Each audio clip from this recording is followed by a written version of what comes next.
वो सारी कुछ है। और एक्चुअली इंटरेस्टिंग जो मुझे बहुत मजे की बात लगी वो ये भी है कि Reeja actually is one of the few girls who I've met who actually watches a lot of women cricket as well. Very endearing कि आप उससे कहें कि आपके favorite players कौन है तो वो औरतें क्रिकेटर के नाम बताती है. Like she doesn't, yeah, she doesn't do like Virat Kohli या Babar Azam. So that's amazing. Like she and her father have a keen eye and they watch all of these matches. हाँ, उस दिन कोई female cricket मतलब women's cricket का कोई match नहीं हो रहा था. तो जो मैच हो रहा था हमने कहा कि चलें आप यही देख लें, you know, and then we'll capture it. So I would say कि that day it was more of a thing कि like can you watch some cricket today, and they said of course, like हम तो वैसे भी करते हैं तो अभी भी देख लेते हैं. So yeah, so it's like part directed but directed on the basis of the fact कि it usually happens anyway.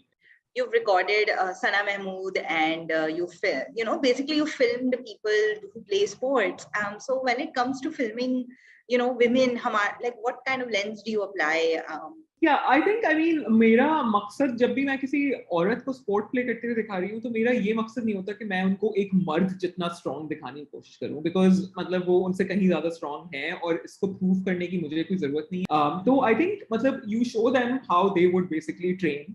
And I think औरतों को फिल्म करते हुए आपको ये पाकिस्तान जैसी जगह पे आपको बहुत ये ख्याल रखना पड़ता है कि कोई भी मूव जो है वो कैमरा को सजेस्टिव ना लगे. आई फील लाइक मतलब इट्स वेरी इंटरेस्टिंग के गेज में मतलब हमारी गेज में एक ये भी चीज होती है कि उनका जो कॉन्फिडेंस है वो शाइन थ्रू करे, बट ऑलमोस्ट लाइक मतलब मुझे तो बहुत ख्याल रहता है कि अच्छा ये चीज इंटरनेट पे जाएगी और ये यूट्यूब पे जाएगी तो नीचे कोई साहब आके कोई परवर्ट किस्म का कमेंट ना करें कि oh short sleeves why and all of that. So it's not like I'm going to tell someone to not wear this piece of like fabric or that kind of clothes, but मुझे होता है कि yeah, like I don't want to film people from the same angles. I don't want to film women from the same angle that I would film a man, because I want to be really careful about उनका कौन सा हिस्सा expose हो रहा है और कौन सा angle ठीक है, because लोगों को तो मौका चाहिए और मुझे वो मौका नहीं देना.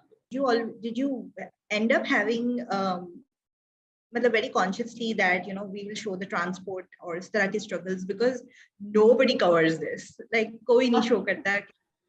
Sports की generally होता है oh I did it and like wow so inspirational, but they never cover this aspect. हाँ, स्पोर्ट्स फिल्म में अक्सर ये होता है कि oh I did it and look at my muscles, which is not like it's not that easily earned by women especially.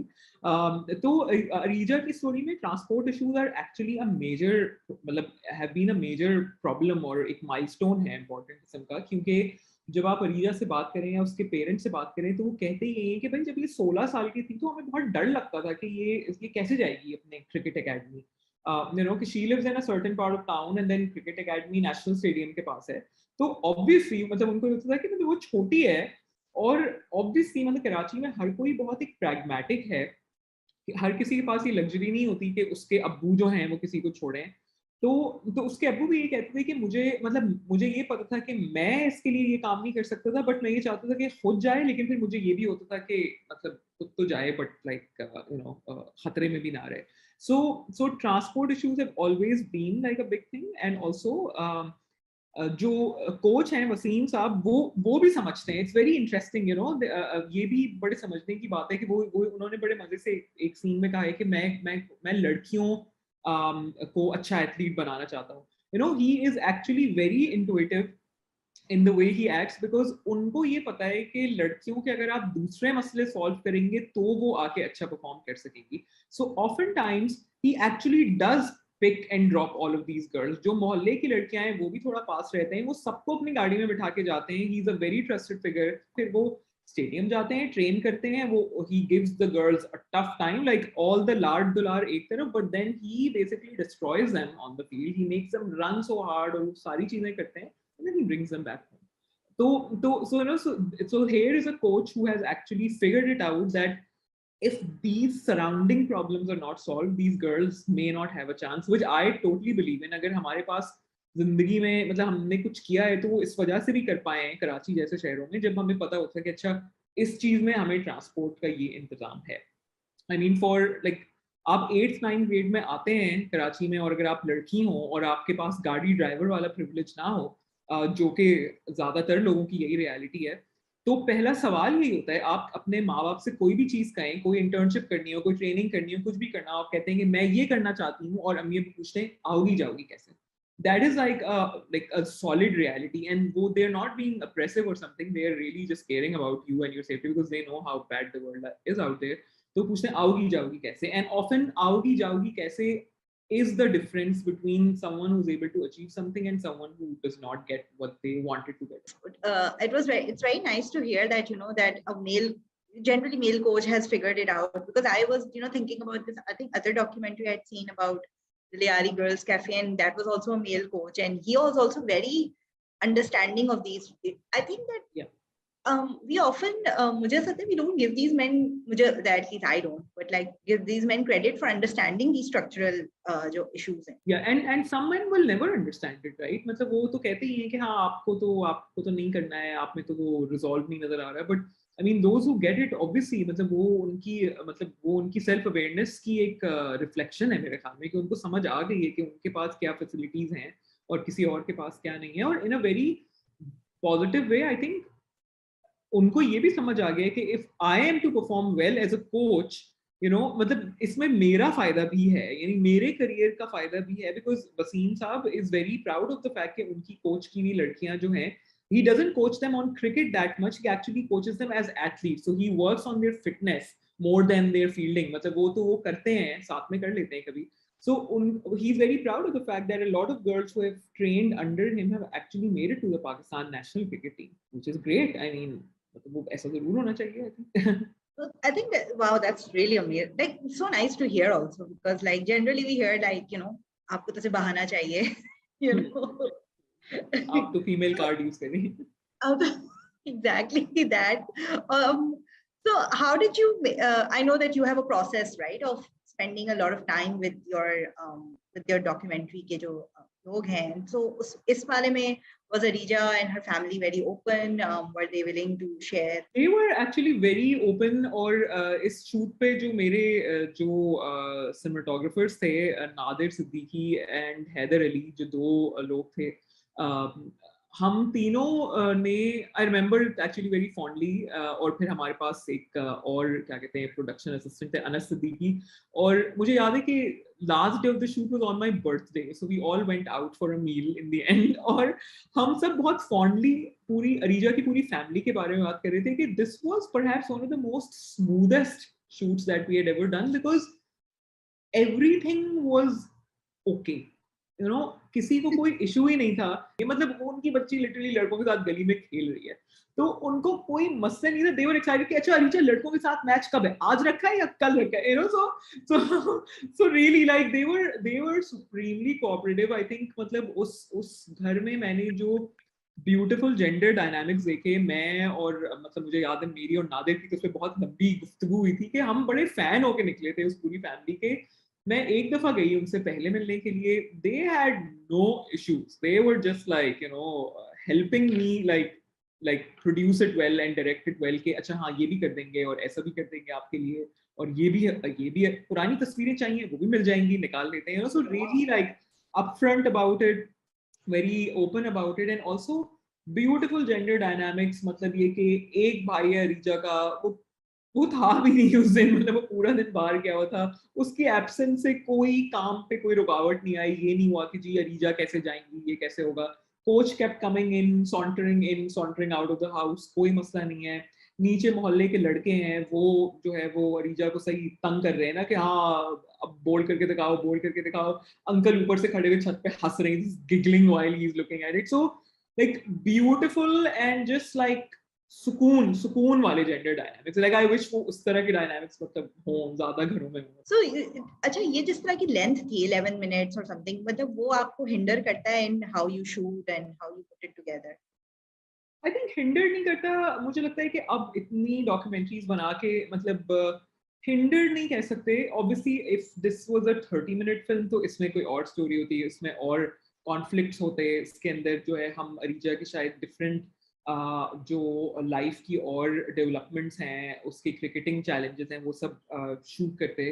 तो अरीजा की बड़ी एक उसकी बड़ी ब्रेव फीट थी कि अरीजा को एक क्रिकेट कैंप अटेंड करना था, जिसके अंदर जो है इंटरनेशनल कोचेस आ रहे थे and some celebrated like male cricketers from the international cricket scene.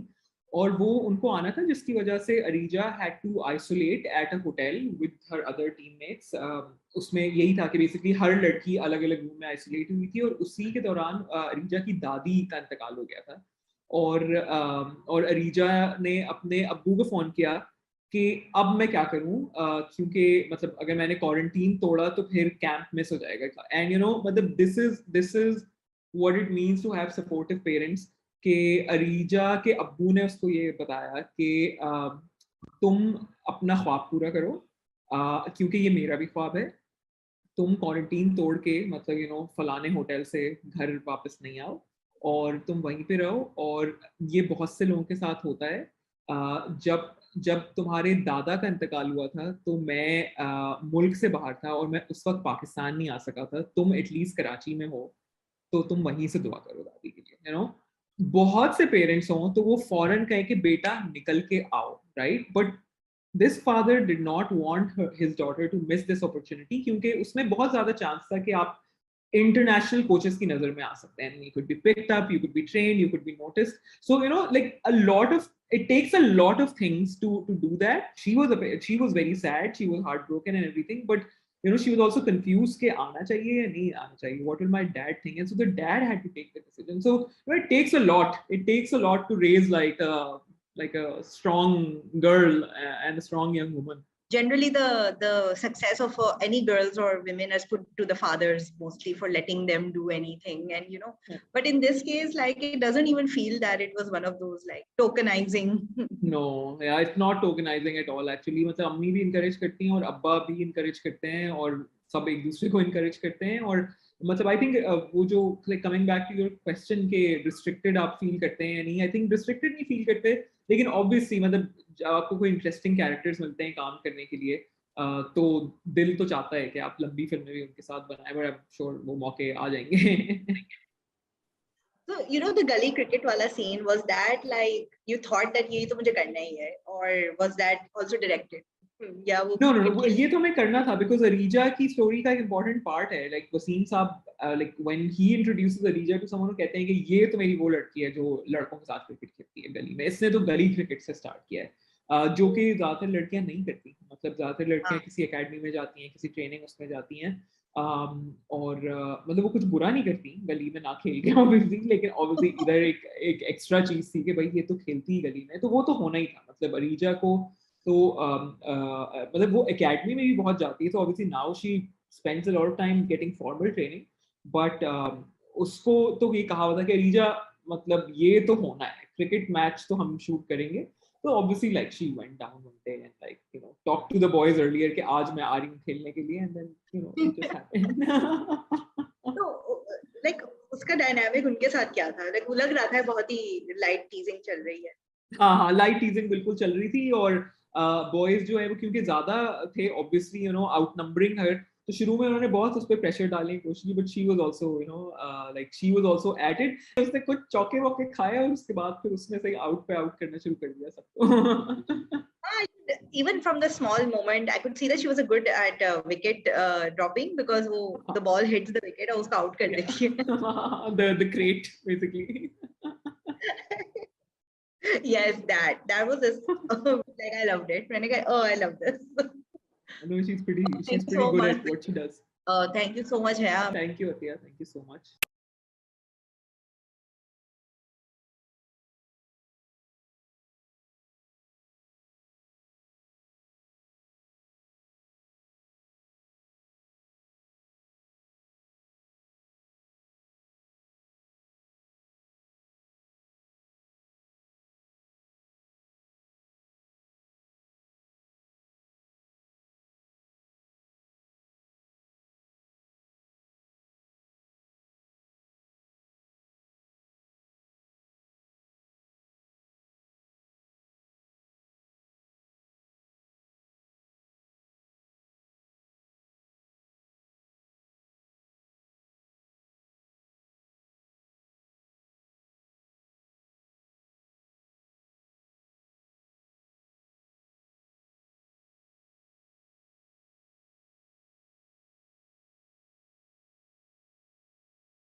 अस्सलाम वालेकुम, कैसे हैं आप सब?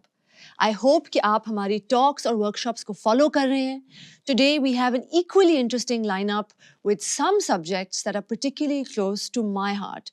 But first, hello Sania ji, it's so good to see you again. आदाब, आप कैसी हैं? बहुत अच्छी, thank you. एक छोटी सी याद दहानी में मीरा, इससे पहले कि हम आगे बढ़ें, बहुत सारे दोस्त तो हमारे साथ शामिल रहे शुरू से, पिछले साल भी थे, and I am glad that they joined us again today. एक छोटी सी याद दहानी हमारी वी आर वाओ मूवमेंट के लिए. वैसे तो स्पिरिट से बहुत सारे लोग हमारे साथ शामिल रहते हैं, लेकिन बिल्कुल. अगर थोड़ा सा विजुअली भी हम उसे रिप्रेजेंट कर सकें तो एक अपनी हथेली पे आप बनाएंगे उर्दू का वाव और ऊपर बनाएंगे एक स्टार. इसकी तस्वीर खींचेंगे और अपने सोशल मीडिया हैंडल्स पर आप इसे अपलोड करेंगे विद द हैशटैग WeAreWow22. बिल्कुल, और वो जो आर है वो अंग्रेजी वाला आर होगा, लेटर आर. मेरा एक वर्कशॉप अभी जो ख़त्म हुई है वो गौसिया सलाम ने की थी जी और वो है feminism 101. Ji.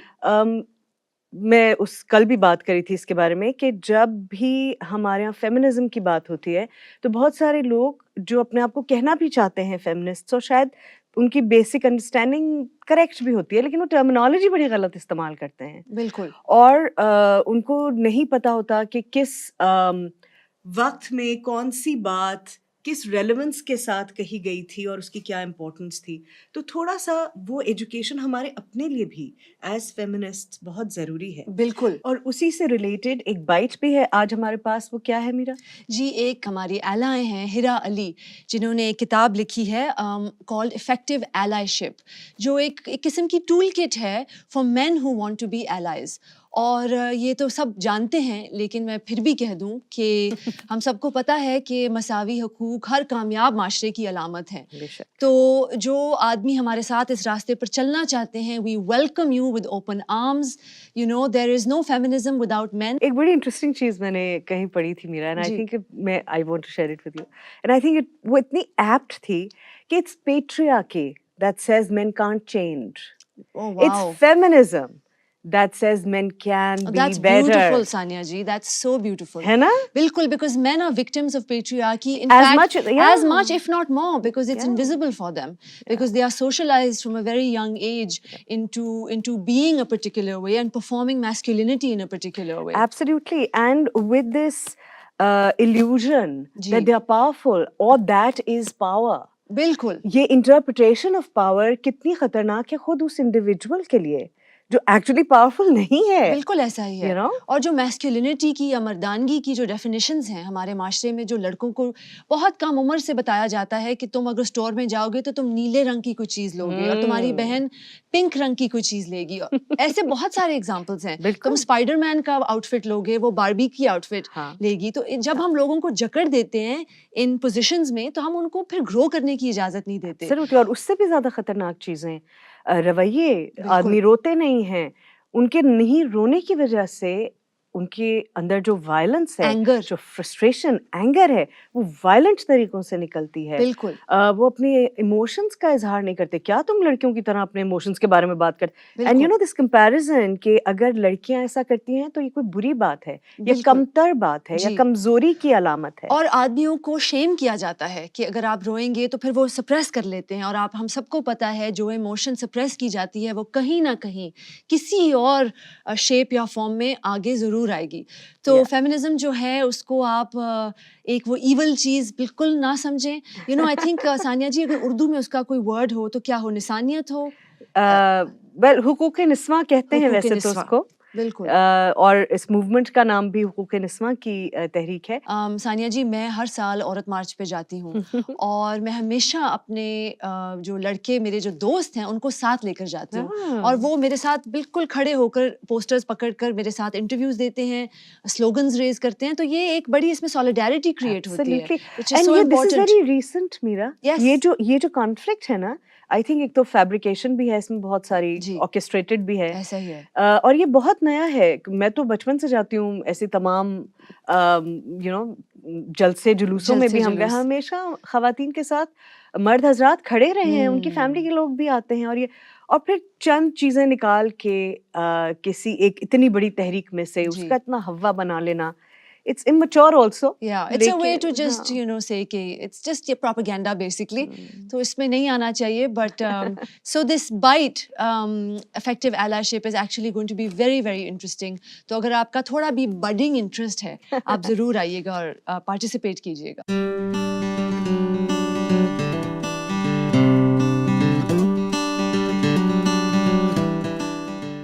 Sanya ji, how come when yesterday I saw you in the bathroom, you were wearing a blue banyan and doing an ignoration of me? Do you know who we are talking about? आपने शायद guess कर ही लिया होगा. जी बिल्कुल, it's hilarious and मैं बहुत हैरान होती हूँ मीरा कि एक ऐसे मुल्क में जहाँ एक्सप्रेशन की गुंजाइश इतनी कम है और लोगों को बात करने की, और हम अक्सर ये तनकीद करते हैं कि लोगों को बात करने का ढंग नहीं रहा, जी. यू नो उनको तनकीद करने का ढंग नहीं रहा. बदतमीजी करना आसान है मगर जामे मजबूत मंतक के साथ बात करना बहुत मुश्किल काम है. बिल्कुल. और उसको मज़ाहिया पैराए में कहना तो बिल्कुल ही अब भूल चुके हैं लोग. ऐसा ही है. लेकिन हमारा मीम गेम किस कदर ऑन है आप ये देखिए. जी सानिया जी, आप have you been subjected yet to the meme game? मैं हमेशा ही कहती हूँ कि मैं तो एक नाकाम फनकार हूँ because my work is not meme worthy. Your Urdu for a burger like me is very meme worthy. तो मैं तो इंतजार करती हूँ कोई मीम्स बना. अब बनने जी. लगी है 2-4 किसी कैरेक्टर के ऊपर, अदरवाइज मेरे ऊपर कोई मीम नहीं बना. अब देखिएगा इसके बाद. लेकिन ये अभी जिसकी आपने नकल की स्वाइनरी, कमाल है. क्या कमाल है. कैरेक्टर्स बनाए हैं. I think she's a genius. She is a She's a genius. comedic genius.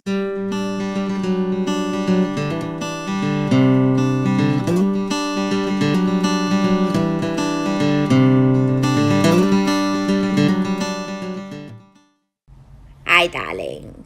Oh, it's a lovely event. I'm learning so much.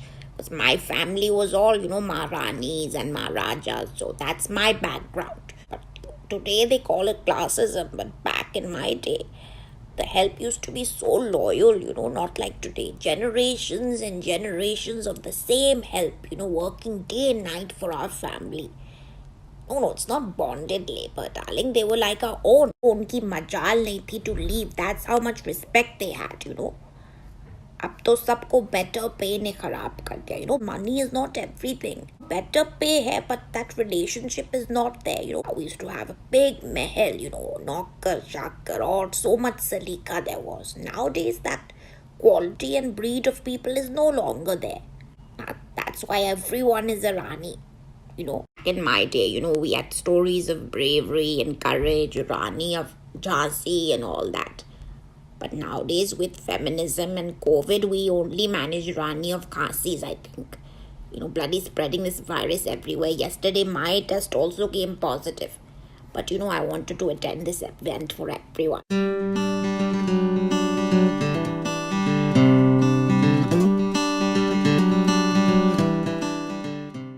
Sania ji, since the WOW Festival is about a wide-ranging number of topics, I have a question for you. What does fashion mean to you? What does fashion mean to me? Interesting that somebody should ask me that. I know, right? Well, fashion to me would mean something that I put on myself that is reflective of what I am within. Beautiful. That shell.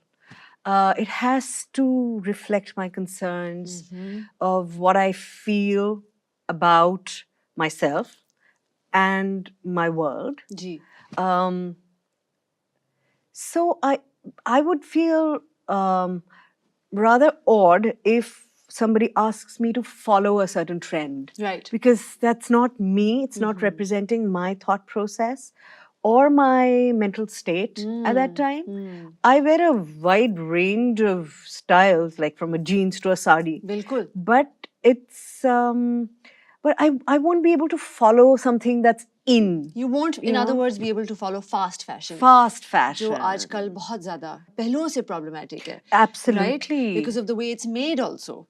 fast thank you for fashion saying is, that. yeah. Yes. I mean, you know, we think of fashion designers, we have this view in our head of fashion designers, women fashion designers, as just that. But in fact, 80% of garment workers in the world are women. yes. That's a lot of labor. Yes. Yes. और इसमें ज़्यादा important बात यह है कि ये unorganised labour है. जी बिल्कुल. इनकी ये लेबर लॉज इन पे उस तरह नहीं अप्लाई होते. ये जो इनके मर्द काउंटर पार्ट्स हैं उनसे आधी नहीं तो काफी कम जी पैसे कमाती हैं और आज भी कमाती हैं. आपको लगता है आप कोई 50-100 साल पुरानी बात कर रहे हैं? नहीं, आज भी ऐसा ही है. और जो हम गारमेंट्स प्रोड्यूस कर रहे हैं वो इन्वायरमेंटली एक तो काफी खतरनाक हैं क्योंकि वो बायोडिग्रेडेबल नहीं होते.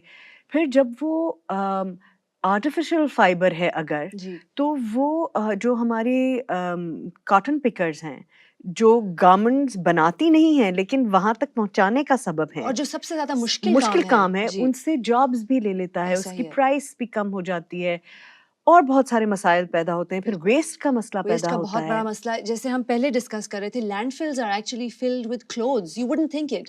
You would think garbage, this that, but actually a lot of that is clothes because it's nylon and polyester which are not and polythene. अगर बिल्कुल एंड वी डोंट नो कि कपड़ों में भी पॉलीथीन होता है. बिल्कुल ऐसा है. Lot of them. Fast fashion का कॉन्सेप्ट है ये, मुझे लगता है कि आपसे आपकी आइडेंटिटी भी ले लेता है, इंडिविजुअलिटी भी ले लेता है. कैपिटलिस्ट मशीन में जो भी आप डाल दें फिर वो उसको फास्ट ही कर देता है और इसी तरह आपकी आइडेंटिटी को बिल्कुल वो सप्रेस कर देता है. So the panel that we are now going to share with you and I hope you will join this panel is actually about slow fashion in a fast world. क्योंकि शायद आप लोगों को पता नहीं है लेकिन औरतों को मास्टर क्राफ्ट्स पीपल नहीं समझा जाता फॉर सम ऑड रीजन. मतलब अगर आप हमारी अपनी जिंदगी में भी देखें तो दर्जी अमूमन आदमी होते हैं.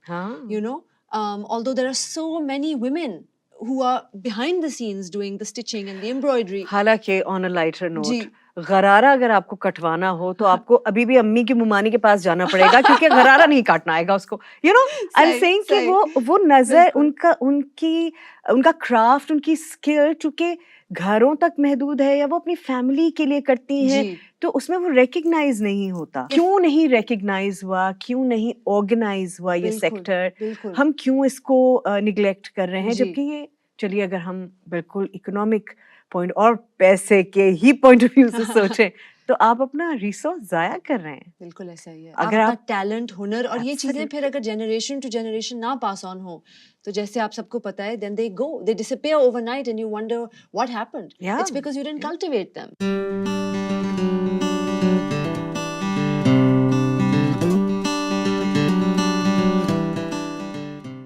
दोस्तों, वैसे तो अगर आप हमारे साथ शामिल रहे हैं शुरू से तो यकीनन आपने स्केड्यूल भी चेक किया होगा, आपको पता ही होगा कि किस वक्त कौन सा प्रोग्राम है.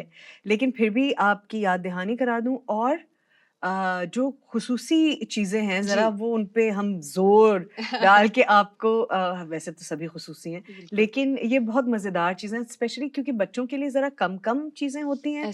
मेरा तो मैं ज़रूर चाहूँगी कि बच्चे तो ओलो टटोलो ज़रूर. ओलो टटोलो नाम से ही आप अंदाज़ा लगा लें.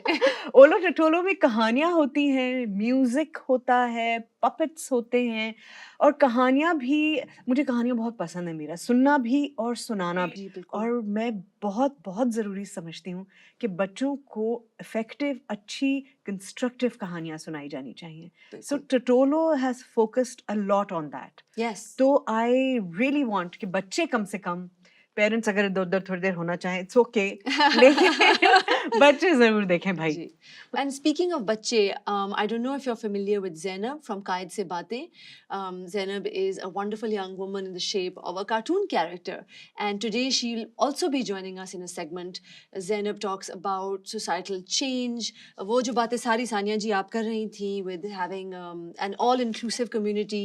Zainab ये सारी बातें करती हैं और वो चैलेंज करती हैं स्टेटस quo को कि जो हम बातें लेकर चल रहे हैं जिनको हम चैलेंज नहीं करते, ओल्ड old age traditions उनको challenge करती हैं, and today she will be joined as well by Mahira Khan and Tina Sani. तो अगर आप उनके fans हैं तो आप ज़रूर आइएगा क्योंकि माहिरा और टीना जी हमें अपनी favorite stories बताएंगी from कायद से बातें. So it's like a star lineup.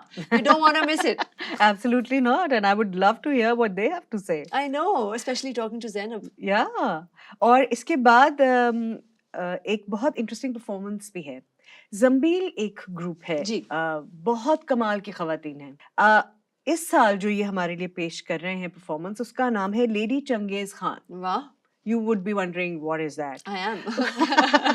Qurratul ऐन हैदर हाँ. ने इसमें चुगताई के लिए कहा था कि ये खवातीन की लेडी चंगेज खान है. Okay. तो उनकी कहानियां हैं घूंघट और शौहर के लिए, ठीक. और वो ये पेश करेंगी अपनी परफॉर्मेंस में. जबरदस्त. They are absolutely amazing. आप मेरी उर्दू की बात कर रही थी, you have to hear them. पर सानिया जी फिर शायद मुझे नहीं जाना चाहिए. No, you will love it. I know. You will love, and they make it so easy. Yeah. वो सुनने में लगता है जैसे कितना आसान, लेकिन बोलने में बहुत मुश्किल है. बिल्कुल ऐसा ही है. Yeah. आपसे मुझे बहुत सीखने को मिल रहा है. तो दोस्तों, you must attend all of these sessions today because we worked really hard to bring them to you. So see you there. Yeah.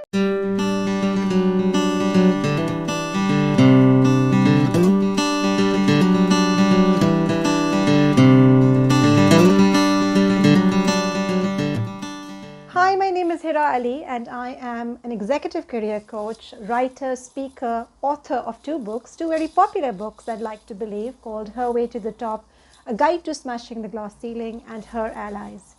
And I'm very excited to be part of this WOW Festival. I am here today because I was told to speak about my favorite topic, which is allyship. So let me begin by telling you a little bit about my journey. The reason why I wrote my first book, Her Way to the Top, A Guide to Smashing the Glass Ceiling, was because I had experience of working in Pakistan, Dubai and UK, and I was seeing that there was a very similar trend in the challenges that women were experiencing throughout the world. And of course I had to test that theory, and I did a survey, a poll, in which 300 women participated, and lo and behold, the results were very similar.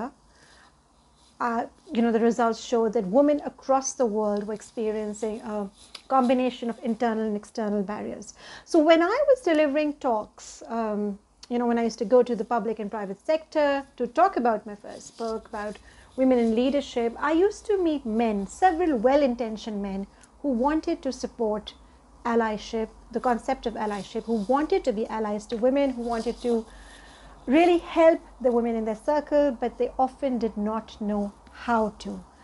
And I decided, it's about time that I should write a book on this. And I think the concept of the book was triggered because of the horrific rape incident which took place on the motorway in Pakistan in 2020. And that's when I decided, because I run another venture called the International Women Empowerment Events, through which we organize conferences, empowerment conferences for women across the Asian region, and the launching conference was in Maldives. So under the umbrella of this particular company, we launched an initiative called Her Allies, where we gave specific strategies to people on how to be allies to women, what is it that they can do, and that was very well received. And so I decided that I need to elaborate this and make it into a proper book. And when I discussed the concept with a publisher, she loved it, and Her Allies was traditionally published last year. Now, what exactly is the concept of allyship? Allyship is a process by which people from privileged backgrounds, and you could be privileged owing to your gender, owing to the color of your skin, or you could be privileged owing to your socioeconomic background. So people from the privileged background support and champion people from underrepresented groups, and that include women or people from different racial and faith backgrounds. Of course, it's equally relevant in Pakistan because you do have certain ethnicities who are not represented. So yes, that is the concept of allyship. And when we are exploring allyship, I think what is important is that you need to understand what's holding people back from stepping up as allies, particularly when you're talking about gender allyship. So what is it that's holding men back?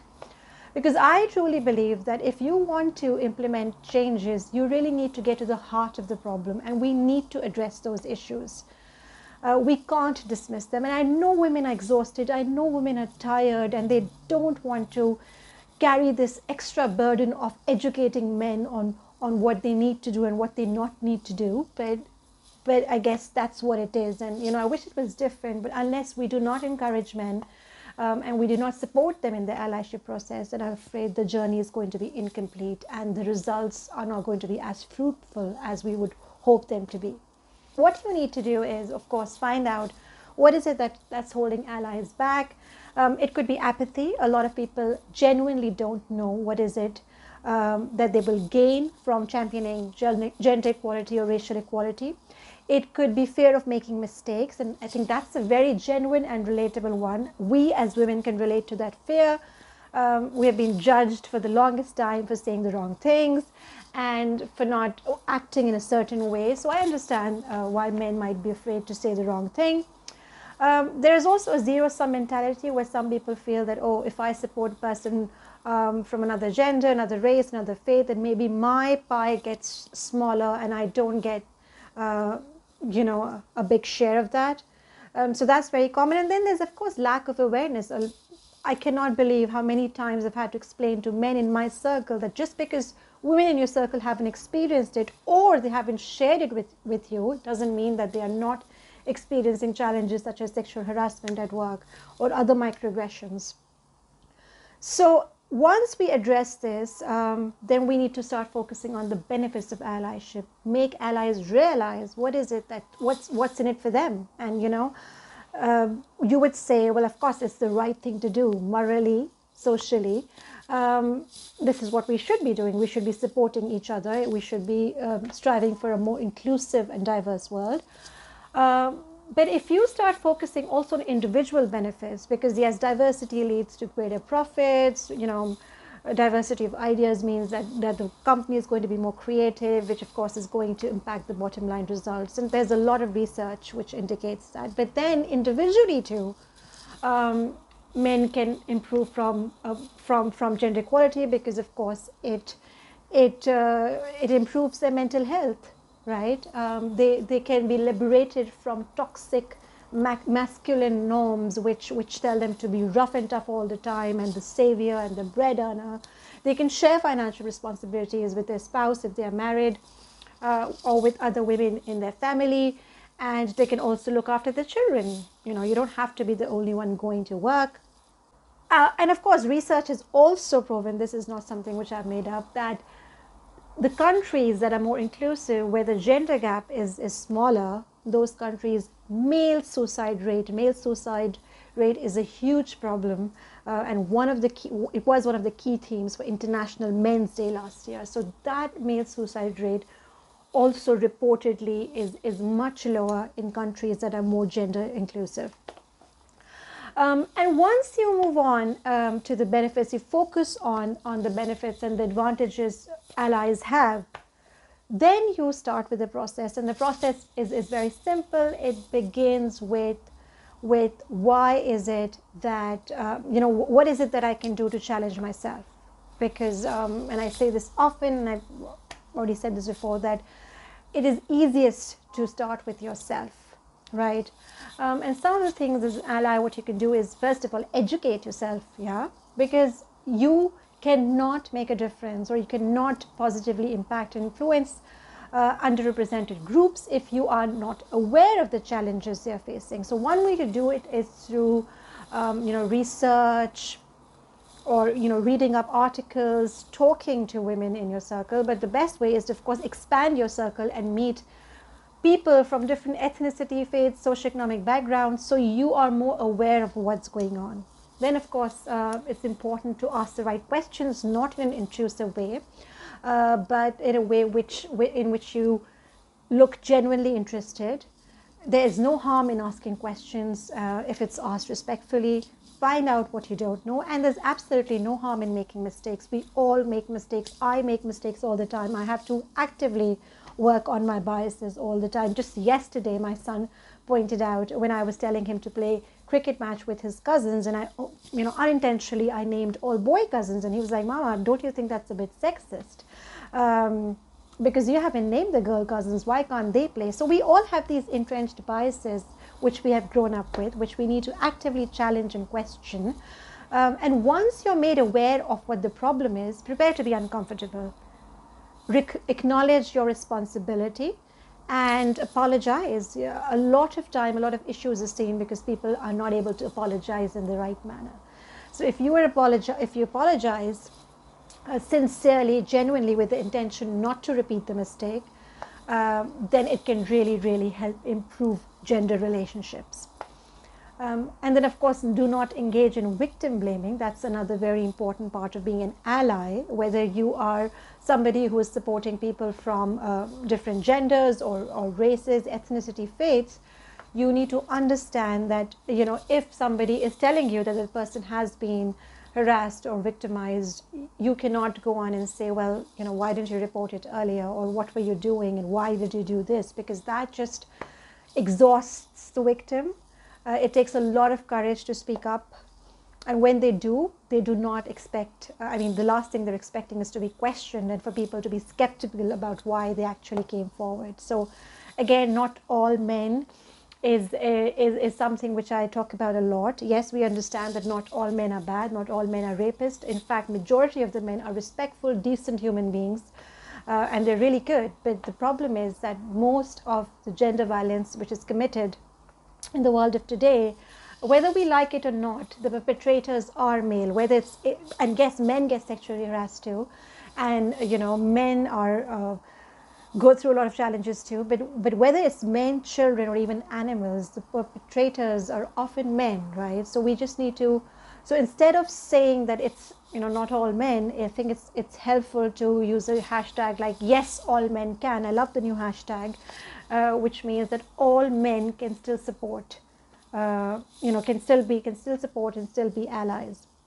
So little things like these: questioning yourself, listening, believing the women, not putting the blame on her.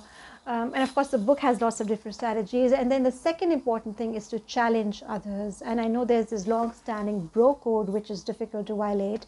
But you have to understand this, that even if you're a good man who doesn't engage, you'll probably say, well, I don't go around raping people. And yes, I believe you, we hear you. But if you are not calling out friends, friends who are making sexist or racist or, transphobic comments and jokes or microaggressions which have derogatory or condescending, then of course you're also part of the problem. So you do need to call out people, and respectfully so. I'm not asking you to be confrontational or overly aggressive, and as a man you are privileged, so your word is definitely going to be more believable. People are going to believe you more. Yeah, I mean that's what it is. Even in the West, if a man reports sexism, or if he says that something has gone wrong, or he calls out something, the ills of the society, people will believe that man more as compared to the woman. It's sad, it's unfortunate, but that's what it is. So if as a man you have the courage to call out other men, it's really going to help everyone in the long run. And you don't have to be, like I said, you don't have to be angry, aggressive.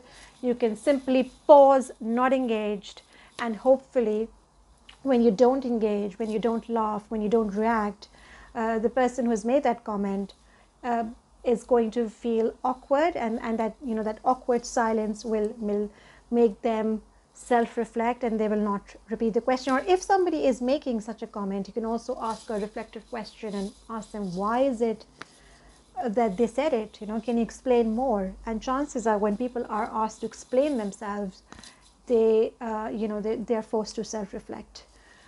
So things like this. And then of course the next step is challenging the organization culture, which is very important. Looking at all the policies within your organization, making sure that they're inclusive, looking at panels, making sure they're not homogeneous, looking at events, making sure they're diverse, looking at the culture. And finally, you challenge the institution, which is calling out media bias and championing for more inclusive government policies, as well as more inclusive education rights for everybody. So this is the 4 steps that I recommend in the allyship process, and the reason why I'm so passionate about this is because I do believe truly that women alone will not be able to achieve gender equality. We do need men as allies. We do need men to rewrite the narrative and support us. We do need men to not to be our saviors, mind you. We don't need knights in shining armor who will come and rescue us, but we do need men who would be, our advocates, mentors, sponsors, and of course, most importantly, allies. So that's the reason why the concept of allyship is very important to me. And allyship is not only relevant to women, it is applicable to all underrepresented, marginalized groups within your circle, within your community, within your country. And if you speak up for them, sometimes you have to understand that there's nobody who speaks up for these people. So if individually we're able to take a stand, then collectively it's going to make a lot of difference. So yes, that's about it from my side on allyship. I am somebody who's very passionate about calling out all forms of hatred, and if you Google me, you will see a lot of my articles calling out racism, sexism, and Islamophobia. And sometimes I do get backlash for that, but that's all right. That's part and parcel of the job, and I have learned to live with it. But what is important is to keep trying, to keep doing our bit so that this world is more inclusive and a better place to live in. Thank you.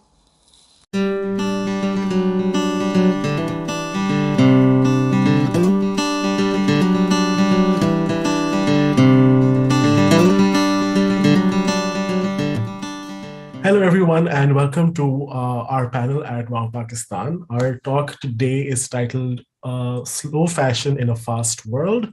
I am joined by a fantastic panel today, and we'll be discussing the issue of sustainability, but sort of looking at it at a more broader lens, including issues of rights and also in looking at it through the lens of a feminist issue, in the sense that women are, the ones that are sort of made to work longer, are made to work harder, and are obviously paid less.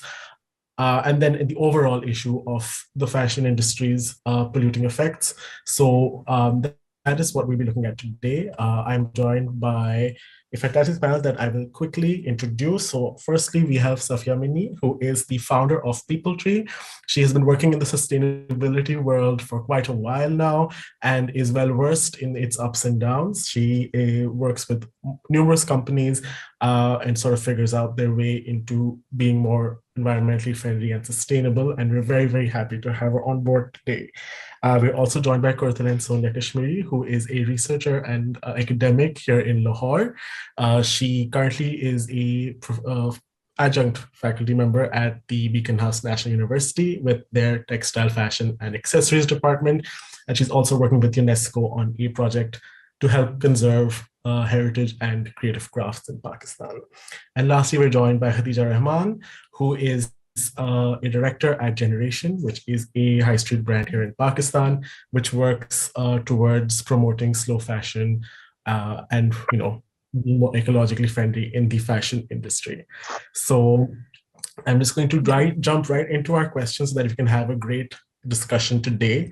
And I'll start with you, Sonia.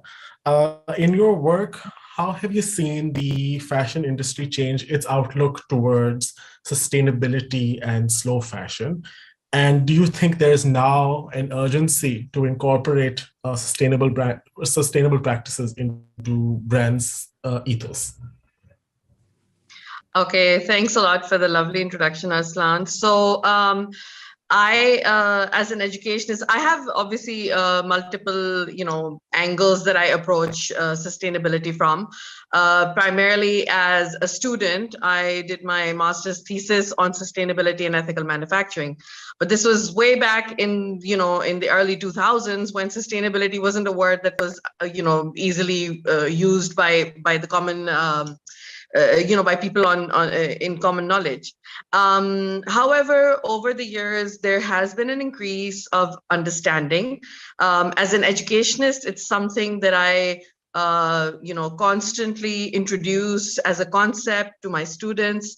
It's something that I personally have a lot of belief in because, again, given my background, education from my educational point of view, as well as just the general statistics that surround it. So obviously, as a backgrounder, the fashion industry is considered one of the worst culprits when it comes to contribution in terms of environmental damage. You have a UN study that estimated the carbon footprint of the fashion industry at 10%, which is very high, and is, I believe, number 3 on the list of carbon footprints. Similarly, you have multiple environmental impacts, such as the breakdown of plastics, microplastics in the ocean, which also come from garments. You have landfills. So there is definitely the space has been created for this change to come about.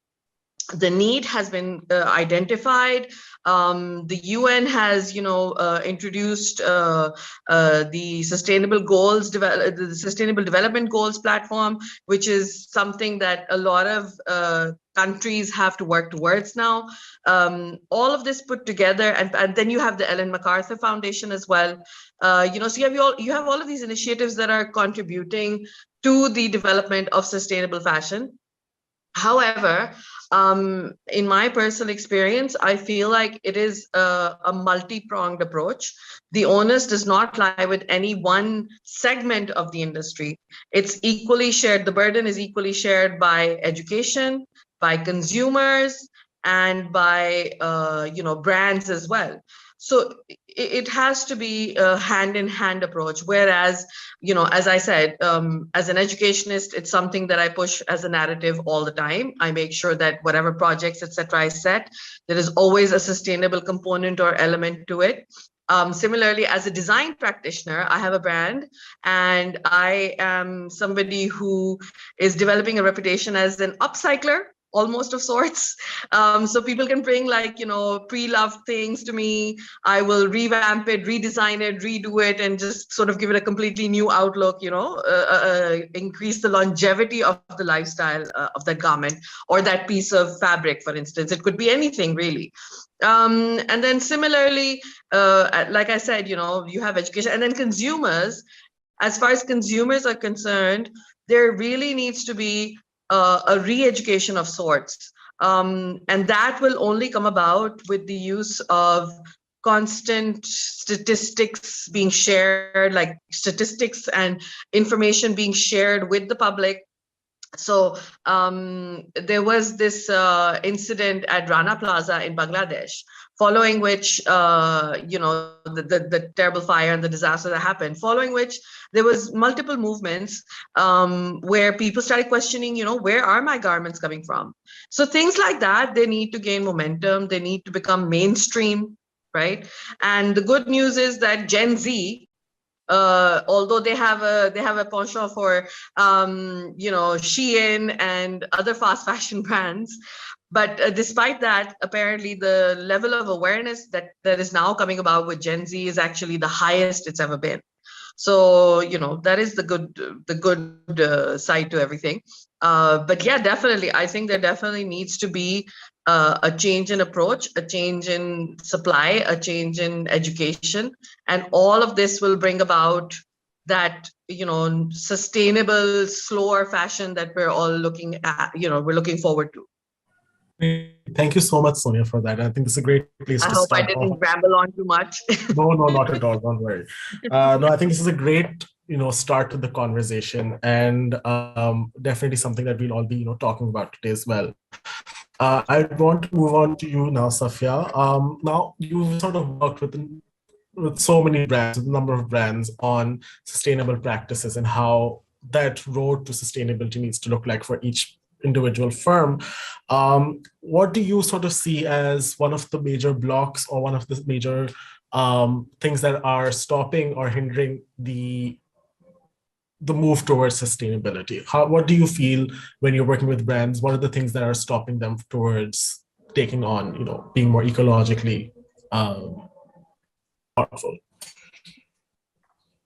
Well, thank you very much, Arslan, for the question. Very, very good question. I think the first is that the economic model does not reward humanitarian or ecologically sound or climate friendly practice. So, the efforts are deeply frustrated by a broken economic system. And I think many of us are looking at, how we transition away from fossil fuels, recognizing that 2/3 of fibers and materials are fossil fuel derivatives. So as we move towards regenerative agriculture, which has its own benefits in terms of carbon drawdown, we might use, I know the IMF and the OECD are talking about how we need to move the average price of a ton of CO2 from $3 to $75.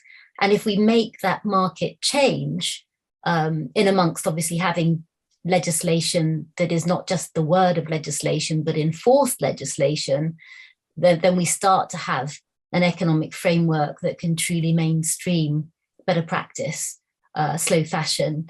Of course, there are other things that we can do whilst we put pressure for these huge changes to take place. It's about building leadership vision and culture. It's also looking at how we incentivize everybody within the organization, actually, the senior execs, but also it's everyone's job to find ways of solving problems to the climate, ecological and social crisis. That's one reason why we launched Fashion Declares, because we can see whether you're a merchandiser or a designer, or you work on the shop floor or in logistics or finance, we all have a role to play in the fashion industry to reframe and to create a regenerative set of pathways and models. And we need to deeply question these really thorny topics, those of degrowth, cutting fashion production by 75% to 95% so that the fashion industry can operate within planetary boundaries, as Sonia made clear. We cannot be responsible for what may well become 25% of greenhouse gas emissions by 2050. We cannot continue to use water, thousands of liters for one pair of jeans, when this water would sustain a village for a week. It's just insane. So I'm excited. I'm excited at this speed of change now, I think, with the school strikes, with Extinction Rebellion, with business people. Also now I'm one of the advisors with Business Declares a Climate Emergency. Really feeling frustrated that the speed of change is not enough and that business needs to lead the way, but in a very, very authentic and very energetic way. Otherwise, we really don't stand a chance. Thank you so much, Safia, for adding in your perspective into this. Khadija, I'd like to jump towards you now. You lead a fashion house here called Generation, and Generation has long sort of been equated with slow fashion. What was the impetus, or what was the thing that led to Generation taking that move towards slow fashion, and how do you sort of continue that? How do you sort of keep slow fashion at your ethos, in this current age? Well, I guess, the business started over 30 years ago, so it wasn't intentional as such. There are lots of crafts available in the country, so it was just natural to just sort of collaborate with them. So we do a lot of hand embroideries, and even like the kind of machine embroideries we do that has a lot of craft element in it, because you need, like, the people who actually embroider the clothes, they're sort of like artists who are sort of, moving their frames. And then at that time, like, screen printing was also, rotary printing and all of those things weren't common. So we started screen printing, which is other than, I guess, the steaming process, it doesn't use electricity and other resources, or very minimal amount. So I guess it just started with just sort of a love for craft and the fact that it was just available and it was just everywhere. So there was no intention of sort of embarking on this route of slow fashion. It was just embarking on this route of doing things that we, I guess, enjoyed doing. But now I guess it's come to a point where we obviously need to consider exactly where we're going. Even as far as like fabric is concerned, although we are a high street brand, and I know that in high street brands that obsolescence is built into the garment. And as a philosophy, we were just sort of against that, you know, if you're making something, then it should just last in your wardrobe. So we try to use the best yarns and all of that. But that was just because that was something we wanted to do. But now that we've come to a stage where, you know, like with climate change, and I mean, the statistics are dire.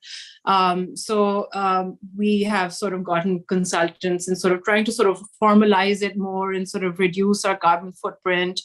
And we're sort of looking at our waste and how we can sort of, I mean, we've done it informally in the past, but now it seems like more of a mission, and also because, you know, time is of the essence. So now we've sort of made a line which will just utilize fabric scraps and making sort of different stuff out of it, and sort of measuring and reducing our carbon footprint and working towards water conservation and reducing wastage. So I guess it was a natural process, but now we're sort of have a different lens the way we're looking at it now.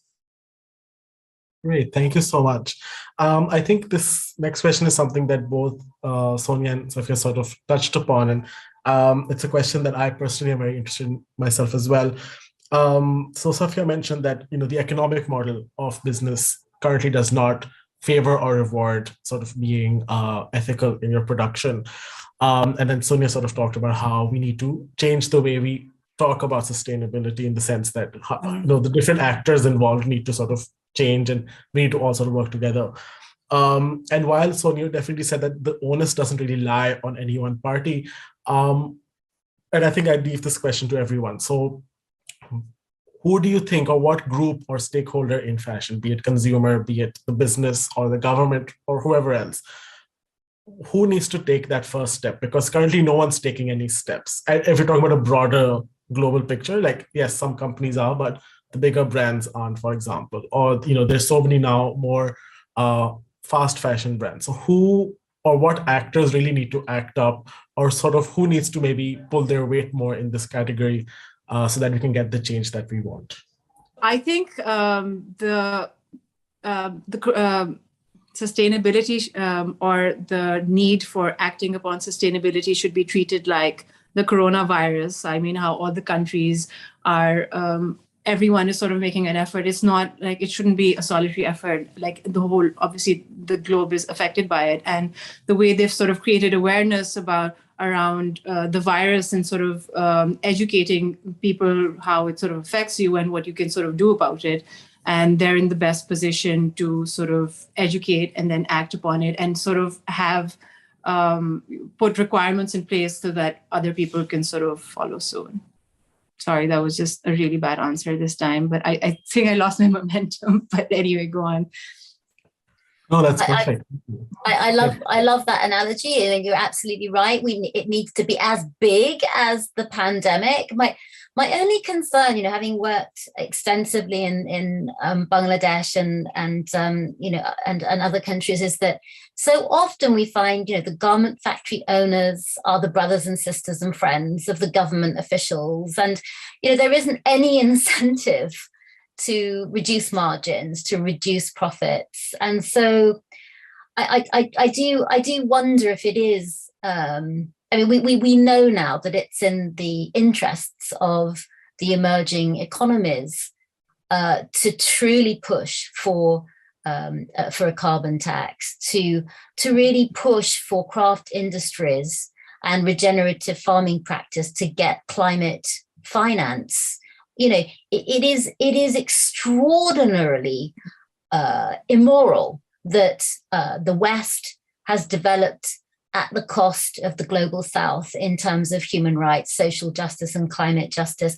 And so, you know, I would really hope that there could be, you know, a voice of solidarity not just to pay workers and fairly and to a living wage, and to ensure that there is, you know, proper safety standards in garment factories, but to go a lot beyond that, as we tried at People Tree too, you know, to ensure that, you know, if crafts could go hand in hand with a living wage, with rural development, with rural voice, with fair finance. So I really, you know, I do hope that we can just really step beyond, and emerging countries, the producers of clothing and footwear, can come together to make a really strong and solid ask of the buying community. And I think we're getting there. You know, in Europe, we're now looking at the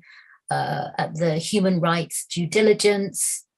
It isn't acceptable to pretend that brands are subcontracting and therefore shouldn't be responsible for the rights of the people that make their clothes. It's extraordinarily unethical and unacceptable. Sorry, I do feel very passionately about this, and really decolonializing the fashion system, because actually that is the result. The current injustices are a result of the continued colonial project. Thank you so much. And the passion is what we need, honestly. So I'm glad that there's someone speaking. So I would actually like to take up from Safia's point of the continued colonial project. About a year ago, in one of my subjects, I was covering history of textile fashion and accessories. And we had a look at the Watson's catalog of fabric. I'm sure you will all be familiar with it, being from, you know, your backgrounds. So we have an expert here in Pakistan who basically did her dissertation on that catalog. And one of the things that she mentioned was a real, turning point for me personally. She said that catalog of, fabric samples had been compiled by Watson and his contemporaries, because they basically wanted to take those, cuttings or those swatches back to the, back to the UK, back to Europe, and reproduce those fabrics, thereby rendering, local industries here in the subcontinent, rendering them useless. And this was almost, again, the whole, the colonial project, as Safia mentioned, it was to break down the economy of this, this area. And the idea was that they would take those fabrics across, develop them, and then bring them back and sell them to the local population, which I personally found incredulous, because one of the things is that the craft that Pakistan has, the subcontinent has a lot of history and a lot of, a lot of personal storytelling in it. So if you take just the one craft of Chamba Rumal, for instance, which is embroidery, and it has a whole storyline behind it, and it was something that was developed to give to a girl before, when she got married, and it was like a gift from the family. And that entire concept of a Chamba Rumal cannot be taken to another country and just, mass produced and brought back here to sell to the local population. It was a real eye opener. And to be honest, this is exactly what needs to happen to the fashion industry as well. People on the consumer side need to realize that fashion is it's not disposable like tissue. I often give the example of Shein, not to bash that brand in particularly, more than others, but I often give the example of Shein as a box of disposable tissues when it comes to fashion, the fashion equivalent of a box of tissues. Because people, especially influencers, so social media has its own role to play as well, and it's not a positive role by and large. the fact that, you know, you have all these Instagram influencers, you have these YouTube influencers who do these unboxing and huge unpackaging videos with, like, you know, the Shein haul and this haul and that haul, the haul word, right? And what is it? They're just bag upon bag, box upon box of product, and that, you know, it's just insane. It's insanity. The first time I saw one of this, I was like, what are they doing? You know, and then they try on all these dresses and like, oh, look at me, I'm looking like this, I'm looking like that. And that concept of wearing a garment once and then getting rid of it, where did that even come from? Social media. You know, I personally know people who say, oh, I can't wear this again. I have photographs on Facebook with it, or I've already put up pictures of myself on Instagram with it. So there is a lot of areas that can be addressed as a whole. And there are people, I think, also stepping up to say that is a nonsense, and to, you know, whether it's, famous celebrities now who are intentionally wearing the same outfit again and again on the red carpet, which is great to see, or seeing influencers coming out and becoming digital content creators. So there's a fantastic one there's several in the UK, Venetia Lamama, and really putting together with a great deal of creativity the stories as to why we need to care about our fashion, how we repair, how we recycle, how we continue to wear the same small outfit, and to really bring home this message that we need to be buying 2 new items a year, not 20 or 30 or 40. So I think it's, it is interesting because we gradually are becoming more aware, and we're realizing that each of us in our various roles have an important place to promote this awareness of what a sustainable what a sustainable lifestyle really is. Oh, absolutely. And I think the way that things have changed is incredible. Like, you're talking about how we should buy clothes maybe once or twice a year. That's something that I would hear from my mom. She'd be like, oh, we only used to buy clothes around Eid. That's when we get new clothes. And I am like your mom, of course. So the way things have changed is incredible. I remember from when I was young, we didn't used to buy clothes every time we went to the mall, for example. But things have changed rapidly. And I think that's sort of where, now that this topic has now been touched upon, where social media does play a major role. And sort of we see I think I do pin a lot of hope to the new generation, Gen Z generation, because while they have grown up in a lot of excess in the sense of production and in sense of the clothing they wear, they also are very socially aware, and they have great platforms to be socially aware on. How do you see the role of sort of the platforms we have, for example, Instagram, TikTok? Do you see that they are active players in controlling the type of messaging we have around sustainability or the environment, even in general? Or is this something that needs to come with force from the influencers we have on social media platforms? Maybe, Koratalen, if you could take a stab at that, sort of. Sure. So as Safia already mentioned, that in Europe, this has gained momentum, and there are a lot of digital content creators who have been talking about slow fashion, celebrities, as she mentioned, royalty.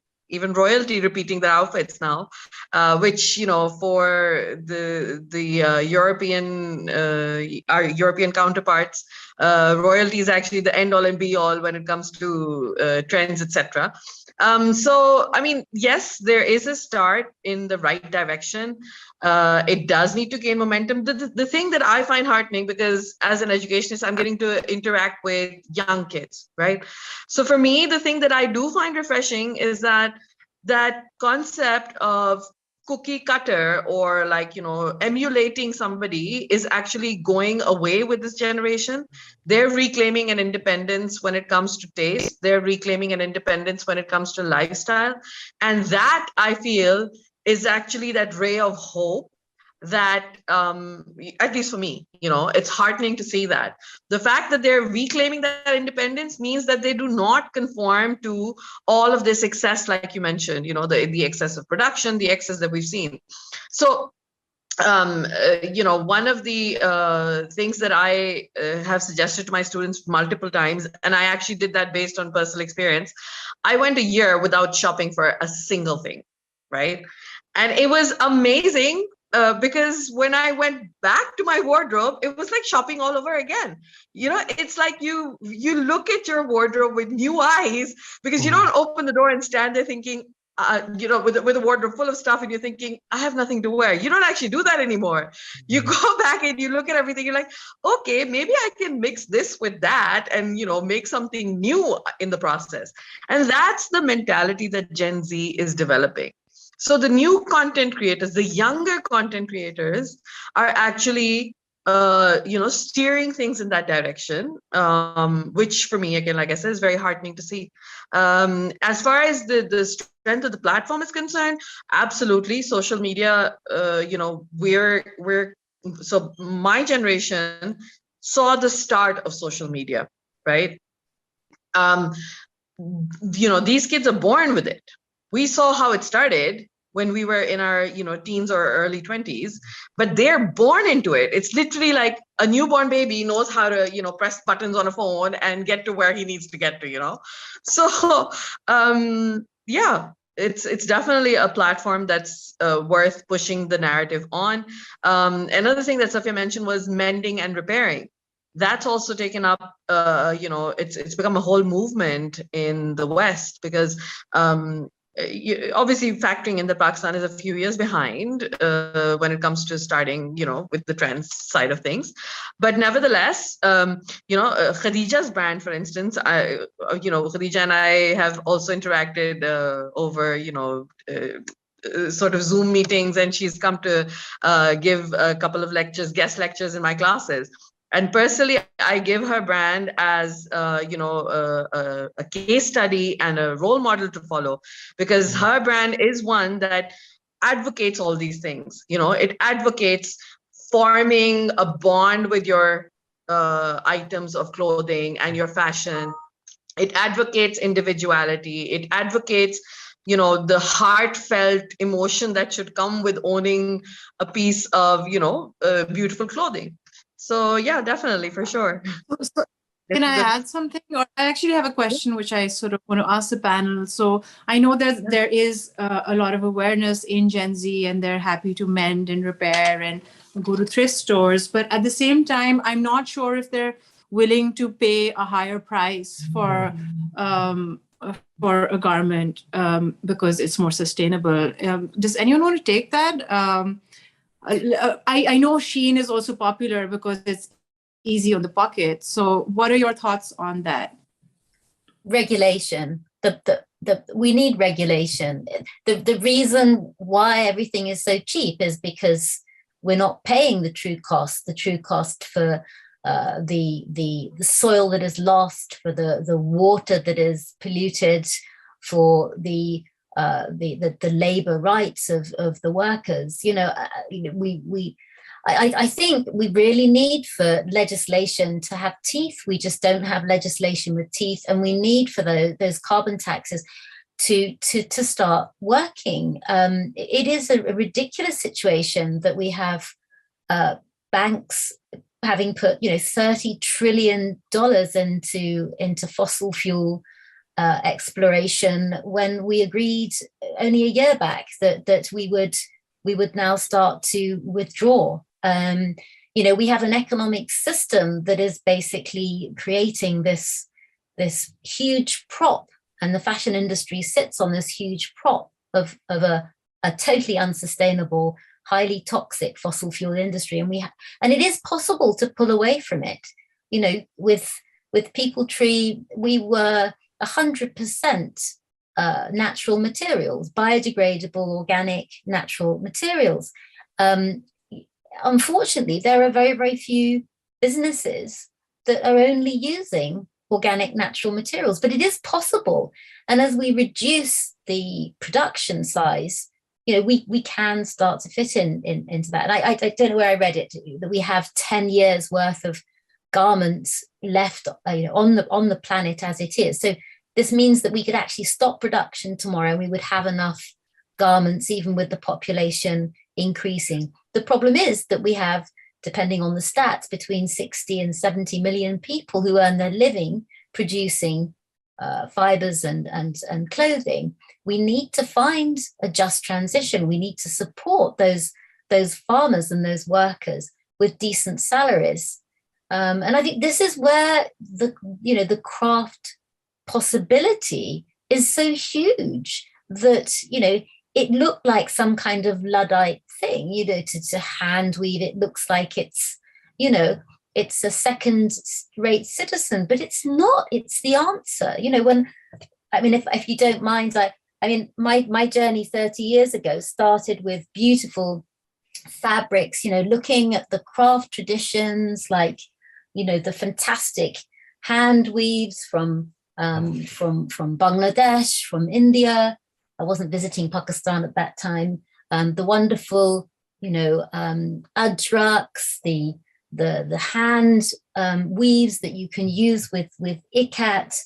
And then you start to think, how can you contemporize this? How can you make this hand weaving? And we've worked with some of the most high-level designers in the West to incorporate those block prints onto hand-woven fabrics, to take some of these lovely clamp methods of block print and printing methods. And, unfortunately, this is still, it's so niche, but there is no reason that we couldn't take craft and we couldn't contemporize it, that we couldn't scale it up. This is a natural dye from Bangladesh with a block print. And of course, I think in Pakistan, the craft skills are just so utterly beautiful. And with the climate also, it's possible to wear natural materials. It's so comfortable, isn't it, to wear natural materials? This is a silk that's hand knitted into a cardigan. And this is a hand knit from Nepal, from a fair trade group, into a little sweater. And I do think that we've just simply we look at, say, a Naqshband. We know that traditionally it had significance, but we simply need to wrap our heads around how climate finance and some support for crafts and artisans to truly mainstream it at the same time as paying living wages to these artisans in rural areas. For me, this is really the answer. And when I spent time researching and writing my new book, Regenerative Fashion, and speaking to 100 fashion leaders around the world, it's so simple. We have to reduce the amount of natural material and resource that we use to make each and every item, but we need to increase the value addition, which means craft. And I don't know, what do you think? Because clearly, Katja, you're doing this at scale in Pakistan. I would love to come and see what you're doing. Are you finding that the market's very receptive? Can you also export these products? The market being the local market or the international market?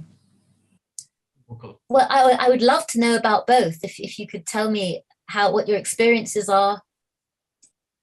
Well, I think I don't think they like the product from a sustainability angle. I think they like the product because it's something that they connect with, and because craft is sort of very pervasive in the region. So it has maybe a lot of nostalgia. And I mean, even the quality is completely different. The way hand embroideries are so soft and, all of that. So, but I do think there's sort of like an older clientele for our hand embroideries because they're more expensive.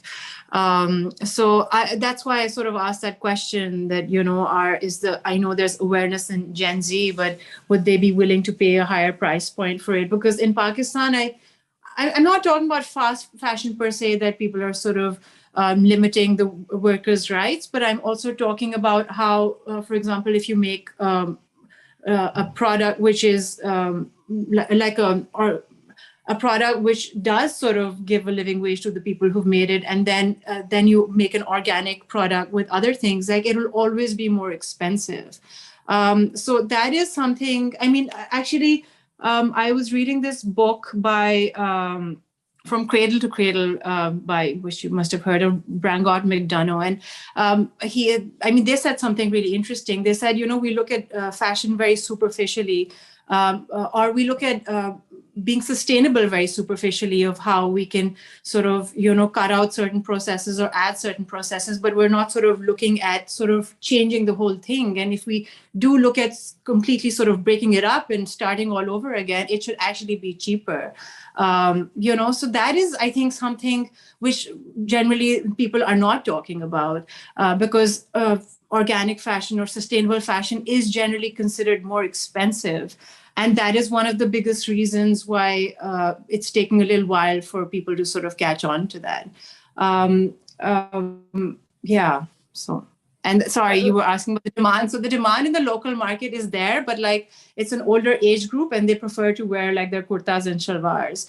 So I would think that internationally, like I know that the expat community is sort of interested in dressing up, in their regional clothing, but they would like dressier fabrics, or, because they wear them at special occasions, or like Eid, or like other festivities. So right now with the silhouettes and all of that, I feel that as far as the international market is concerned, we don't have a demand.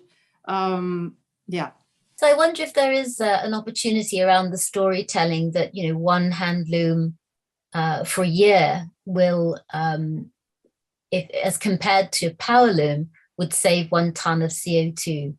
So if you say a hand weaver through his livelihood is actually reducing the carbon footprint by saving that 1 ton of CO2. And if we then start saying, right, well, hand woven fabric is a decarbonizing fabric. If you switch 1% of fabrics worldwide to hand loom, suddenly you create incredible social impact with the millions of hand weavers globally, not just in Asia, but also in some of the African countries. And you start to have an energy marker for that ton of CO2. So, I think we understand, those of us who've been working in sustainable fashion, that we need to start counting the true environmental cost, the true climate cost, the loss of live matter in the soils that is really going to result in the most profound droughts and loss of staple foods for many of the regions of the world. But I think working with the new economics discussion and debate really helps to bring this forward, and you have such experience as a practitioner. And I think I just wanted to sort of add a point from last year's discussion. I'm sorry, I'll get right back to you, Sonia, as well. That's fine. Like when Amne sent across the link and I was listening at this one point where I stopped and I was like, okay, this sort of is a different way of looking at things. Is when we talk about fashion versus style. Fashion is we've sort of instantly connected to being trendy.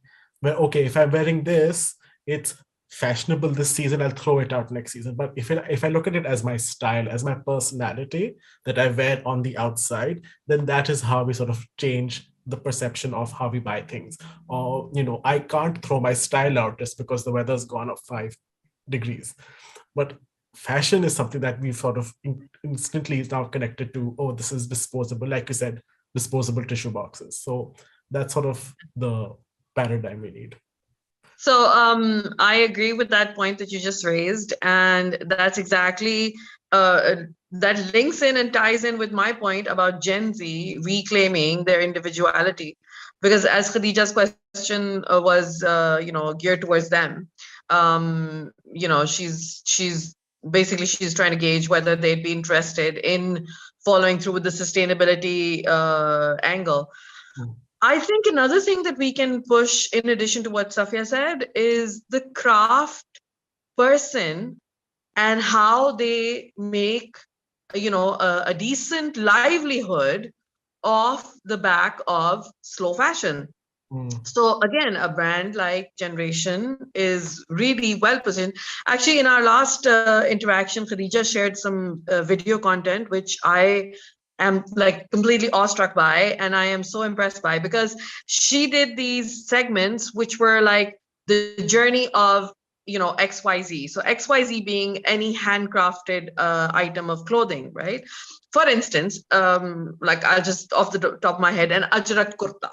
Okay, so you have a kurta which is made out of Ajrak fabric, and they did a small video short clip on the start of the fabric all the way down to the the influencers or the individuals who are wearing them for Eid on a special occasion. And so that entire video followed the the journey of that garment up to the point of being dressed. And I thought that was such a good angle for the younger kids of today to understand how you make that emotional connection with garments. In Pakistan, again, in our subcontinent culture, especially, Naniyon ki and Dadiyon ki trunks is such a fascinating concept, because it's no longer valid, I feel.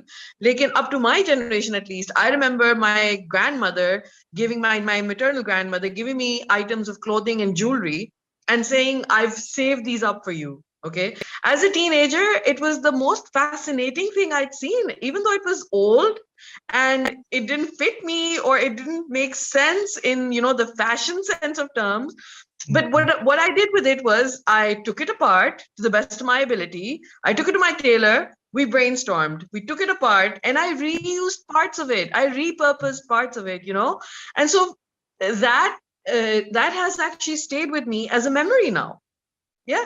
So that sort of thing, I feel the emotional connection to, fashion or items of fashion. I don't want to use the word fashion because, as you pointed out, Aslan, it's not really a positive thing anymore. But that item of fashion and the connection emotionally with it, I feel that is a narrative that Gen Z will really resonate with. So in answer to your question, Khadija, I think that if you continue with that, storytelling narrative like you'd started off, and this time around, maybe take it to the craftsperson. So this is something that in my courses, especially textile courses, I do tell them about the craftspeople and how their, your design decisions impact the craftsperson, right? That's something, it's a real world dilemma that you need to learn to deal with. You have to be mindful of. So it is, I feel like there's definitely a space with regards to the actual finances of it.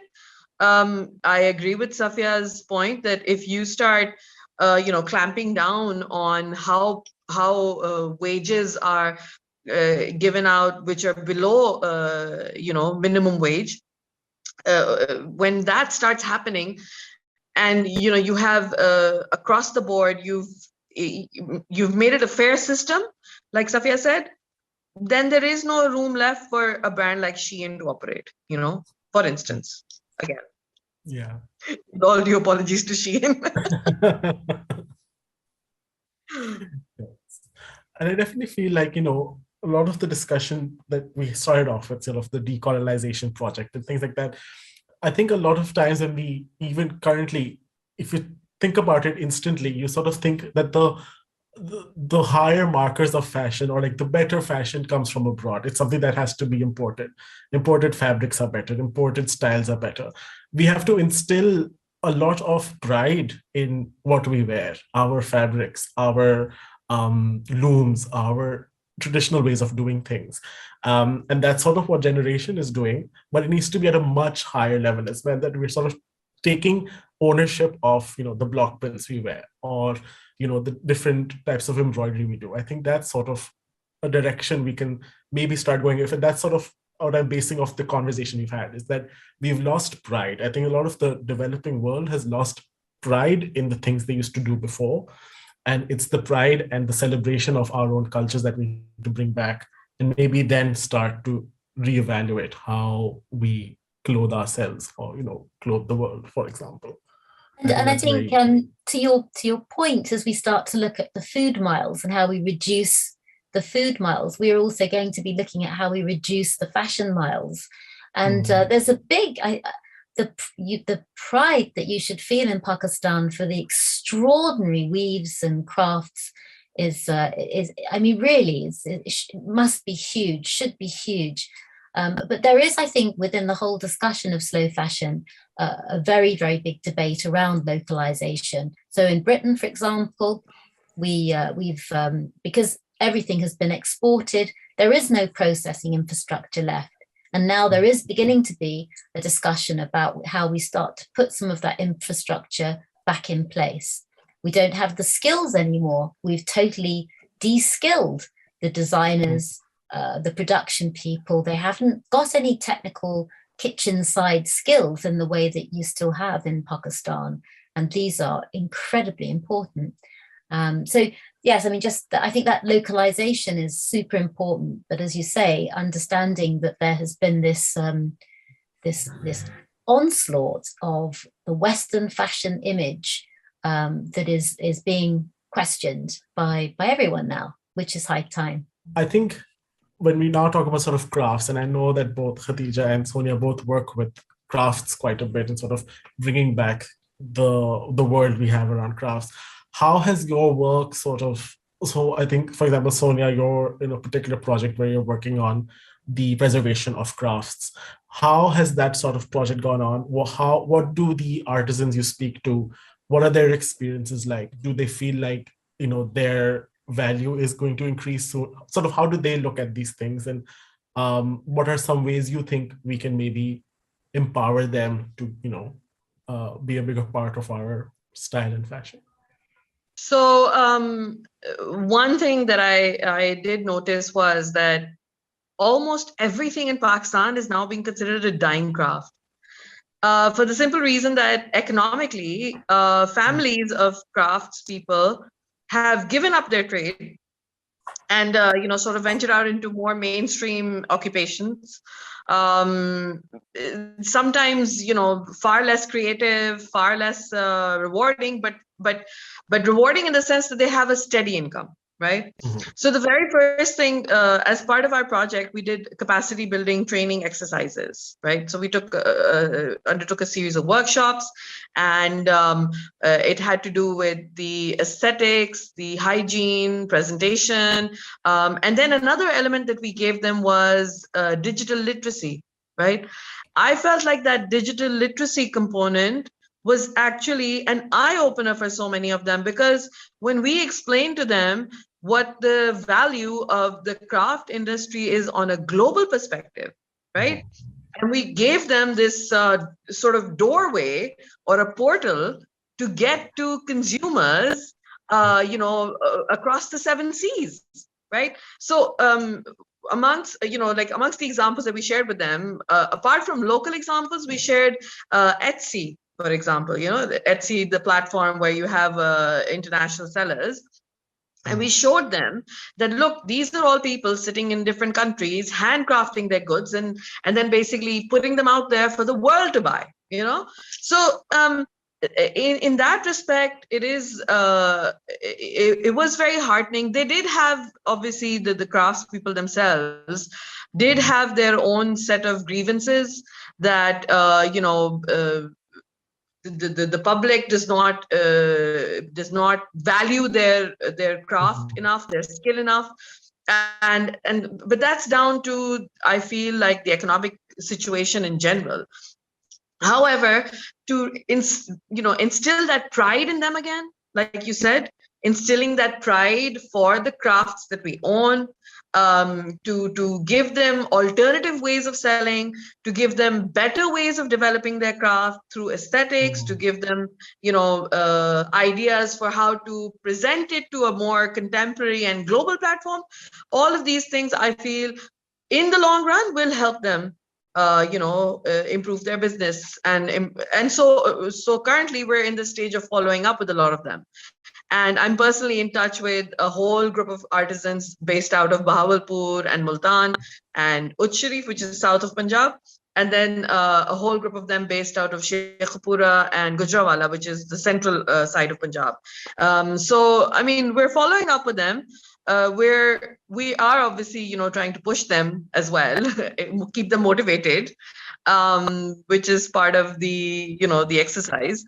But yeah, I mean, I'm personally going to be very keen to see what the overall outcome is after this set of exercises has been followed through. That's great. And Khadija, how about for you when you sort of started off Generation? Not when you started, but now that you work at Generation, like, how has that experience been? The artisans you work with, how, you know, how do you sort of empower them, and what are their own sets of, and you're on mute, Khadija. My children are making a lot of noise. When you go to villages, a lot of women have this concern that they want to sort of leave their local craft or their the embroideries that they've been doing because they think that they won't get the right payment for it and they won't get a fair wage for it. So that's a primary reason why people want to sort of move away from it. And the other thing is obviously that you need to not just get one project or two projects, you need a stream of work so that, you know, you have an income coming. And we are working towards making sure that the person at the end receives a fair wage. And I mean, we are working with people in the middle, but it's, I mean, the kind of problems that people have that, you know, they don't have their ID cards and so they don't have bank accounts. And a lot of these places, I mean, they don't even have mobile phones or, you know, they don't have data on their mobile phones. So there you can like easy pass up their payment to them, or you can do Jazz Cash, but you can't if they don't even have mobile networks. So it's really hard. And a lot of these women actually don't leave their homes because they come from very conservative societies. So a friend or someone goes and gets some work and brings it to their house. If you wire the money to their husbands, they're not okay with that because then the husbands actually stop giving them money because they're like, you know, you're earning money yourself, so I don't need to give you money. So there's, I mean, I'm just saying we don't really talk about this, but this is something so important in how we can actually make sure that the person at the end does receive the fair wage. And there is that sense of transparency, which we're sort of trying to sort of work around. Yeah, so that is something I thought that might be interesting. So I just shared that. No, definitely. I feel like there are lots of socio-economic issues and now digital issues as well, you know, that we don't sort of talk about. These are other intersectionalities within the larger, you know, discussion of how destructive things like fast fashion are. So I think having those discussions are important, bringing them up are important so that we can sort of figure out what are the steps forward that we can take. So currently we're sort of right at the tail end of our discussion. And I think I just would like to know from all of you, just to sort of end this discussion, is how do you see the next steps going? You know, and from your own, either an overall one or something that's particular to your area of expertise, where do you see or how do you see the next steps going? Because as we've established in the beginning, we don't have a lot of time and we don't have, the stakes are stacked against us, right? We know that there's a lot of pollution happening in the fashion world. We know that there's a lot of fabric being produced, but we don't have a lot of time. So how do you see the next steps going? What would you like to see happen maybe? And how can we sort of move forward? Because we've had a lot of discussions, and broadly, I don't just mean this one, but sort of what are the next steps of action that we can take? So I think firstly, when I traveled to Pakistan over a year and a half to work with some of your you know, brilliant fashion designers, Munib Nawaz and Mahin Khan and Sonia Battle and Pink Tree, Jean, etc. What was surprising to me is that there is no fair trade community in Pakistan. There is in Bangladesh. It's a very healthy community, and as there is in Nepal. And with this community, there's a lot of shared best practice and also the build-up of supply chains, for example, for organic materials, so that not only can the local domestic market be strengthened, but also any export can also be be actioned. I would hope that setting up a fair trade initiative within Pakistan would be a really strong start. I would really hope that an initiative like Fashion Declares, which is a fashion industry-wide global initiative that we started here just 2 weeks ago, would welcome people from the fashion industry, from all levels in the fashion industry, to sign up to the 5 commitments, to create a fashion system, to share best practice, and a really bold, ambitious, radical action towards decarbonizing the fashion industry, to delivering social justice in the fashion industry, to switch from synthetic fossil fuel fibers to low impact regenerative systems, and the circular economy that we've discussed, and a system that has governance and transparency. So I'm hoping that people listening to this who are in the fashion industry will join Fashion Declares to learn. It's an educational platform. Doesn't matter where you are, you can sign up and join these webinars and learn about the future of creating a regenerative fashion system. But I think I love the passion, having worked with crafts for the last 30 years. You know, for me, there's nothing more incredible than working with these highly skilled artisans and farmers. And I would hope that we truly respect their wisdom and their stewardship, actually, of so many of the solutions that we need to survive. Thank you very much for inviting me to join you today. Sonia, would you like to give your final thoughts? Sure. So for me personally, I think it does stem from education. Okay, educating the consumer, whether it's through government channels or official channels, whether it's through social media or you know, other kind of alternative content. It's about educating the consumer. It's about educating brands. It's about educating, you know, the design talent that's going to come out.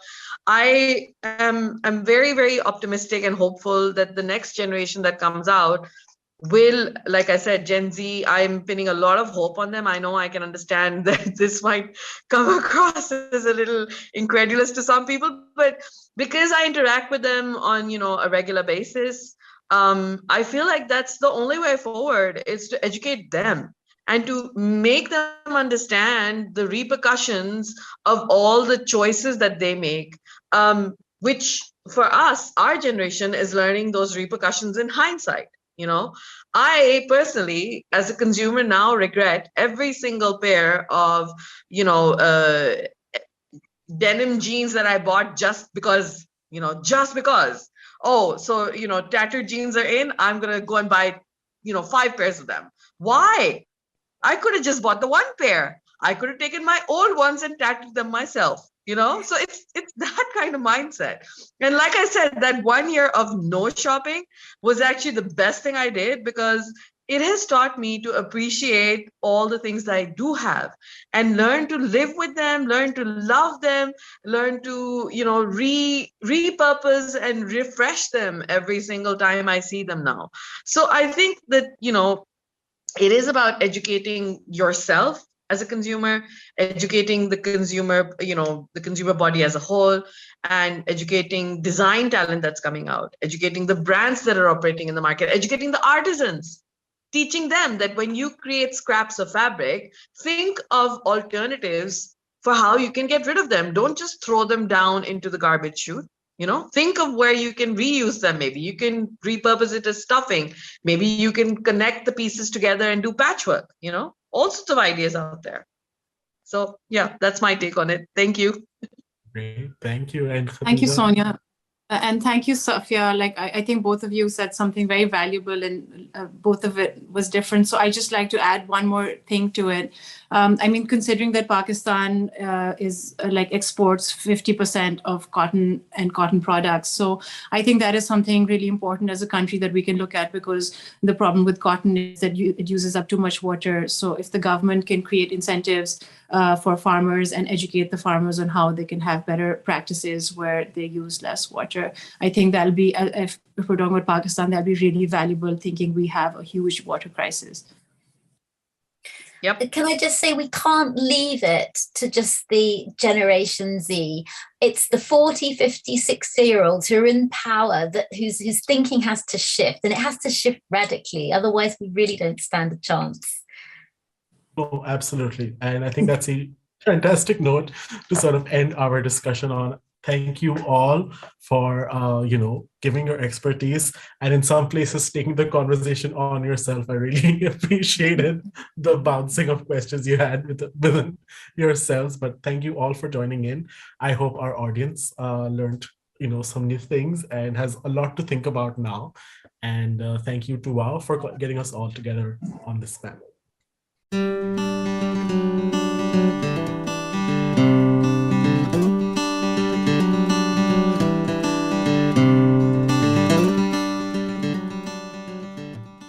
Hello friends, मेरा नाम है Mina and you are watching रानी की ज़बानी. And today we're back with another really fun story for you by Julia Donaldson. Julia Donaldson ने कहानी लिखी और इसकी तस्वीरें लिडिया मंक्स ने बनाई. इस कहानी का नाम है The Princess and the Wizard, यानी कि शहजादी और जादूगर. अच्छा जादूगर नहीं है. It's a wily trickster. It's going to do some naughty things, but we will find out कि end में जीत किसकी होती है. So this is The Princess and the Wizard. It was Princess Eliza's birthday. She was just blowing out the 7 candles on her cake when a wicked wizard flew down the chimney and into the room. "Why didn't you invite me to your party?" he thundered. "Because wicked wizards like turning people into stone," replied Princess Eliza. "So they do," said the wizard, and with a flick of his bony fingers, he turned the king, the queen, and all the party guests into stone. Then he laughed a horrible laugh and said to Princess Eliza, "They like capturing princesses too." Just then, there was a whirring of wings, and in through the window flew the princess's fairy godmother. Phew, she was late for the party. When she saw what had happened, she waved her wand and said, "The princess may try 7 times to escape by changing her color and changing her shape." The wizard just laughed his horrible laugh and said, "Changing her color and changing her shape will never help Princess Eliza escape." Then he snapped his bony fingers again and turned the fairy godmother into stone. The wizard whisked the princess up the chimney and carried her away to his tall, dark castle. He locked her into the cellar, where she cried herself to sleep. Cellar na godam hota hai, the basement, horrible hai, चूहे फिर रहे और अंधेरा था, yuck. The next day was Monday. The wizard unlocked the cellar door. He was holding the big red book which contained all his magic. See, you can see it here. It's a big red book. All his spells in it. सारी जादू की चीजें उस किताब में लिखी हुई थी. "This is our first chance to escape," he said. "I shall count to 100 and then I shall come and find you." He opened his book, closed his eyes, and began to count. Princess Eliza ran outside. The moat of the castle shone blue under the blue sky. She jumped into the water and turned herself into a blue fish. 98, 99, 100. The wizard opened his eyes, looked in his magic book, and read, "To find where Eliza is hiding from you, look in the moat for the fish that is blue." That's a really nifty book to have for an evil wizard, huh? He fished Eliza out of the moat and took her to his kitchen, which is full of blue plates and pots and pans. They were all covered in dried up food. "So, you like blue, do you?" he said. "Then set to work and wash." And he locked her in. On Tuesday morning, the wizard unlocked the kitchen door. He looked at the clean pots and pans and plates and he grunted. "Chance number 2, he said. Then he opened his book, closed his eyes, and began to count. Princess Eliza ran to the farmyard. She turned herself into a yellow chick and hid in some straw. The good idea. But the wizard read in his book, the straw in the farmyard is yellow and thick. Princess Eliza's disguised as a chick. That baby murgi thi na, choosa. So the little toes Eliza turned into a choosa, but the book betrayed her. He scooped Eliza up and took her to a cupboard which was full of yellow socks. They all had holes in them made by his pointy toenails. So, you like yellow, do you? He said. Then sit to work and darn. Then he locked her in. Darning socks is rafu karna, so she had to do rafu on all of the mosaic. On Wednesday morning, the wizard unlocked the cupboard door, looked at all the darned socks and grunted. Chance number 3, he said, and he opened his book, closed his eyes, and began to count. Princess Eliza ran to the meadow. She changed herself into a green grasshopper and hid among the grass blades. Again, itna acha usne idea socha. But the wizard read in his book, the grasshopper princess is easily seen, chirping away in the meadow so green. He caught Eliza in a net and took her to his green bathroom. The bath, basin, walls and floor were covered in the wizard's slimy toothpaste. Ooh. So, you like green, do you? He said. Then sit to work and wipe. And he locked her in. 3 more days went by. Each day the princess tried to escape. On Thursday, she turned herself into an orange fox and hid in a pile of orange leaves. On Friday, she turned herself into a purple butterfly and fluttered among some purple flowers. On Saturday, she turned herself into a black cat and lurked in a black tunnel. But each time, the wizard found her and gave her yet more work to do. In spite of the fact that she was so aqalmand thi, Eliza, kitni koshish kari thi bhagne ki. On Sunday morning, the wizard came onto the roof where Eliza had been scrubbing the sooty chimney pots. Instead of grunting, he laughed his horrible laugh. This is your last chance, he said. If I catch you this time, you must stay and work for me for the rest of your life. Then he opened his book, closed his eyes, and began to count. Princess Eliza turned herself into a white gull and flew up into a cloud. But as she hovered above the roof, where the wizard was still counting, she saw words forming upon the page of his open book. So that's how he finds me, she cried. I shall never escape. But then she had an idea. She turned herself into a page of the wizard's book, a perfectly blank white page with no writing on it. 98, 99, 100. The wizard finished counting and began to read his book. The princess turned into a bird in the sky. She hid in a cloud. Then she had one more try. That was the end of the page. The wizard turned over to read more, but there was no more. The next page of his book was blank and white. He flew into a rage. You stupid book, he shouted, and he hurled it into the moat. The book landed with a splash and sank to the bottom. All the wizard's magic was gone. At that moment, in the palace, the king and the queen and all the party guests came back to life. Where is Princess Eliza? They asked each other. Nobody knew except the fairy godmother, and she only smiled, said nothing. Princess Eliza had turned herself from a white page into a blue fish and swimming to the edge of the moat, she turned herself into a yellow chick and ran across the corn in the farmyard. She turned herself into a green grasshopper and hopped over the grass. She turned herself into an orange fox and raced through the orange leaves. She turned herself into a purple butterfly and fluttered over the purple flowers. She turned herself into a black cat and streaked through the black tunnel. Then she turned herself into a white bird and flew all the way back to the palace and in through the window.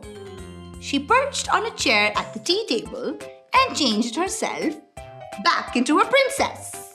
The king and queen and all the party guests hugged her.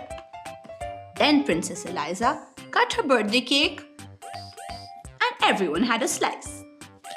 Wasn't she so smart? Didn't she have such an amazing idea? उसने खुद बखुद इतनी अक्लमंदी की और खुद बखुद बगैर फेरी godmother की मदद के बगैर अपने आप को बुरे जादूगर से बचा लिया. And that's the kind of quick thinking that we all need for our day-to-day lives. I hope that you enjoyed this story as much as I did reading it with you guys. And we'll see you next time for Rani Ki Zabani. Bye.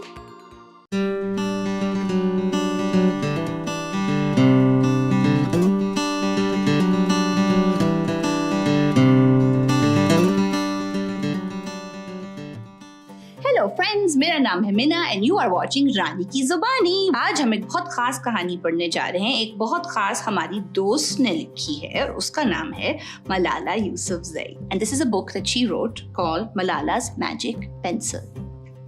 बहुत प्यारी कहानी है, बहुत मजा आएगा पढ़ के। अगर आप भी स्कूल जाते हैं और आपको भी पढ़ाई का शौक है और आप भी चाहते हैं दुनिया बदलना, this is the book for you.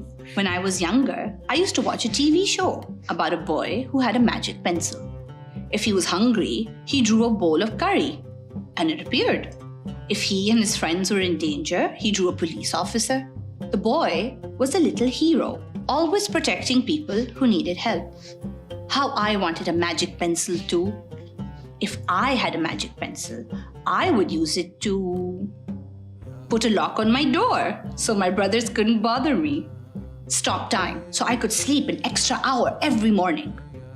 Erase the smell of the rubbish dump near my house. And I would use it to make other people happy. I would draw the most beautiful dresses for my mother or the best buildings in the valley for my father so he could open many schools where children could study for free. And I'd draw a proper ball so my brothers and I no longer had to play with an old sock stuffed with rubbish. Every night before I went to bed, I wished for a magic pencil of my own. And every morning, I would wake up and check my cupboard. But the magic pencil was never there. One day, I was throwing away potato peelings and eggshells at the dump. I was wrinkling my nose and swatting away flies and making sure I didn't step on anything dirty in my nice shoes when I saw a girl, about my age, sorting rubbish into piles. Nearby, boys were fishing for metal scraps using magnets on string. When my father returned home from work, I told him what I'd seen. It made him sad. Abba, I said. Yes, Jani, he said back. I always liked when he called me dear one. Why haven't I seen that girl in my class? Because, he said, but he didn't finish right away. Because, Jani, in our country, not everyone sends their daughters to school. And some children must work to support their family. Those boys will sell the metal scraps that they find. If they went to school, their families would go hungry. School was my favorite place, but I had never considered myself lucky to go.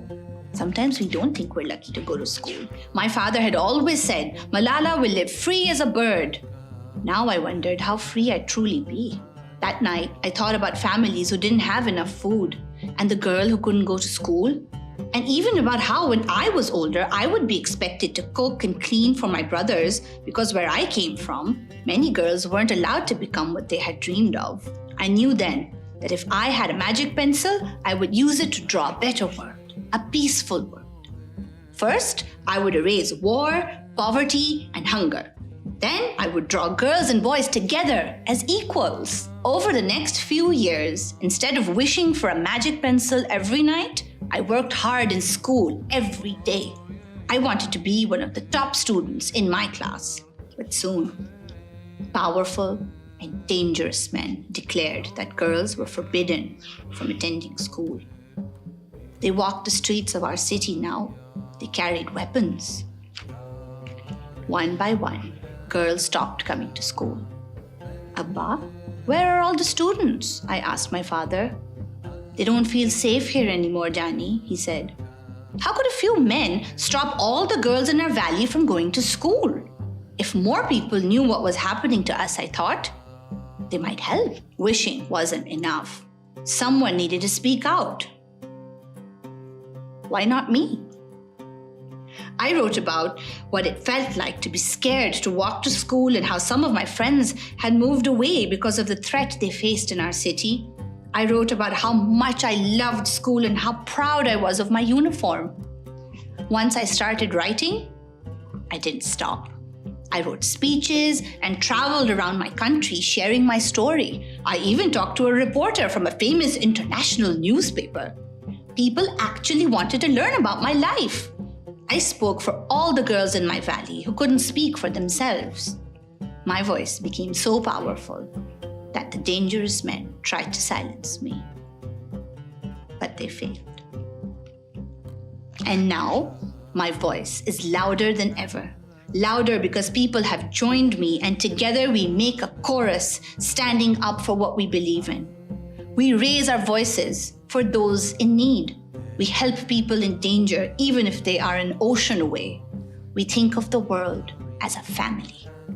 Do you still believe in magic? I do. I wrote alone in my room, but people all over the world were reading my stories. Millions now know it and help me spread my message of hope. I had at last found the magic I was looking for in my words and in my work. I am Malala. I've always wished I could make the world a more peaceful place, and every day I work to make my dream come true. So in the end, Malala's magic pencil was the pencil that wrote all of those wonderful words that connect her and connect us and connect all of us together in this wonderful quest that we all have to try and make the world a better place and to think of the world as a family. Because अगर हम एक दूसरे का साथ नहीं देंगे, तो फिर कैसे दुनिया बदलेगी? Thank you so much for joining me today. I hope आपको भी बहुत मजा आया ये कहानी पढ़ के, मलाला की कहानी. And we'll see you next time.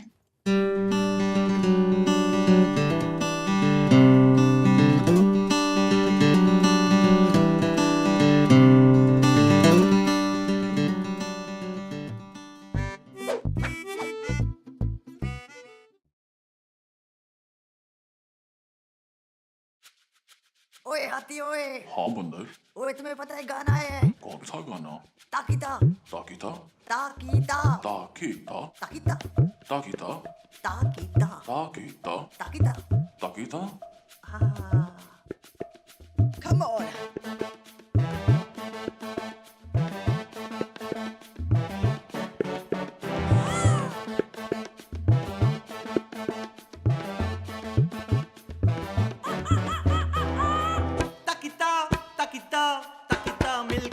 बजाते थे तकिता तकिता तकिता हाथी भिगाते थे ताकीता मिलके बजाते थे ताकीता हाथी भिगाते थे आते थे जाते थे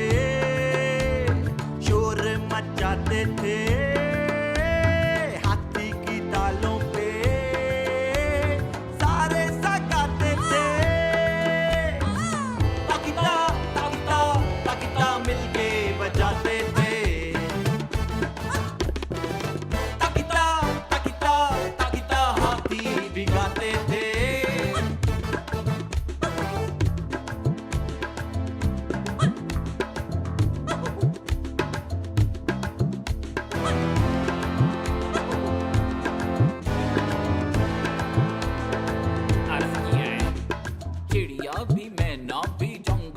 जाते थे हाथी की तालों पे सारे सगाते थे चिंता और बंदर बर्तन बजा के ताकीता ताकीता सबको सुनाते थे चिड़िया भी मैना भी जंगल सजाते थे हाथी की तालों पे सारे सगाते थे और बंदर भी बर्तन बजा के ताकीता ताकीता सबको सुनाते थे ताकीता ताकीता ताकीता मिलके बजाते थे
देखो जादू सर के ऊपर कितनी शक्लें बदले बादल, ऐसा बादल वैसा बादल। देखो जादू सर के ऊपर कितनी शक्लें बदले बादल, ऐसा बादल वैसा बादल। जो तुम देखो वैसा बादल, जो तुम देखो वैसा बादल।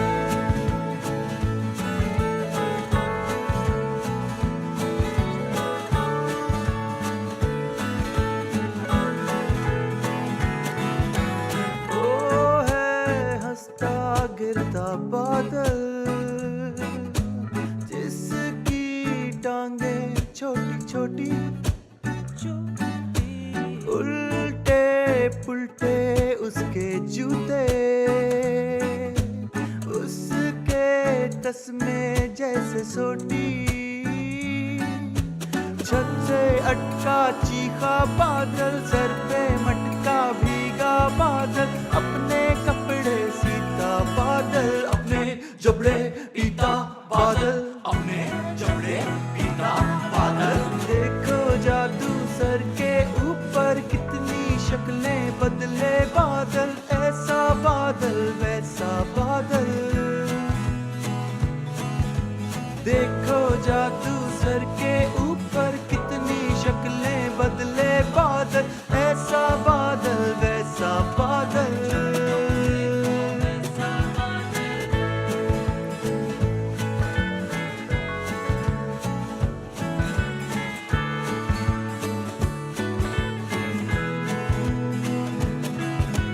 इनके नीचे बहते बादल,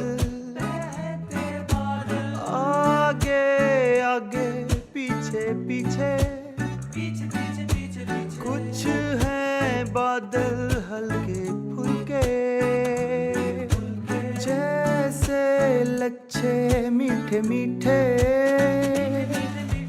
मोटे बादल छोटे बादल, कंबल ओढ़े सोते बादल। जब तक तुमने देखे बादल तब तक तुमसे खेले बादल, तक तुमसे खेले बादल। देखो जादू सर के ऊपर कितनी शक्लें बदले बादल, ऐसा बादल वैसा बादल। देखो जादू सर के ऊपर कितनी शक्लें बदले बादल, ऐसा बादल वैसा बादल। जो तुम देखो वैसा बादल।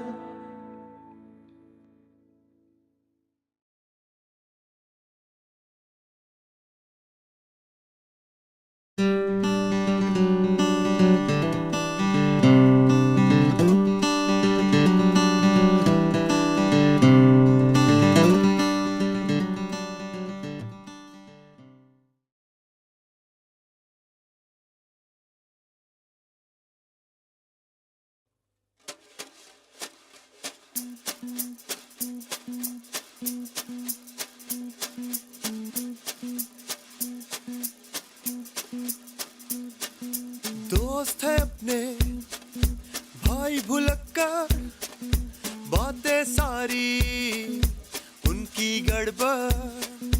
दोस्त है अपने भाई भुलक्कर, बातें सारी उनकी गड़बड़।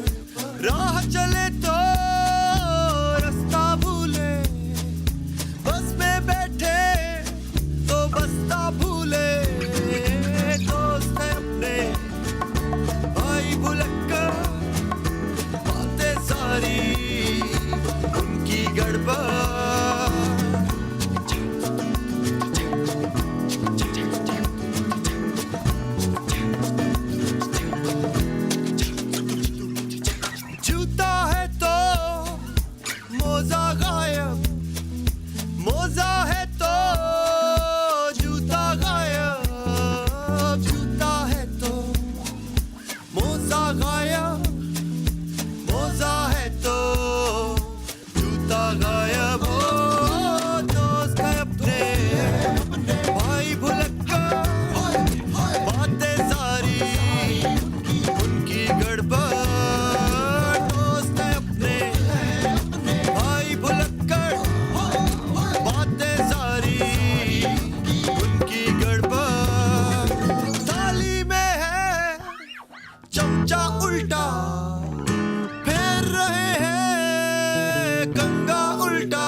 Hello, friends.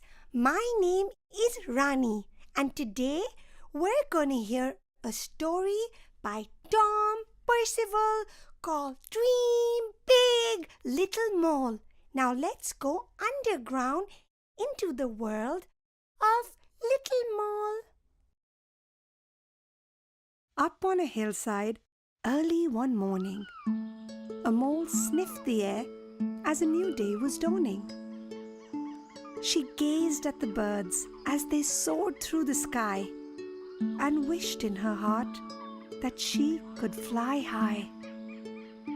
She watched as the ducks splashed along in the water, but Mole couldn't swim because no one had taught her. She saw Grasshopper leap and Squirrel climb high. "I wish I could do that," she said with a sigh. Owl heard the mole sigh and flew down from her tree. "Just be who you are," said the owl. "That's the key. Dream big, little mole. Be brilliant, be you." Then off the owl flapped with a loud twitter-too. Mole tried to dream big, but her thoughts were a blur. Nothing she dreamt up felt quite right for her, until something struck her. She cried, "Owl's so clever! My skill is to dig the biggest hole ever!" She dug deep through the soil, so fast and so keen. Her hole would be bigger than any yet seen. She dug down ever deeper, through mud and past rocks, and fell through the roof of a flute-playing fox. "Well, thank you," said Fox, although not very kindly. "I thought that the worst of this week was behind me. My friend moved away, now I'm here all alone, and to make matters worse, you've just ruined my home." "I'm sorry," said Mole. "I don't know what to say." But Fox rolled his eyes and just shooed her away. So Mole tunneled on, feeling slightly forlorn, until a voice cried, "You've just ruined my lawn!" Mole had dug up into somebody's garden. "I'm sorry," she said. "I do beg your pardon." "First, my hose gets a hole," said Hedgehog, distressed. "And now look what you've done. You've made such a mess." Mole repeated, "I'm sorry."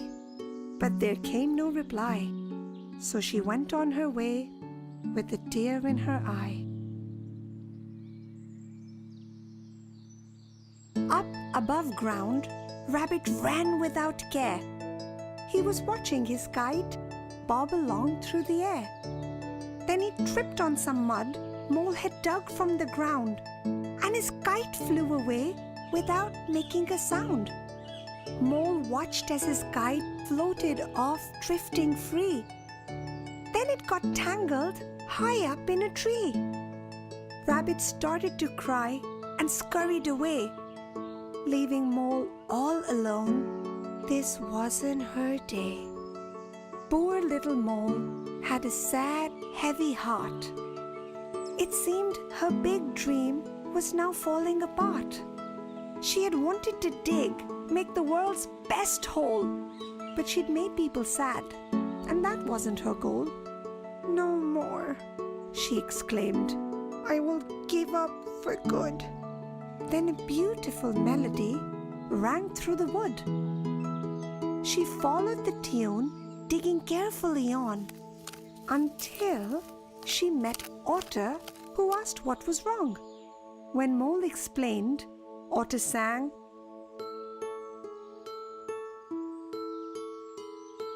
"Just keep on going, you will dig your hole. There's no time for slowing. I've practiced a lot to sing clear and true, and practice makes perfect whatever you do. So Mole dug back down till her paws felt all soggy, and she noticed the ground was now feeling quite boggy. Oh no! Panicked Mole, her whiskers a-quiver. She seemed to have dug through the bank of a river. The water gushed out, flowing faster and faster. Had Little Mole's dream become a disaster? When she popped above ground, Mole was feeling quite tense. Her digging had set off a chain of events. The water gushed out, shooting high up a tree in a powerful jet that set Rabbit's kite free. In Hedgehog's dry garden, a shower of rain meant everything started to grow once again. From the top of a spout, Fox heard Otter's sweet song, and in no time at all, he was playing along. All the problems were solved, and Mole felt so glad. She'd brought strangers together. They were no longer sad. They laughed as they worked to clear everything up, and Mole marveled at what can come out of bad luck.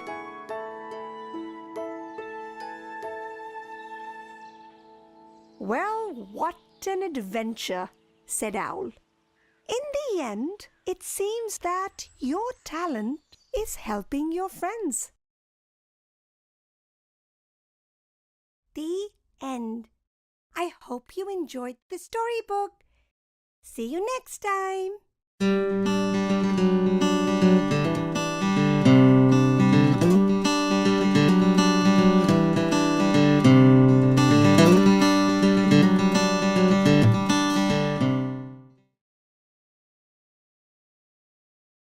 Hello, अस्सलामुअलैकुम। मैं हूं आपकी host Zainab. वैसे तो कायद से बातों की वजह से आप सब लोग मुझे जानते ही होंगे, लेकिन मैं इतनी फेमस हूं ये तो मुझे तब पता लगा जब मुझे विमेन ऑफ द वर्ल्ड की तरफ से एक स्पेशल इनविटेशन आया। भाई मजा आ गया।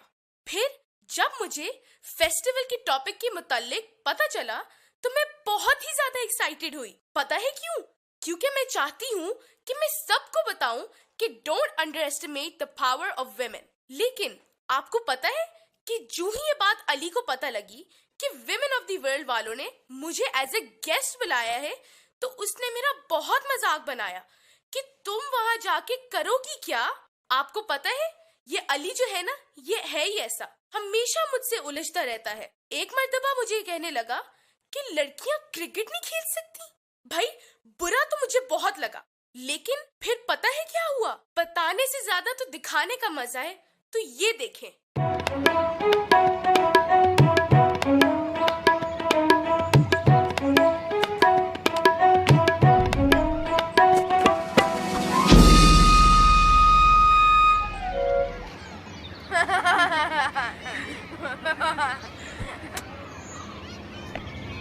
तुम लड़कियां क्या कर रही हो? क्रिकेट लड़कों का खेल है, लड़कियों का नहीं। लड़कियों के लिए तो डॉल्स होती हैं। ये क्या बात हुई? जरा एक बॉल तो कराओ, मैं तुम्हें दिखाती हूँ क्रिकेट कैसे नहीं आती। ज़ैनब बेटा, अंदर आ जाओ, अंधेरा हो रहा है। ज़ैनब बेटा, क्या हुआ? अब्बा, अली ने कहा कि लड़कियाँ क्रिकेट नहीं खेल सकती, लेकिन मुझे और सारा को क्रिकेट बहुत पसंद है। ज़ैनब बेटा, खेल तो सकती हैं, लेकिन हमारे मुआशरे में लड़कियों को खाना पकाना सिखाया जाता है और लड़कों को क्रिकेट। लेकिन मैं बहुत अच्छी क्रिकेट खेलती हूँ और मैं अली को हरा सकती हूँ। हाँ बेटा, हरा तो तुम सकती हो, मगर क्या करें, इस मुआशरे में लोग ऐसा ही सोचते हैं।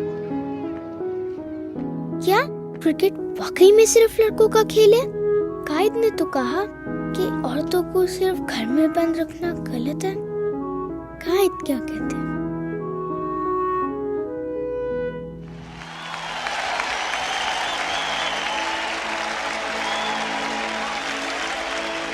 शाबाश ज़ैनब, इस मेहनत और लगन का तुम्हें सिला जरूर मिलेगा। कायदे आज़म, आप यहाँ? ज़ैनब, ये तुम्हारा ख्वाब है और इस ख्वाब को सच्चाई में बदलने की जिम्मेदारी भी तुम्हारी है। लेकिन अली ने तो कहा था कि लड़कियों को क्रिकेट नहीं खेलनी चाहिए। ज़ैनब, मैंने हमेशा ये कहा है कि कोई भी कौम अपने होने का हक अदा नहीं कर सकती जब तक उस कौम की ख़वातीन मर्दों के शाना बशाना ना चले। ज़ैनब, तुम्हें अपने हकूक के लिए खुद लड़ना होगा। मगर कैसे? इस दुनिया में दो ताकतें हैं, एक तलवार की और दूसरी कलम की, मगर इन दोनों से बड़ी एक और ताकत है और वो औरतों की ताकत है। तुम्हें खुद फैसला करना होगा कि तुम अपनी इस ताकत को कैसे इस्तेमाल करती हो।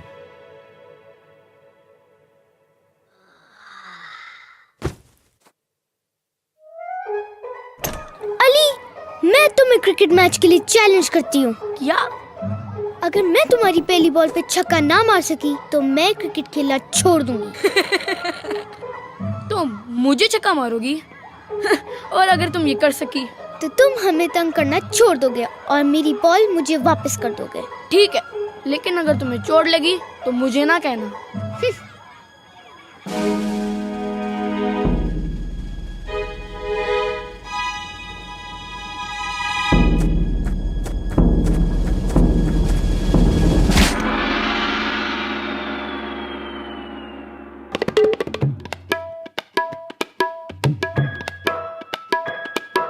ये लो अली, अब तुम्हारी बारी। लेकिन कोई लेकिन नहीं।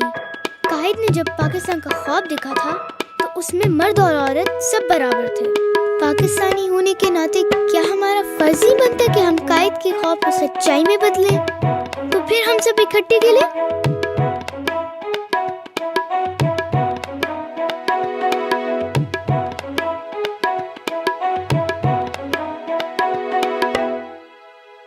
हाँ जी, देखा फिर आपने कि हम सब कुछ कर सकती हैं। मिसाल के तौर पर हम आर्मी में जा सकते हैं, क्रिकेटर बन सकती हैं, ऑफिसेज में काम कर सकती हैं और तो और अच्छी सिंगर भी बन सकती हैं। अच्छी सिंगर? ओह, इससे मुझे याद आया कि मुझे तो आपको अपनी एक बहुत ही जबरदस्त गेस्ट से मिलवाना है, जो वैसे तो अच्छी है ही, लेकिन वो सिंगर भी बहुत अच्छी है। तो आए फिर।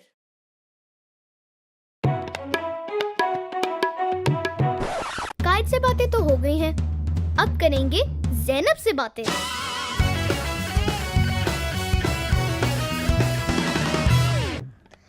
अस्सलामुअलैकुम, ज़ैनब से बातें पर खुशामदीद।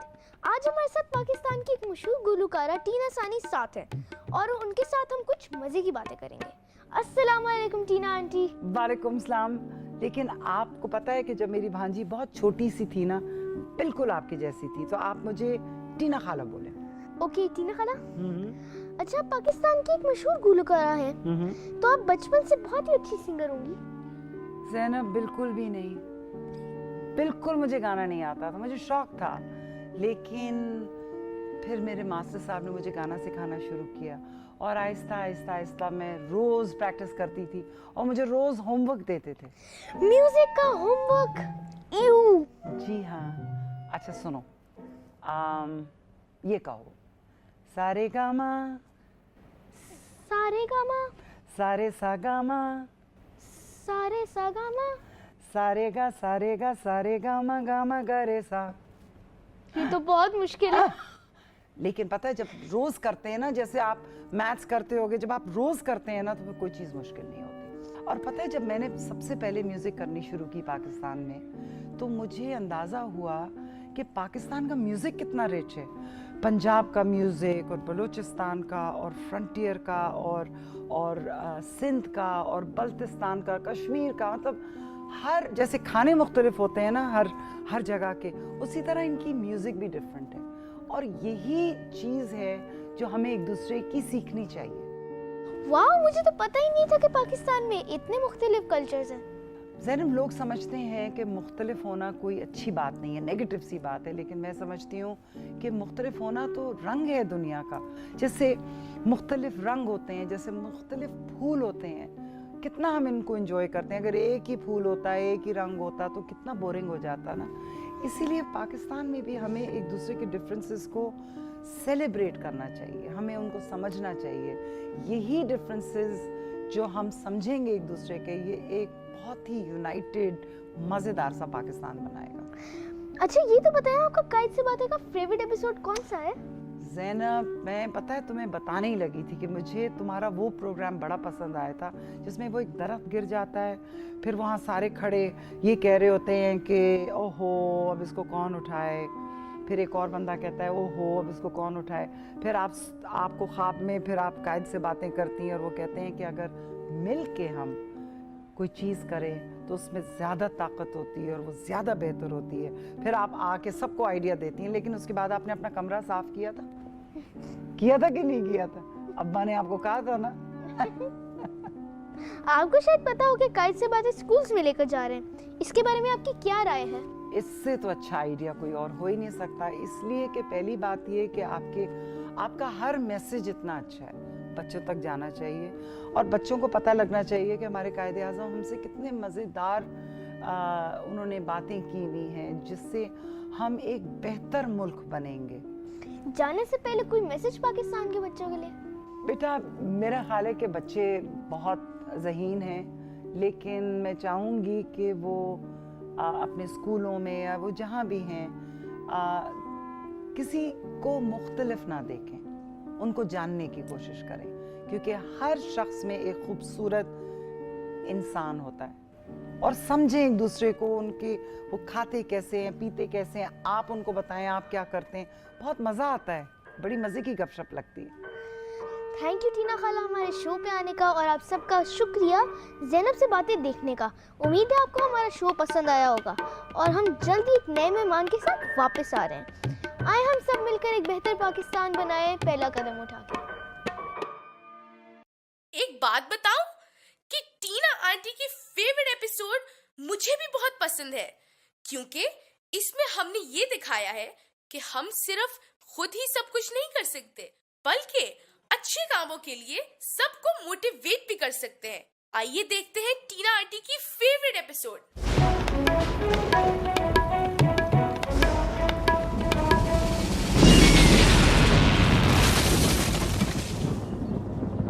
कुछ करना चाहिए इस तरफ का, मगर अकेले क्या करूं?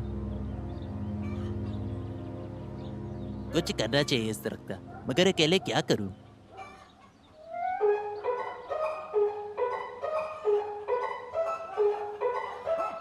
उफ, इतने दिन हो गए अभी तक नहीं हटाया, अब कौन हटाएगा? अरे ज़ैनब, ये क्या हुआ? मैं इस गिरे हुए दरख्त को टापते हुए गिर गई। अब्बा इतने दिन हो गए, उस गिरे हुए दरख्त को कौन हटाएगा? पता नहीं बेटा, मैं भी सोच रहा था कि कुछ करूं, मगर इतना बड़ा दरख्त अकेले कैसे हटाऊंगा? शायद कोई और हल निकल आए। अच्छा इधर आओ।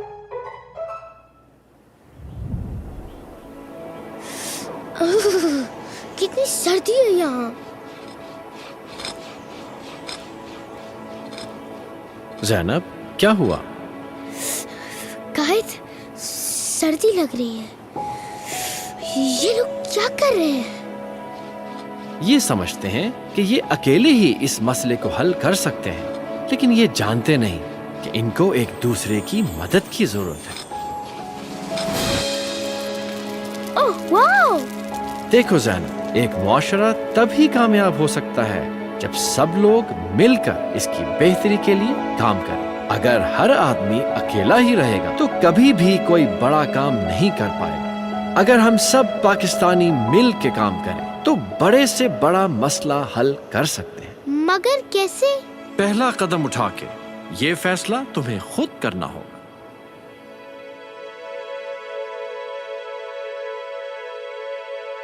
अब्बा, अब्बा, बात सुने। क्या हुआ बेटा? अब्बा, हमें कुछ करना होगा, चले। हेलो, आपको दरख्त तंग कर रहा था ना? चले मेरे साथ।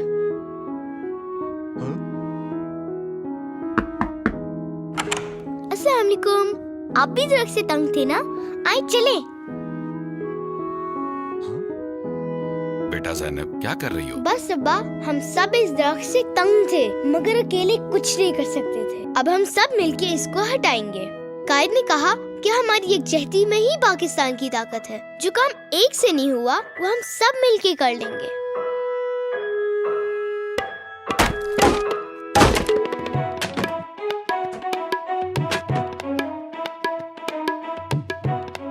जैनब, ये तुमने बहुत अच्छा काम किया और मुझे तुम पर बहुत फख्र है। थैंक यू अब्बा। बस अब जिस तरह तुमने ये सड़क साफ की है, इसी तरह अपना कमरा भी साफ कर दो। अब्बा,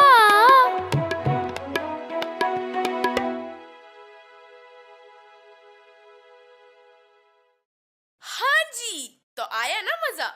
लेकिन यहाँ पे आपके लिए एक मजे का सरप्राइज है। आपको पता है हमारा दूसरा गेस्ट कौन है? बताऊं या नहीं?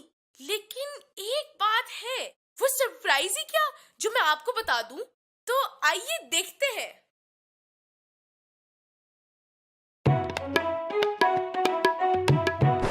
कायद से बातें तो हो गई हैं, अब करेंगे ज़ैनब से बातें।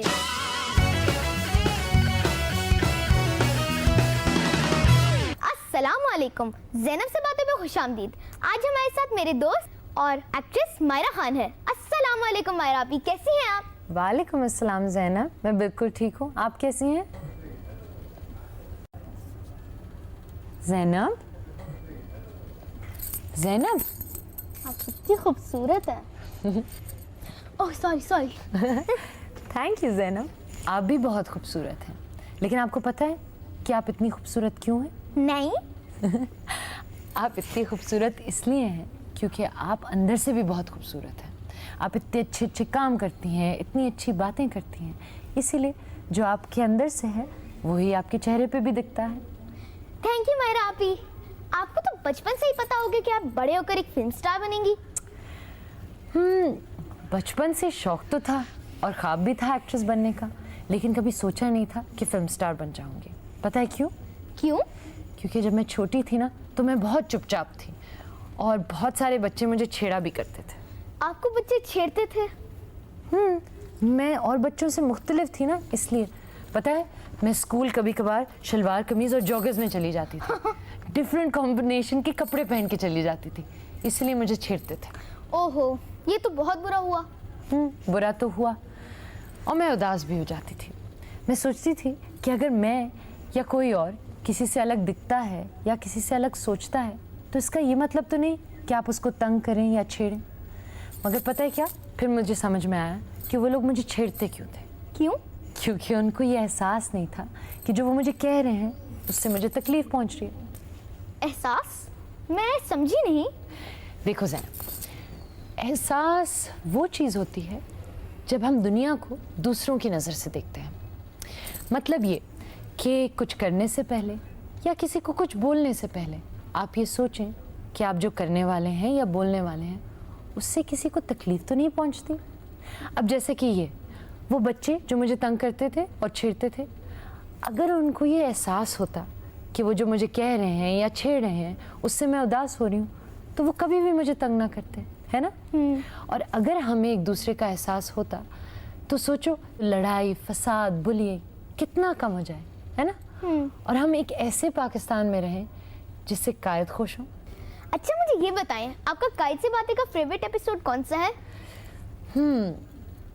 मुझे तो सारे ही अच्छे लगते हैं, लेकिन अगर एक चूज़ करना पड़ा तो मेरा फेवरेट एपिसोड सारा वाला एपिसोड है।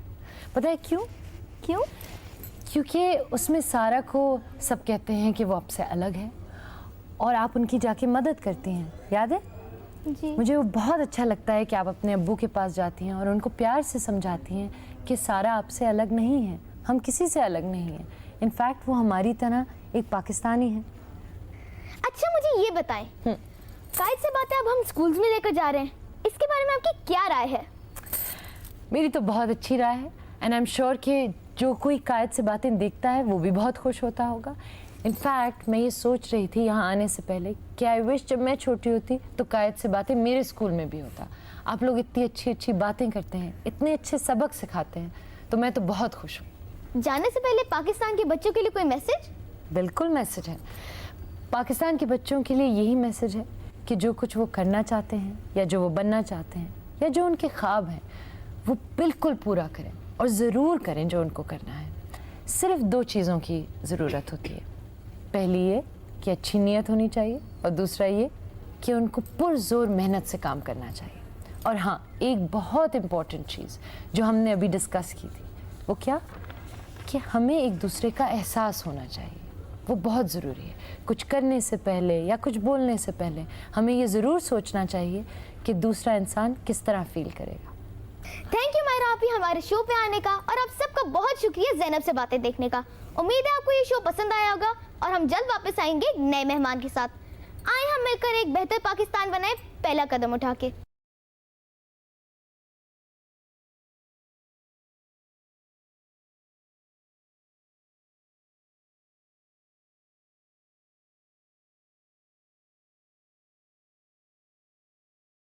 हाँ जी, सब मायरा आपी की फैन और वो निकली हमारी फैन। वाओ, मुझे तो ये पता ही नहीं था। लेकिन ये सारा वाली एपिसोड उनको क्यों पसंद आई, ये तो आप भी एपिसोड देखकर बताएं।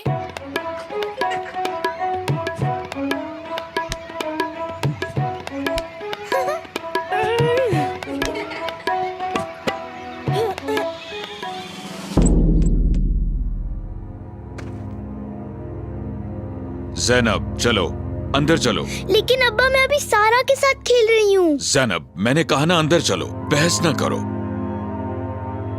ज़ैनब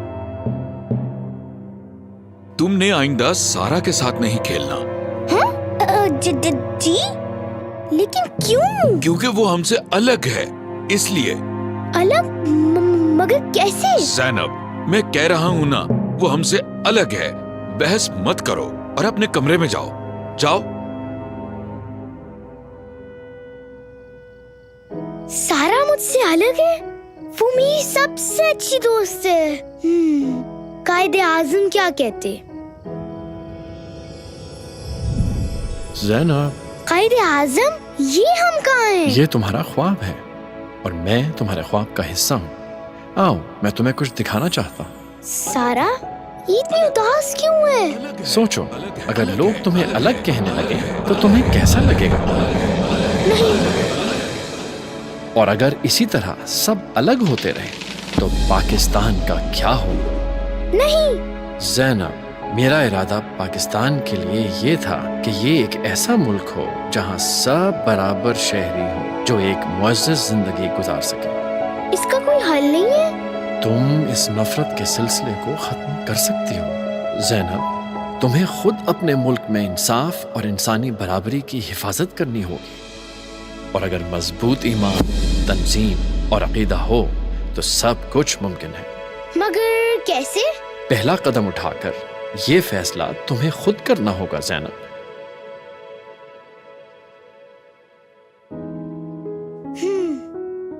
ज़ैनब बेटा मैं जो कल तुम्हारे साथ गुस्सा हो गया था वो हमसे अलग है। अब्बा, वो हमारी तरह एक पाकिस्तानी है और उसने कुछ गलत नहीं किया। कायद ने कहा हम सब चाहे कोई भी रंग, नस्ल या फिर के हों, सब एक मुल्क के शहरी हैं। हम सब के लिए बराबर हकूक, सहूलतें और जिम्मेदारियां हैं। अगर एक दूसरे के साथ बिला वजह की दूरियां रखेंगे तो एक मुत्तहिद पाकिस्तान कैसे बनाएंगे? तो फिर हम सब इकट्ठे खेलें? चलो आओ खेलें।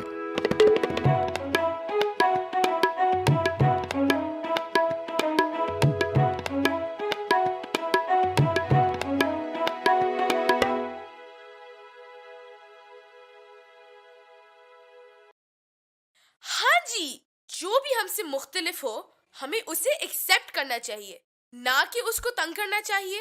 वैसे भी सारा मेरी फेवरेट दोस्त है, अली भी मेरा अच्छा दोस्त है, लेकिन वो और उसके एडवेंचर्स, उफ तौबा। अब यही देखें।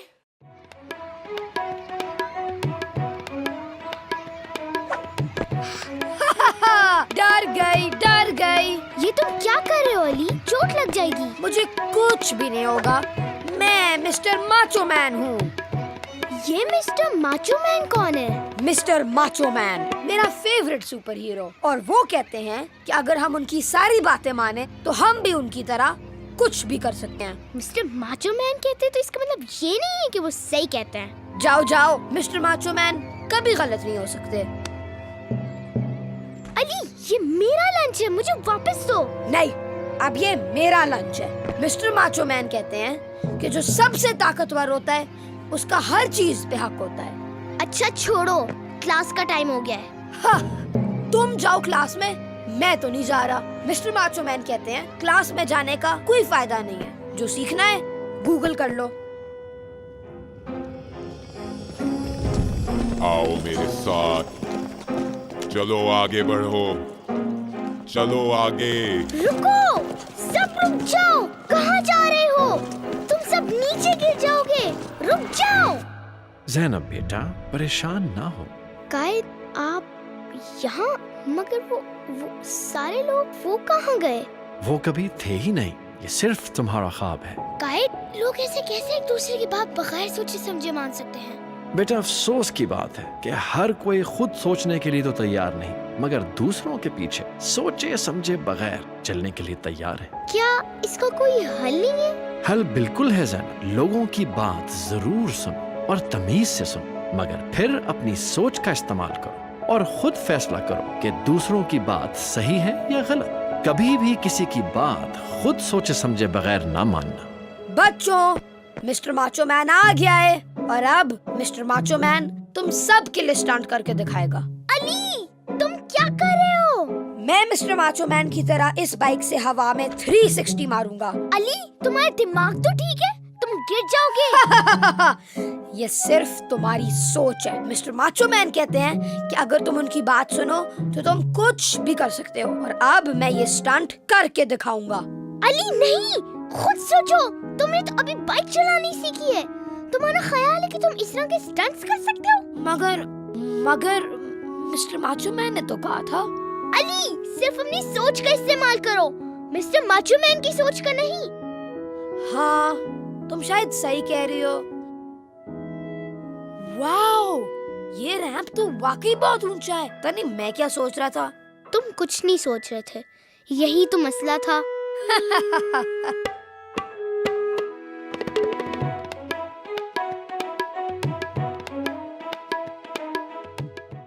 हाँ जी, तो आपने देखा ना मैंने किस तरह अली की खुशफहमी को ठीक किया। वैसे ये अली बहुत तेज है, ये तो माचो मैन बनकर इतना स्मार्ट बन रहा था। सोचिए, अगर वो बादशाह बन जाए तो क्या होगा। है ना मजे का कॉन्सेप्ट। लेकिन देखें, अगर ऐसा हुआ तो ये सब कैसा लगेगा। एक था नेक बादशाह जो अपने लोगों का बहुत ख्याल रखता था। उसकी बादशाहत से सब खुश थे और सब उसे बहुत प्यार करते थे। मगर एक दिन वो अचानक बीमार हो गया और फिर वो अल्लाह को प्यारा हो गया और उसका बेटा बादशाह बन गया। अब मैं बादशाह हूँ और अब मैं अपनी मर्जी करूंगा। बादशाह अली, लोग आपके पहले हुक्म का इंतजार कर रहे हैं। हाँ, मेरा पहला हुक्म, आज से मेरी सल्तनत में 3 डे नहीं उगेंगे। जी? जैसे आपका हुक्म बादशाह अली। और मेरा दूसरा हुक्म, अब से सल्तनत के आधे खिलौने मेरे होंगे। उफ, तुम्हारा दिमाग खराब हो गया। मेरा मतलब बादशाह अली, आपको लोगों की भलाई के लिए फैसला करना चाहिए, अपनी मर्जी के लिए नहीं। ना ना, सर पे ताज नहीं तो लोगों पे राज नहीं। इसका मतलब ये नहीं कि खामोश! मेरे हुक्म के खिलाफ आवाज उठाने की जुर्रत कैसे हुई? इसे कैद कर दो। ज़ैनब, कायदे आज़म, यानी ये सब एक ख्वाब है? कायद, मैं बादशाह अली को कैसे समझाऊं कि उसके फैसले सही नहीं हैं और उनसे लोगों को नुकसान होगा? ज़ैनब, बादशाही निज़ाम का यही तो मसला है। अगर बादशाह अच्छा हो तो निज़ाम सही चलता है, लेकिन अगर बादशाह ठीक ना हो तो अवाम की कोई आवाज़ नहीं होती। बादशाह हमेशा अपनी मर्जी करता है। तो ऐसा कोई तरीका नहीं कि बादशाह हमेशा लोगों की आवाज सुने? बादशाहत में तो नहीं, मगर जब जमहूरियत होती है तो तुम्हारे हाथ में हुकूमत को रखने या बदलने की ताकत होती है। इसीलिए तो जब पाकिस्तान बना तो हमने जमहूरी निजाम कायम करने का फैसला किया। पर मैं अकेली क्या कर सकती हूँ? अकेले शख्स के लिए निजाम को बदलना बहुत मुश्किल होता है, लेकिन जैसे हमने कौम को इकट्ठा करके पाकिस्तान के लिए पुरअमन आवाज उठाई, तुम्हें भी लोगों को मुत्तहिद करना होगा। मगर कैसे? ये फैसला तुम्हें खुद करना होगा ज़ैनब, पहला कदम उठा के। लोगों, हम ऐसे खुद गर्ज बादशाह की हुक्मरानी में नहीं रह सकते। हर इंसान को अपनी आवाज उठाने का मौका मिलना चाहिए। ये बादशाह सिर्फ अपने लिए सोचता है। हम जमहूरी निजाम अपनाएंगे, जहां हम अपने लीडर खुद चुनेंगे, जहां हमारी आवाज सुनी जाएगी। तुम क्या समझती हो ये लोग अपने लिए खुद सोच सकते हैं? इनमें इतनी समझ कहाँ? ये लो, अपनी हिफाजत खुद करो। हम एक ऐसी जगह जाएंगे जहां लीडर का इंतखाब लोग करेंगे। तुम ऐसा नहीं कर सकते। मैं बादशाह हूँ, मेरे सर पे ताज है। सिर्फ सर पे ताज पहनकर लीडर नहीं बनता, लीडर को आवाम का साथ चाहिए होता है।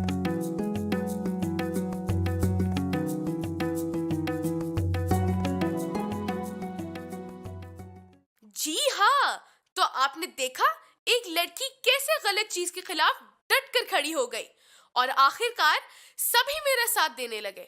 यही होता है, जब आप पहला कदम उठाते हैं तो फिर बहुत से लोग हमारा साथ देने लगते हैं।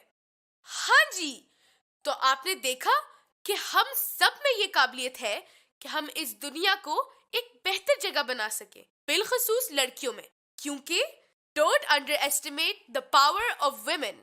तो आइए फिर इस दुनिया की बेहतरी के लिए अपना अपना किरदार अदा करें और ज़ैनब को इजाजत दें। फिर मुलाकात होगी। अल्लाह हाफिज।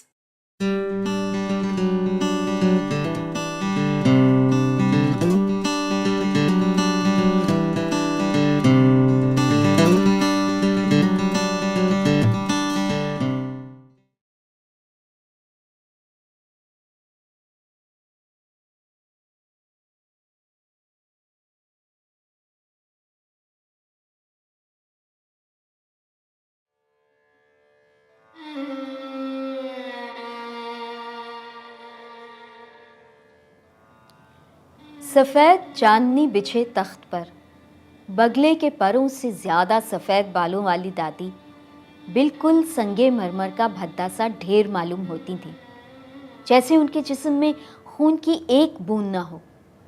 उनकी हल्की सुरमई आँखों की पुतलियों तक पर सफ़ेदी रींग आई थी, और जब वो अपनी बेनूर आँखें खोलती ऐसा मालूम होता सब रोज़न बंद हैं। खिड़कियां दबीज पर्दों के पीछे सहमी छुपी बैठी हैं। उन्हें देखकर आंखें चुंधियाने लगती थीं, जैसे इर्द गिर्द पिसी हुई चांदी का गुबार मुअल्लक हो, सफ़ेद चिंगारियां सी फूट रही हों।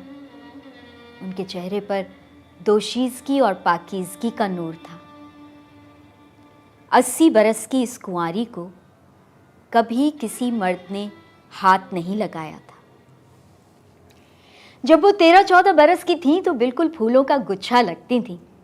कमर से नीचे झूलते हुए सुनहरी बाल और मैदा शहाब रंगत। उनके हुस्न का कुछ ऐसा शोहरा था कि अम्मा बाबा की नींदें हराम हो गई थीं।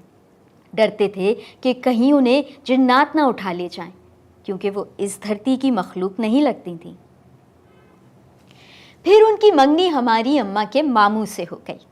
जितनी दुल्हन गोरी थी उतने ही दूल्हा मियाँ स्याह भट्ट। रंगत को छोड़कर हुस्नो मर्दानगी का नमूना थे। क्या डसी हुई फटारा आंखें, तलवार की धार जैसी खड़ी नाक और मोतियों को मान करने वाले दांत। हाँ, मगर अपनी रंगत की स्याही से बेतरह चिढ़ते थे। जब मंगनी हुई तो सबने खूब छेड़ा, हाय दूल्हा हाथ लगाएगा तो दुल्हन मैली हो जाएगी, जान को जानो ग्रहण लग जाएगा। काले मियाँ उस वक्त 17 बरस के खुद सर बिगड़े दिल बछेड़े थे। उन पर दुल्हन की हुस्न की कुछ ऐसी हैबततारी हुई कि रात ही रात जोधपुर अपने नाना के यहाँ भाग गए। दबी दबी जबान में अपने हम उम्रों से कहा, मैं शादी नहीं करूँगा। यह वो ज़माना था जब चूं चरा करने वाले को जूती से दुरुस्त कर लिया जाता था। एक दफ़ा मंगनी हो जाए तो फिर तोड़ने की मजाल ना थी, नाके कट जाने का खदशा था। और फिर दुल्हन में ऐब ही क्या था, यही कि वो बेइंतहा हसीन थी। दुनिया हुस्न की दीवानी है और आप हुस्न से नाला, बदमजाकी की हद। वो मगरूर है, कैसे मालूम? जबकि कोई सबूत नहीं, लेकिन हुस्न जाहिर है मगरूर होता है। और काले मियाँ किसी का गुरूर झेल जाए, ये नामुमकिन। नाक पर मक्खी बिठाने के रवादार न थे। बहुत समझाया, मियाँ वो तुम्हारे निकाह में आने के बाद तुम्हारी मिल्कियत होगी, तुम्हारे हुक्म से दिन को रात, रात को दिन कहेगी, जिधर बिठाओगे बैठेगी, उठाओगे उठेगी।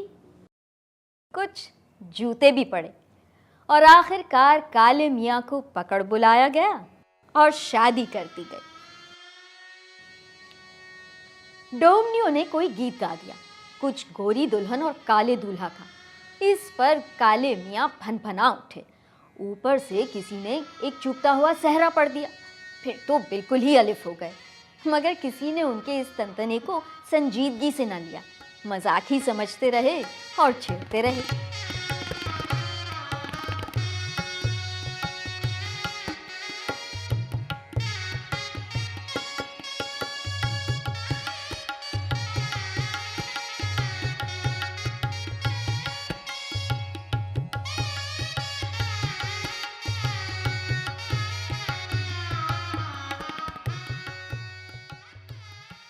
दूल्हा मियाँ शमशीर बरहना बने जब दुल्हन के कमरे में पहुँचे तो लाल लाल चमकदार फूलों में उलझी सुलझी दुल्हन को देखकर पसीने छूट गए। उसके सफ़ेद रेशमी हाथ देखकर खून सवार हो गया। जी चाहा अपनी स्याही उस सफ़ेदी में ऐसी घूंट डालें कि इम्तियाज ही ख़त्म हो जाए। कांपते हाथों से घूंघट उठाने लगे तो दुल्हन बिल्कुल औंधी हो गई। अच्छा, तो फिर तुम खुद ही घूंघट उठा लो। दुल्हन और नीचे झुक गई। हम कहते हैं घूंघट उठाओ। दुल्हन बिल्कुल गेंद बन गई। काले मियाँ ने जूते उतारकर बगल में दबाए और पाएं बाग वाली खिड़की से कूदकर सीधे स्टेशन, फिर जोधपुर। उस जमाने में तलाक वलाक का फैशन नहीं चला था। एक दफा शादी हो जाती तो हो ही जाती। काले मियाँ 7 बरस घर से गायब रहे। दुल्हन मैके और ससुराल के दरमियान मुअल्लक रही। घर की औरतों को पता था कि दुल्हन अनछुई रह गई। होते होते बात मर्दों तक पहुंची। काले मियाँ से पूछगछ हुई। वो मगरूर है, कैसे मालूम? हमने कहा घूंघट उठाओ, नहीं सुना? अच्छा गाउदी हो अमा, कहीं दुल्हन खुद घूंघट उठाती है? तुमने उठाया होता? हरगिज नहीं, मैंने कसम खाई है। वो खुद घूंघट नहीं उठाती तो चूल्हे में जाए। अमा अजब ना मर्द हो, दुल्हन से घूंघट उठाने को कहते हो, फिर कहोगे वो आगे खुद पेश कदमी भी करे। अजीला हौल वला कुव्वत। गौरी भी के माँ बाप अपनी इकलौती बेटी के गम में घुलने लगे। बच्ची में क्या ऐब था कि दूल्हा ने हाथ न लगाया? ऐसा अंधेर तो ना देखा ना सुना। काले मियाँ ने अपनी मर्दानगी के सबूत में रंडीबाजी, लौंडेबाजी, मुर्गबाजी, कबूतरबाजी, खर्च कोई बाजी ना छोड़ी और गोरी भी घूंघट में सुलगती रही। नानी अम्मा की हालत ख़राब हुई तो 7 बरस बाद काले मियाँ घर लौटे। इस मौके को गनीमत समझकर फिर से बीवी से उनका मिलाप करने की कोशिश की गई। फिर से गोरी भी दुल्हन बनाई गई। मगर काले मियाँ ने कह दिया था, अपनी माँ की कसम खा चुका हूँ, घूंघट मैं नहीं उठाऊंगा। सब ने गोरी भी को समझाया, देखो बनो सारी उम्र का भुगतान है, शर्मो हया को रखो ताक में और जी कड़ा करके तुम आप ही घूंघट उठा लेना। इसमें कुछ भी शर्मी नहीं है, वो तुम्हारा शौहर है, खुदाए मजाजी है, उसकी फर्मा बरदारी तुम्हारा फर्ज है, तुम्हारी नजात उसका हुक्म मानने में है। फिर से दुल्हन सजी, सेज सजाई, पुलाव जर्दा पका और दूल्हा मियाँ दुल्हन के कमरे में धकेले गए। गोरी भी अब 21 बरस की नौखेज हसीना थी। अंग अंग से जवानी फूट रही थी, सांसें भरी थीं, आंखें बोझल थीं। 7 बरस उन्होंने इसी घड़ी के ख्वाब देखकर गुजारे थे। हमसिन लड़कियों ने 20 यूं राज बताकर दिल को धड़कना सिखा दिया था। दुल्हन के हिना आलूदा हाथ पैर देखकर काले मियाँ के सर पर जिन मंडलाने लगे। उनके सामने उनकी दुल्हन रखी थी। 14 बरस की कच्ची कली नहीं, एक मुकम्मल गुलदस्ता। राल टपकने लगी। आज ज़रूर दिन और रात मिलकर सुरमगी शाम का समा बंधेगा। उनका तजर्बेकार जिस्म शिकारी चीते की तरह मुंहजोर हो रहा था। उन्होंने अब तक दुल्हन की सूरत नहीं देखी थी। बदकारियों में भी उस रस भरी दुल्हन का तस्वुर दिल पर आरे चलाता रहा था। घूंघट उठाओ, उन्होंने लरसती हुई आवाज में हुक्म दिया। दुल्हन की झुंगली भी ना हिली। घूंघट उठाओ, उन्होंने बड़ी लजाजत से रोनी आवाज में कहा। सुकूत तारी है। अगर मेरा हुक्म नहीं मानोगी तो फिर मुंह नहीं दिखाऊंगा।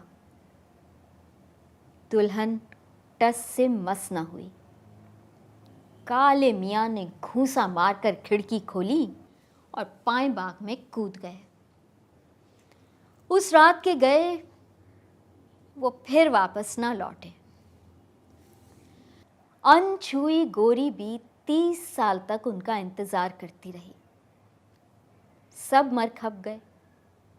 एक बूढ़ी खाला के साथ फतेहपुर सिकरी में रहती थी कि सुनावनी आई, दूल्हा आए हैं।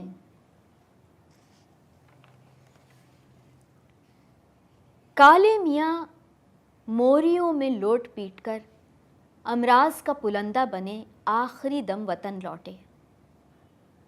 दम तोड़ने से पहले उन्होंने इल्तिजा की,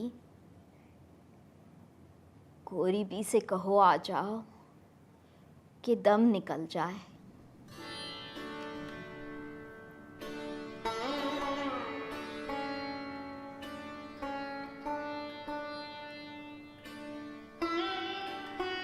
गोरी भी खंबे से माथा टिकाए खड़ी रही।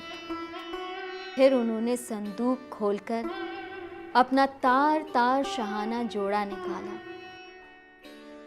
आधे सफेद सर में सुहाग का तेल डाला और घूंघट संभाले लबेदम मरीज के सरहाने पहुंची। घूंघट उठाओ, काले मियाँ ने नज़ा के आलम में सिसकी भरी। गोरी बी के लरसते हुए हाथ घूंघट तक उठे और नीचे गिर गए। काले मियाँ दम तोड़ चुके थे। गोरी बी ने वहीं उकड़ू बैठकर पलंग के पाए पर चूड़ियां तोड़ी और सर पर घूंघट की बजाय रंडापे का सफेद दुपट्टा खींच लिया।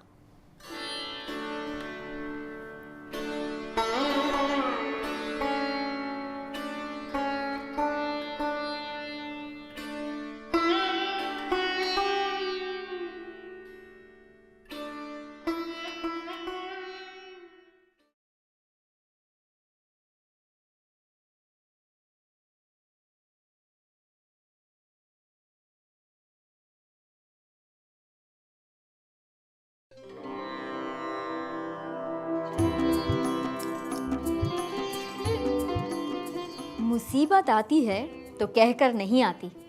पता नहीं वो कौन सी घड़ी थी कि रेल में कदम रखा और अच्छी भली जिंदगी मुसीबत बन गई। बात यह हुई कि अगले नवंबर मैं जोधपुर से बम्बई आ रही थी। सबने कहा देखो पछताओगी मत जाओ, मगर जब चूटी के पर निकलते हैं तो मौत ही आती है। सफ़र लंबा और रेल ज़्यादा हिलने वाली। नींद दूर और रेत के छपाके, ऊपर से तन्हाई। सारा का सारा डब्बा खाली पड़ा था, जैसे कब्रिस्तान में लंबी लंबी कब्रें हों। दिल घबराने लगा। अखबार पढ़ते पढ़ते तंग आ गई। दूसरा लिया, उसमें भी वही खबरें। दिल टूट गया। मैंने दुआ मांगनी शुरू की। काश मैं कब्रिस्तान में होती, बला से मुर्दे ही निकल पड़ते। बेंचों को देख देख कर जी हौल रहा है। काश कोई आ जाए, काश काश। रेल रुकी तो एकदम जैसे पटरियां टूट पड़ी। इंसान तो कम आए, बच्चे और बच्चियां ज्यादा। बच्चे ऐसे जो कहतज़दा गांव से आ रहे थे कि आते ही खुराक पर पिल पड़े। दूध पीने वालों को तो खैर तैयार मामला मिल गया और वो जुट गए। बाकी के तिल मिलाने और तड़पने लगे।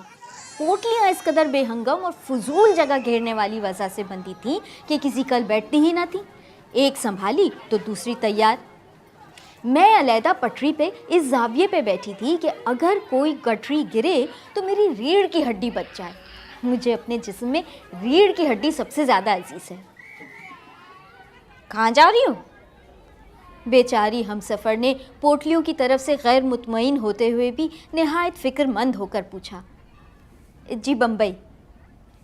और फिर उनकी तवज्जो उस वज़नी गठरी की तरफ मुनतिफ हो गई जो शायद बर्तनों की थी और ज़रा सी ठेस से गिरने को तैयार। कहाँ से आ रही हो? जोधपुर से। मैके जा रही हूँ या ससुराल? जब तक शादी ना हुई हो, जब तक जगत ही मैका है और कहीं भी नहीं। यानी मैके और ससुराल का तो सवाल ही नहीं। लिहाजा मैं ज़रा चकराई। सोचा अंदाज़न किस सूबे में शादी होने का ख़तरा है। मियाँ के पास जा रही हो? नहीं, मैं बम्बई जा रही हूँ। मैंने सोचा मौजू बदल जाता तो अच्छा होता। खामखा में कौन हमदर्दी वसूल करे। अच्छा, तो ससुराल जा रही हो? क्यों?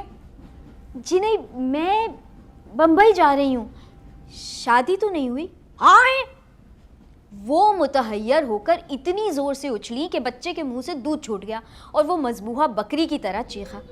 मैंने उनका ध्यान हटाने के लिए उनकी तवज्जो बच्चे की तरफ करना चाही, मगर वो टटोल टटोल कर बच्चे की नाक में दूध ठूसने लगी। और मैं यहाँ कुछ कह नहीं सकती कि उन्होंने मुझे किस रहम और मेहरबानी भरी आंखों से देखा। उन्हें मुझसे मोहब्बत सी आने लगी और मैं डरी कि कहीं वो मुझे चिमटा कर रो ना पड़े। मैंने उनका दिल बहलाने के लिए चने वाले को भी बुलाया, मगर वो वैसी ही उदास रही। उन्होंने 2-1 दाव पेच मुझे एक अच्छा शौहर फांसने के भी बताए, जो बाद में तजर्बे से निहायत ही बेकार साबित हुए। मेरी दुआ शायद ज़रूरत से ज़्यादा कबूल हो गई, या शायद खुदा के हुजूर में मेरी दुआ कातिबीन की गलती से दोबारा पेश कर दी गई कि एक मौज इंसानों की फिर आई।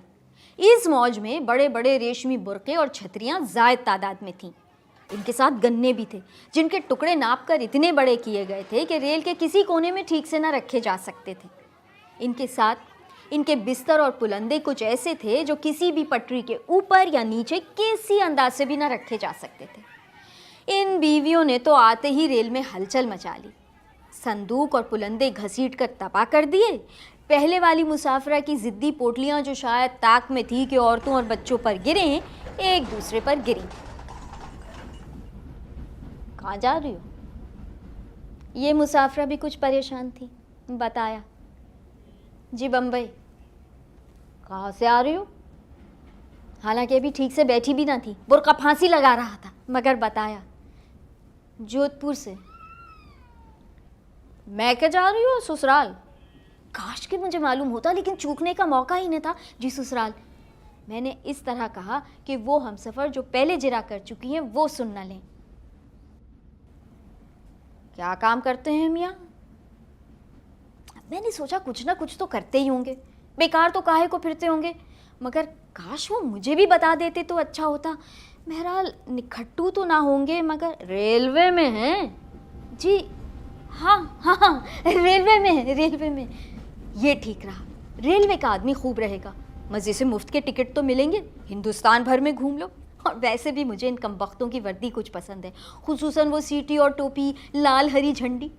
अच्छा हुआ जो ये बेचारी मिल गई, वरना अपने को तो कभी गार्ड बाबू वगैरह का ख्याल ही ना आया होता। कौन काम पर हैं वो रेल में? जी किसी ठीक काम पे ही होंगे हैं? और क्या, मुझे ख्याल ही ना आया कि गार्ड बाबू की बीवी बनना तो आसान है, मगर ये तफसील तो ज़रा भारी खुराक है।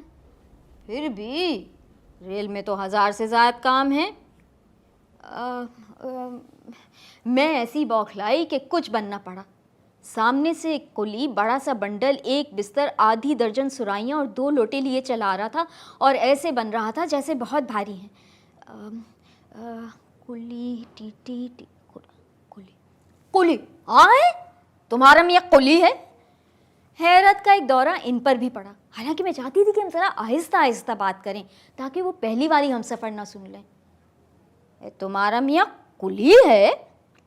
हाँ कुली सही, फिर तुम्हें क्या?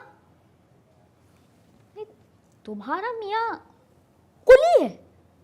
हाँ तो तुम क्यों जलो? तुम्हारा जी चाहे तो तुम भी कुली से कर लो, 10 कुलियों से कर लो, कौन रोकता है? इतने तो सस्ते हैं कुली। कैसे हो गई तुम्हारी शादी कुली से? और मैं सोचने लगी कि कुलियों से किस तरह शादियां होती हैं। मैंने चाहा दिल से कुछ गढ़ूं किसी शादी का हाल, मगर किस कदर गैर दिलचस्प मालूम हुआ। अब बताओ, वो एक कुली था। अच्छा, वो रहा करता था। फिर क्या हुआ एक दिन के, काश मुझे मालूम होता, इस वक्त तो कोई किस्सा भी याद नहीं आ रहा था। फिर वो ले जा रहा था सामान। किसका? एक निहायत ही खूबसूरत लड़की का। फिर वो लड़की आशिक हो गई। कौन लड़की? अब ये तो मालूम ही नहीं पड़ा ना कि कौन लड़की। यकीनन कोई ना कोई लड़की होगी, क्या मजाक है, कोई ना कोई लड़की होगी, बहुत खूबसूरत लड़की होगी। तो वो कुली पर आशिक क्यों हो गई? वो कुली पर अब कोई ना कोई वजह तो होगी ना उसे आशिक होने की। वो मुस्कुराया होगा उसे देखकर। इतने में एक बहुत ही भयानक किस्म का बाबू मुझे देखकर मुस्कुराया और मैं डरी कि कहीं सचमुच आशिक ना होना पड़े। अभी इंटरव्यू में जाना है, सुनते हैं इश्क में बड़ी हालत ख़राब होती है। खामखा परदेस में कहाँ आशिक होती फिरूंगी।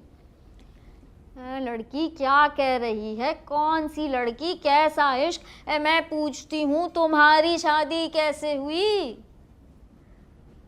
मगर अचानक पहले वाली हमसफ़र बोली, इस बेचारी की शादी नहीं हुई। आखिर इसे पता चल ही गया ना। कितना कहा था मुर्दी से आहिस्ता बोल, आहिस्ता बोल, मगर लीजिए वो कुली भी हाथ से गया। नहीं, तब नहीं हुई थी। हुई तो क्या रेल में बैठे बैठे हो गई? काश ऐसा हो सकता। काश लोग गर्मा गर्म चाय की बजाय अमीर अमीर कमाओ शौहर बेचा करते तो सफ़र के लिए मैं एक ज़रूर लेती, फिर देखा जाता। मैंने भी तहैया कर लिया। अब के एक मुनासिब किस्म का मियाँ ज़रूर ढूंढना चाहिए। ठीक ही रहेगा, बला से हर नए मुसाफिर को नए नए झूठ तो ना बोलने पड़ेंगे। किसी ने पूछा, फौरन मियाँ हाजिर। अब फिर तुम शादी क्यों नहीं कर लेती? जी जैसे आपकी मर्जी। मतलब कब करोगी शादी? अगर अब नहीं करोगी तो अभी मेरा ख्याल था अगर जंक्शन तक ठहर जाती तो अच्छा था। यही कि अगर इसमें आपकी मर्जी है तो इस नेक काम में काहे की देर? कैसा नेक काम? क्या कह रही है लड़की? मैं पूछती हूँ, तुम शादी क्यों नहीं कर लेती? तुम क्यों नहीं कर लेती शादी? बस अब मैं काफ़ी जल उठी। हालांकि उनका बच्चा मुसलसल दूध पी रहा था, मगर मैंने उसे नज़रअंदाज कर लिया। लगता है दिमाग भी ख़राब है बेचारी का। वो बच्चे को और वाज़े तौर पर सामने लाई ताकि ये ना मालूम हो कि वो सिर्फ सो रहा है। अच्छा, तो तुम्हारी शादी हो गई?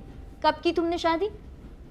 हमारे माँ बाप ने हमारी शादी की, हम भला खुद क्यों करते? अच्छा, बहुत खूब। यानी कि आप शादी के ख़िलाफ़ हैं। ठीक है, बिल्कुल ठीक है। हमारे माँ बाप ने शादी की, जाहिल इंसान। इसके बाद वो कुछ मुकद्दर सी हो गई और नाश्तेदान में से अमरतियाँ निकाल कर गम गलत करने लगी। या खुदा, जब तू दुआएं कबूल करने पर आता है तो यूं दुआएं कबूल करता है? ये तेरी नाचीज़ बंदी तन्हा थी, उसने दूसराहियत चाही तो तूने यूं अजाब की तरह मुसाफिर नाजिल करना शुरू कर दिए, और मुसाफिरों से ज़्यादा असबाब। वैसे हमें क्या हक़ है कि बेताब तेरी मसलहत में दखील हूँ, मगर परवरदिगार इतना तो सोचा होता कि इंसान में तूने जितनी बर्दाश्त दी है उतना ही बोझ लाद। ये नई मुसाफरा भी कुछ खलीक मालूम होती थी और ज़रूरत से ज़्यादा रकीकुल कल्ब, कुछ नाजुक सी शायराना सी बीमारी, कुछ आहिस्ता आहिस्ता बोलने की आदि। मुझे उनको देखकर बेहद प्यार आने लगा। हैदराबाद जा रही हैं आप? मैं डरी कि अगर इनकार करूंगी तो खफा हो जाएंगी। जी नहीं, बम्बई जा रही हूँ। अच्छा, अहमदाबाद से आई होंगी। किस होशियारी से पुरानी बोतलों में नई दवा भर भर कर सर सहला सहला कर पिला रही थी, मगर उनका चेहरा कुछ इतना रोया हुआ था कि दिल दुखाने की हिम्मत न हुई। जी नहीं, मैं जोधपुर से आ रही हूँ। अच्छा, पढ़ती हैं वहाँ? जी नहीं, इंटरव्यू के लिए जा रही हूँ। अच्छा, मेरे एक चाचा के साले की खाला भी वहीं रहती हैं, उनसे ज़रूर मिलिएगा। जी ज़रूर ज़रूर। मैं कहाँ इनके चाचा के साले की खाला को ढूंढती फिरूं। वहाँ आपके वालिद वालिदा रहते हैं? जी नहीं, वहाँ मेरे, मैं समझ गई। अच्छा अच्छा, वहाँ आपके शौहर होंगे। लीजिए, वही घुमा फिरा कर मुर्गे की एक टांग, शौहर। कहाँ रहती हैं आप बम्बई में? बच्चे हैं आपके?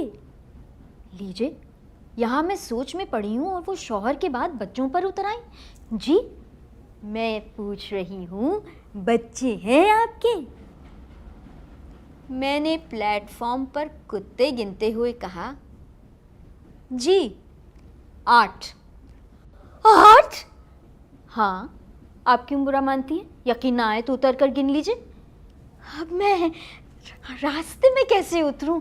हाँ, कभी आना हुआ मेरे चाचा के साले की खाला, मगर बहन मालूम तो नहीं होता मुंह से। अरे मुंह से मालूम ही क्या होता है। अच्छा अच्छा, शादी को कितने बरस हुए? शादी को 4 साल 3 महीने और 8 बच्चे। मैं समझती थी चलो होंगे, मगर वो बहुत गमज़दा हो गई। मुझे रहम आ गया, लेकिन मैंने भी तहैया कर लिया कि अब और नहीं दबूंगी, वरना वो बच्चों के बाद नवासे और पोते भी मेरे सर मंड देंगी। और फिर वो बीवियां जो मेरे हाल जार से वाकिफ़ हैं, वो कहीं ऊँग ना चुटके, वरना खामखा की ले दे होगी।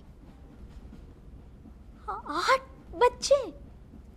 हाँ हाँ, कहती तो हूँ 8। माशाल्लाह माशाल्लाह।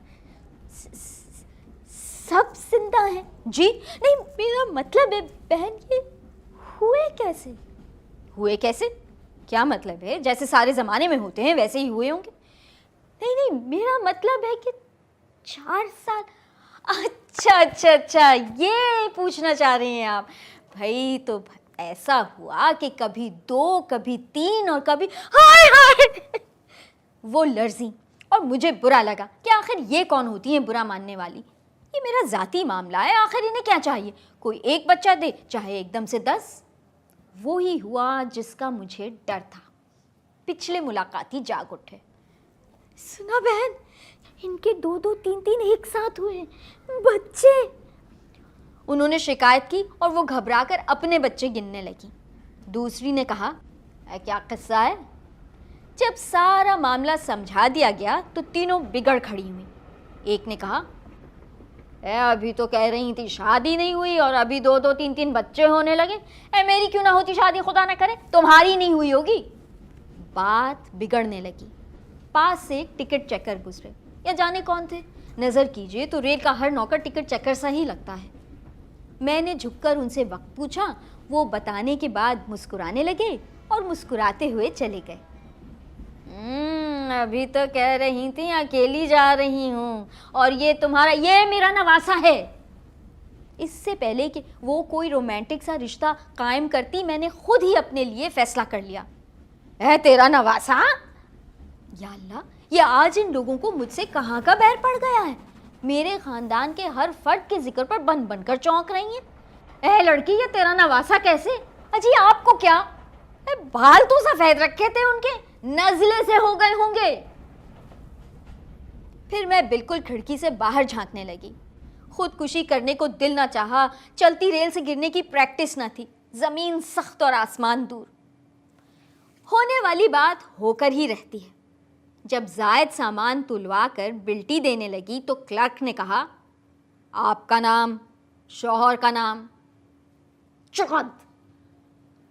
चौके? कैसा औंधा नाम है?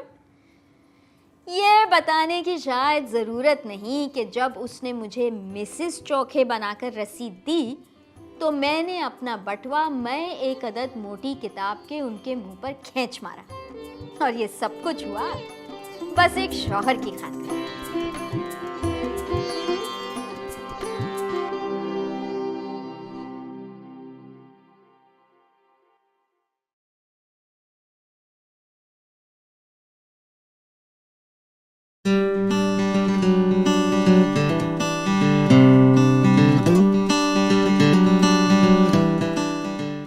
सानिया जी, हमारे ड्रामों में एक मिथ, एक स्टोरी लाइन प्रोपिगेट किया जाता है कि औरत औरत की सबसे बड़ी दुश्मन है। It's funny right, it made you laugh basically. But ये मुझे कमेंट्स में भी मिलता है, इंस्टाग्राम पे, सोशल मीडिया पे लोग इसको बहुत सीरियसली लेते हैं, इस idea, quote and quote idea को। But it seems to me like it couldn't be farther from the truth. Absolutely. And true, of course. Yeah. मैं एक छोटी सी मिसाल मैं आपको दूं। अगर आपके घर में कोई प्रॉब्लम हो जाए, पहला ख्याल आपको किसी खातून का आएगा कि मैं उनसे मदद ले लूं। फॉर एग्जांपल, डॉक्टर के यहाँ जाना है, प्रेगनेंसी का कोई मसला है, किसी बीमारी का कोई मसला है, बच्चों का मसला है, खाना पकाने का मसला है, कपड़े सिलवाने का मसला। आपको मतलब मैं बिल्कुल आम रोजमर्रा की बातों की बात कर रही हूँ, और इससे लेकर बड़े बड़े मसाइल तक। जी। Actually, if you notice, the first person that comes to our mind is a woman. Is a woman who can answer, क्योंकि हम इतनी मल्टीटास्किंग भी कर रहे होते हैं और मर्द हजरात को अक्सर करना नहीं पड़ता। और एक और भी बात है मेरा कि मुझे लगता है कि किसी तरह की भी एनिमोसिटी दो अफराद में, कोई किसी तरह का भी इख्तिलाफ या किसी तरह का पावर प्ले, किसी जेंडर को असाइन करना एक बहुत ही पॉलिटिकली चालाक मूव है। क्योंकि आप ये कभी दो मर्दों के बारे में नहीं कहते, हालांकि दफातर में सारी पॉलिटिक्स पावर के लिए होती है, कंट्रोल के लिए होती है, पोजीशन के लिए होती है, और दो मर्दों के बीच में होती है ना। तो आप ये तो नहीं कहते कि मर्द ही मर्द का सबसे बड़ा दुश्मन है, कभी नहीं सुना मैंने। आप ये नहीं कहते। लेकिन अगर on the basis of this animosity जिसको आप ओवर प्ले करते हैं, अगर ये ऐसा है भी तो उसको जेंडर के साथ क्यों एसोसिएट करना है? Because as you yourself said, Sania ji, I think it is about power, and it is they want to silence women. You see, ultimately, कि औरत बदलेगी तो माशरा बदलेगा, औरत चुप रहेगी तो माशरा बदलेगा। औरत को इन्फेंटलाइज करें हम। मॉर्निंग शोज, अगर कोई भी मॉर्निंग शो आप खोल के देख लें, उसमें कभी मेकअप हो रहा है, कभी कुकिंग क्लासेस हो रही है। ये बहुत ज़रूरी चीज़ें हैं, लाइफ स्किल्स हैं। But at the heart of it is the idea that औरत इनोसेंट है तो अच्छी है, औरत साबिर है तो अच्छी है, औरत चुप है तो अच्छी है। ये सारी क्वालिटीज़ क्या हैं? They are basically telling a woman that the less you speak the better. And so women who are angry, anger can be a galvanizing force for change also. But women who are angry are thought to be unstable. They are thought to be a destabilizing force. So the whole point of this festival is to destigmatize these emotions.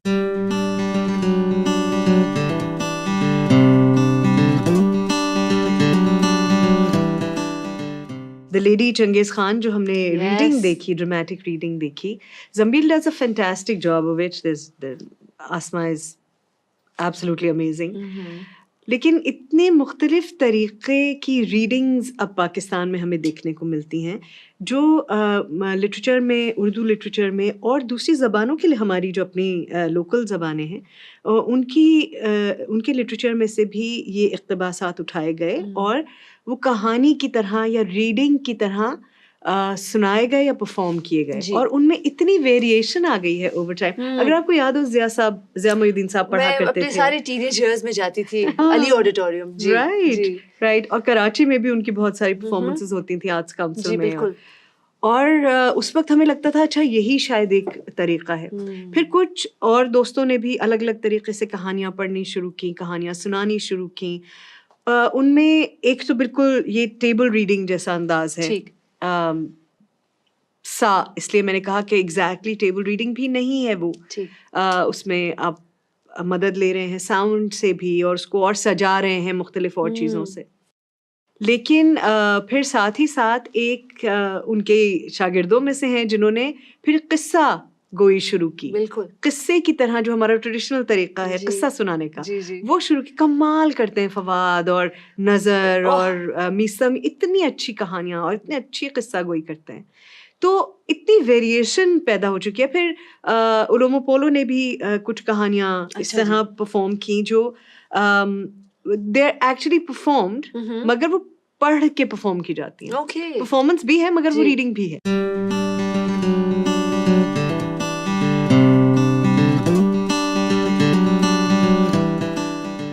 आज के programmes में अब आगे हमारे पास एक शत film है। जी, film है। It's the film is called Kiran, and it'll be followed by a Q&A with the director Fatma Sattar. Yes. Really looking forward to that film. Yes. And हमें फातिमा से बड़ी उम्मीदें हैं। जी बिल्कुल। बहुत स्मार्ट खातून है। बिल्कुल। बहुत मेहनती और उनका लिखने का अंदाज भी बहुत अच्छा है। और मैं देखना चाहूंगी कि उन्होंने डायरेक्ट कैसे किया है। Yeah, there are so many female filmmakers this year, which is amazing. Because the medium is up and coming, and it's, next year I hope to see many of you guys submit your stuff as well. So please do. And after that, we have a pop-up performance by none other than Natasha Beg, who needs no introduction. She's a singer and songwriter from Hunza.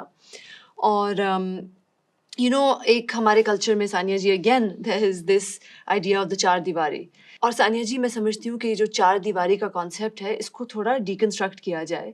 Absolutely, है ना? और मेरे ख्याल है हो भी रहा है। अच्छा। कितने अलग अलग तरह से लोग इन इश्यूज को एड्रेस कर रहे हैं, नोइंगली भी और अननोइंगली भी। जब खवातीन ये बाउंड्रीज पुश करती हैं किसी मजबूरी से, किसी इकोनॉमिक मजबूरी से, किसी क्रिएटिव फ्रस्ट्रेशन की वजह से, या बहुत सारे सपोर्ट के साथ भी वो कोई ना कोई बाउंड्री तो पुश करती है। तो आई थिंक वो ऑलरेडी मुस्तकिल एड्रेस तो होना शुरू मुझे भी हो गया। नजर आ रहा है वैसे इस मुल्क में, whether it's occasionally seeing a woman on a motorbike, or an actress who's now supporting her whole family। और पहले वो उनको सेट पर आने नहीं देते थे, अब वो खुश होते हैं कि वो अपने लिए एक नाम कमा रही हैं। तो आहिस्ता आहिस्ता चेंजेस आ रही हैं।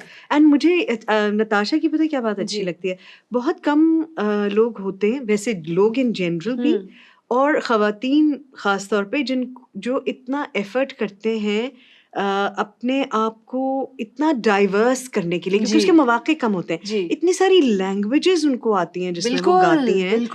मतलब सराइकी भी ऐसे गाती हैं जैसे उनकी अपनी ही ज़बान है, और ब्रुशस की तो है ही। तो I find that very fascinating. I really like that about her. तो अभी जो उनकी परफॉर्मेंस है उसमें एक इकबाल की पोएट्री है। अच्छा। और एक उनका शायद नेटिव अपना गाना है, ब्रुशुस्की का गाना है। I think we should go and check it out.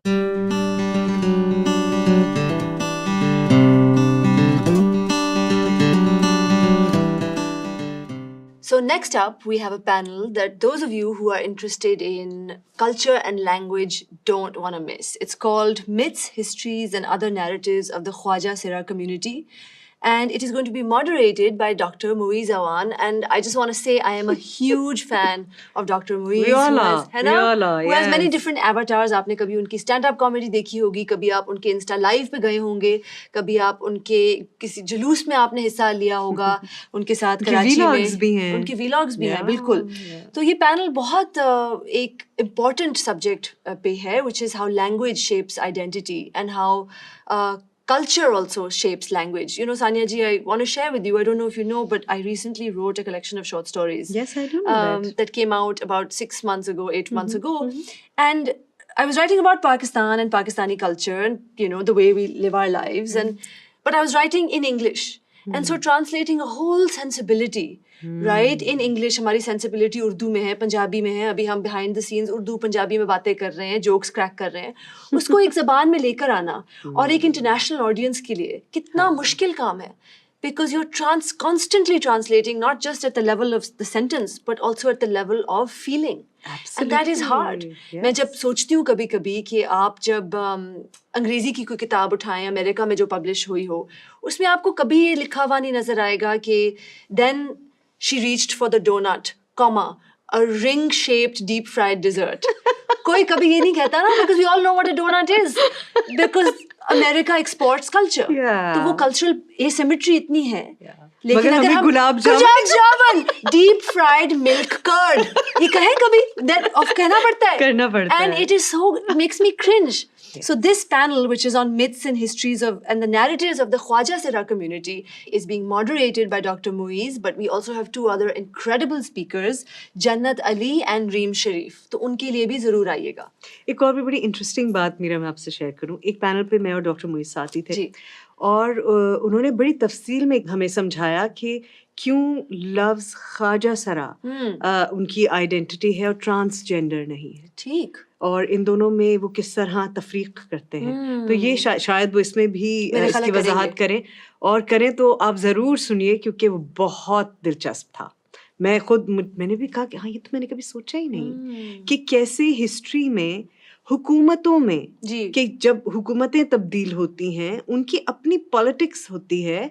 Colonisation की अपनी पॉलिटिक्स है जिसने लैंग्वेज को कैसे असरअंदाज किया, जिसने कम्युनिटीज को कैसे असरअंदाज किया और फिर उनकी आइडेंटिटीज को कैसे असरअंदाज किया. आम जिंदगी में आप कभी नहीं सोचते इतनी गुत्थम गुत्था एक इतना इंट्रिकेट नेट है ये. बिल्कुल ऐसा ही है. और मैं भी काफी देर फिर मैंने उन्हीं को सुना, वो काफी देर बोले, मैं आई वाज लाइक कि यार ये तो हम कभी सोचते ही नहीं. हमें नजर नहीं आता ना, बिकॉज वो जो सुपर स्ट्रक्चर होता है, it's there is a super structure above everything and it's sort of decades if not centuries of power playing out in particular ways. So I think Dr. Muiz especially is very good at deconstructing how power works. Exactly.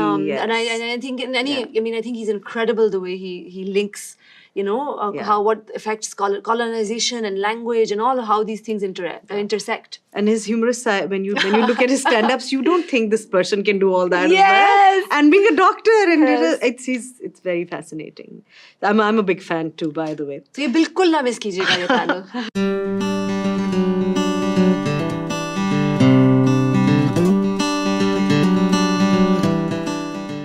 Shazia Mirza का हमारे पास एक stand up performance है. वो जो हम बात कर रहे थे कि कैसे सोसाइटीज़ इंडिविजुअल्स को अफेक्ट करती हैं. So you can take a Pakistani out of Pakistan, but you can't take out the problems of a Pakistani society out of a Pakistani. Yeah, I love that. I love that. I'm going to steal that. Please do. And कैसे उनके लिए, शाजिया के अपने लिए UK में रहते हुए Pakistani society के जो मसाइल हैं या जो सोसाइटी का ख़वातीन को बरतने का तरीक़ा है, कैसे उनके आड़े आता रहा है और वो उसको कैसे अपने ह्यूमर में उसका इजहार करती हैं. बहुत दिलचस्प है. बहादुर भी हैं. अच्छा. बहादुरी से उसका थोड़ा सा आपको भी बर्दाश्त की ज़रूरत होती है क्योंकि उसमें उन बहुत सारी बातों में आप खुद भी अपने आप को महसूस करते हैं कि ओह ये तो मैं भी हूँ. Like the best art. Exactly. तो ये एक पॉपअप परफॉर्मेंस भी है. Please watch it. I am sure you're going to like it.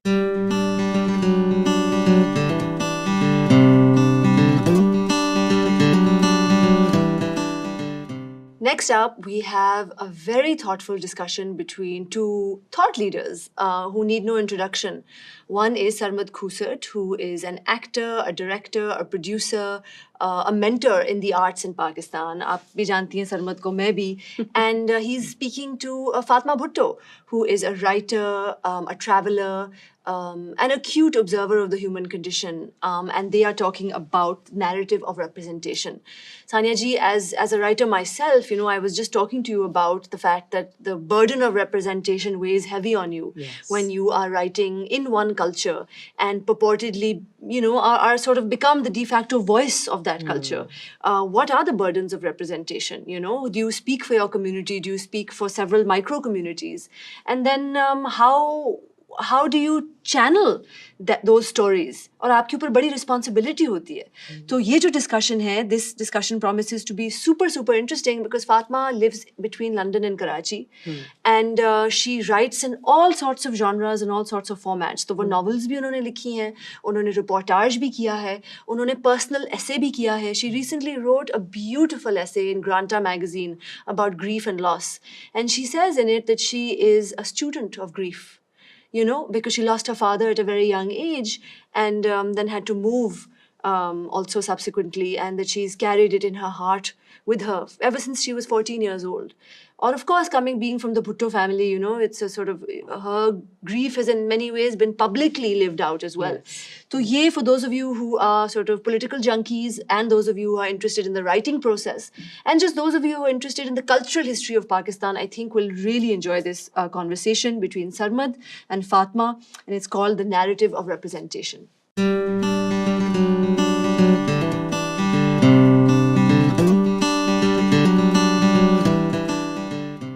हमारा फेस्टिवल है वाव वर्चुअल पाकिस्तान 2022, और अगर आज और कल यानी गुजरे हुए कल आपसे कुछ प्रोग्राम्स या पूरा दिन मिस हो गया है, तो आप हमें तलाश कर सकते हैं यूट्यूब पे वाव पाकिस्तान वर्चुअल के नाम से, और इंस्टाग्राम पे wow.pakistan के नाम से, और हमारा फेसबुक इवेंट पेज है वाव वर्चुअल PK 2022, और जो फेस्टिवल की वेबसाइट है जहां आपको मार्केट प्लेस भी मिलेगा इज़ wowvirtual.pk. फाइनली अगर आप हमसे रब्ता करना चाहें तो हमें ईमेल ज़रूर कीजिएगा at info@wowvirtual.pk.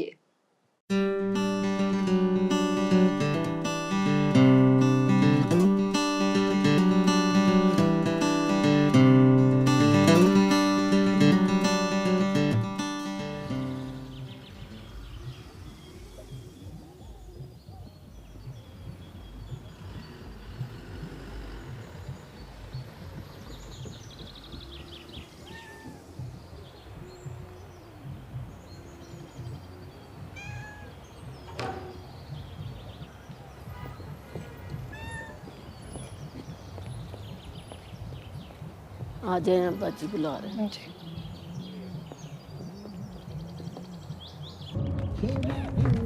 रात में बैठ के ना इतना काम है ना, मैं तो थक गई काम कर करके ना. वो शुक्र है और मेहंदी वाली भी आ गई ना. अच्छा बेटा, ये इसमें कोई केमिकल वगैरह तो नहीं है? नहीं प्योर है. पक्की बात है जी. चलो बेटा, और तुम सुनाओ क्या हाल चाल है? मैं भी ठीक हूँ. वो ठीक है? बच्चे तो बड़े ठीक हैं? क्या हो रहा है?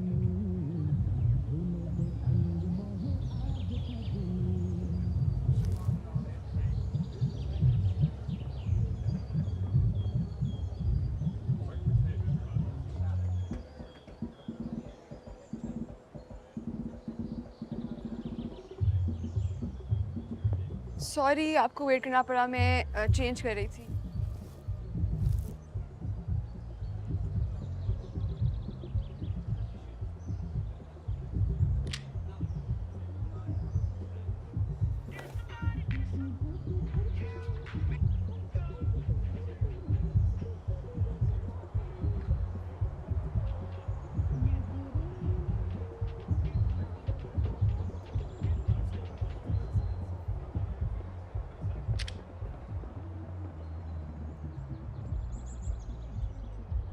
सॉरी, वो थोड़ी बंद हो गई है.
ओह वाओ, कितनी नीट है ना? I really like it.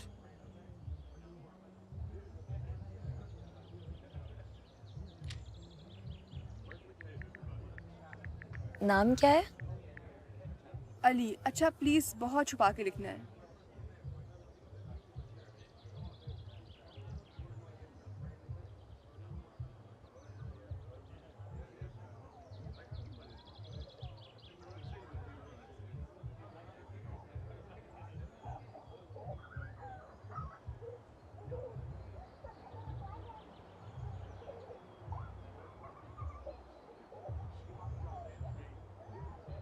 ठीक है।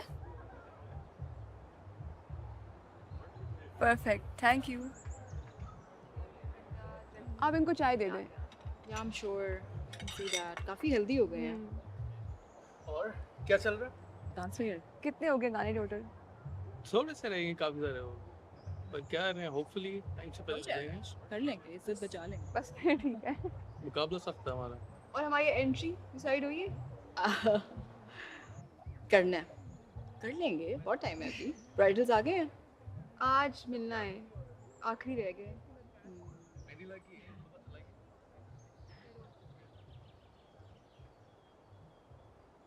आपने मेहंदी लगाना कब सीखा था? शौक तो बचपन से ही था, फिर अम्मी और बहनों को लगाती थी। घर के पास एक छोटा सा पार्लर था, वहाँ पे चांद रात पे लगा लगा के प्रैक्टिस हो गई। अच्छा। अब सिर्फ ब्राइडल्स ही लेती हूँ। मेरी एक बेटी है ना छोटी सी, तो पार्लर जाने का टाइम नहीं मिलता। अब बस कभी कभी चली जाती हूँ। सॉरी मैंने आपका नाम नहीं पूछा। माही, कितने बजे पिक करने थे बॉक्सेस? 5:30। और जो रसीद है वो डैशबोर्ड में है।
आपने बहुत अच्छी लगाई है, thank you.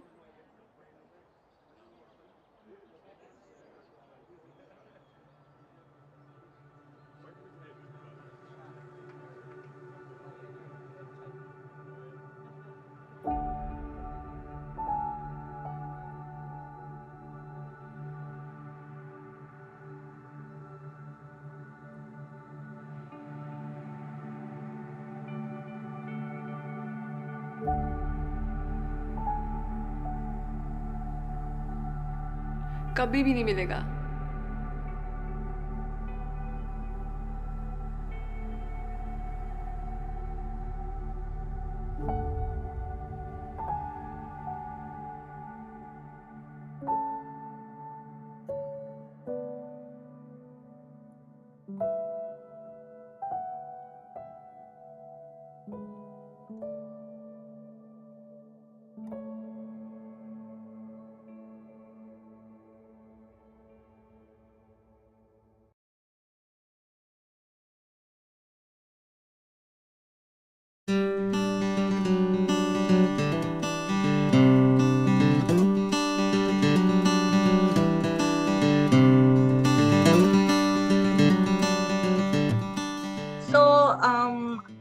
What was your idea and inspiration behind this film?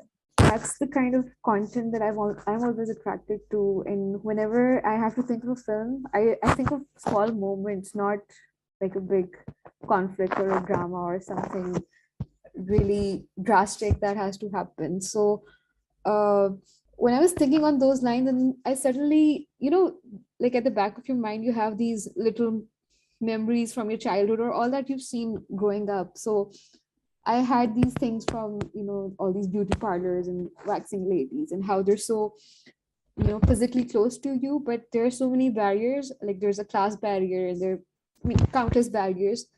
Despite them being so like really close to you, you still don't know each other. And I don't think anybody ever, you do, obviously everybody small talks and they ask, "Achha, theek hai, kya chal raha hai, ye sab chal raha hai." But if that proximity is with somebody else, it gets really awkward. But with them, it's so natural and you're so comfortable in it. So I just wanted to explore I think that. that's a very interesting point that you raised, that like their proximity is so like close to you, but at the same time you're comfortable with them, but of course otherwise you wouldn't be otherwise. And so okay, I think this kind of like makes me ask, and then why did you set it, the mehendi the girl over here, like in the complete in the throes of shadi season, and why not a parlor instead? Because the rasam itself is associated with shadi, and what I've seen, like most of the brides, they do get their mehndi applied at home instead of the parlor. But that's what I've seen growing up, and I really like that too, because there's so much going on in that space. There are dance practices happening, and there's a corner where dholki is being played, and then at one side there's the bride, and she's like being flowered with all that attention and everything, and then there's that one person who is there for that particular job, and everybody's very nice and kind, but there's that person, there's belongs there and yet is so out of place as well. But it's, you've shot it so simply, there's no like fancy anything in the back. It's just so why did you go for that particular aesthetic, or and why did you like plan it? Yeah, I guess you mean, why are there no like shots of what's happening around, and why do we focus just on the two of them? And there's absolutely no master shot. There's no coverage of what's happening around them. It's all just established through the audio. Like but just by listening to it, you get the feeling, but you don't see them. So that was, I did that deliberately because I felt like I didn't want to desaturate the moment by, by external things. And also, like, I keep bringing the close proximity again and again. It's because the camera is like really close with them. Going into the boring technical details of it. So we go into close-ups later on. Like, it's a mid shot in the beginning, and then as it progresses, you go like up. And when she's looking at her, and that's where we have these extreme close-ups, because that's something I do when I feel like when I focus on something, because I'm a photographer as well. So I really like that, when everything else blurs out and it's just that little tiny pore on your hand, or maybe just a hair that's in focus. So all of those things mixed up. This is something that, like, I think this question also stems out of that. Like, did you want the viewer to feel uncomfortable? Because, like, there is such an extreme close-up of the girl getting her mehndi done, her hands, her hair, and then, when she's typing, and then her feet. And, what I mean to say is we don't see that kind of, we don't see that kind of intimacy, I feel. Yeah, so, whenever you show something that's stripped off all that, facade and the pretentiousness, it does make one uncomfortable. And for me, whenever I want to show something on screen, it has to be as natural as I can make it look like. And why is it that if you're admiring somebody, you're just looking at them, why is it just a beautiful, maximum a close-up with everything so refined and everything? Why isn't it their hands or their feet or whatever you can see at that point? Or it's extremely, objectified or sexualized. So they're like these two very weird things. And I obviously don't want either of them. I want it to be as close as to what I see things as. And if that's uncomfortable, I guess it is, because we don't see it that often on screen. So this author that I really like, Elena Ferrante, she says that, you know, when a work exists out in for public consumption, it has a life of its own. So, you know, and she says that the creator kind of no longer has any, you know, control in the sense of how it's interpreted. So, you know, if I'm telling you, like, if I had this feeling in this book, I mean, for you as a creator, what like, you know, what was your thought process, or what were you thinking when you went into it? I completely agree. Once your work is out there, I mean, one shouldn't even be explaining it. I hate explaining, okay, why did I make this or why did I make that? But of course, because I feel like, you know, the film should be able to speak for itself.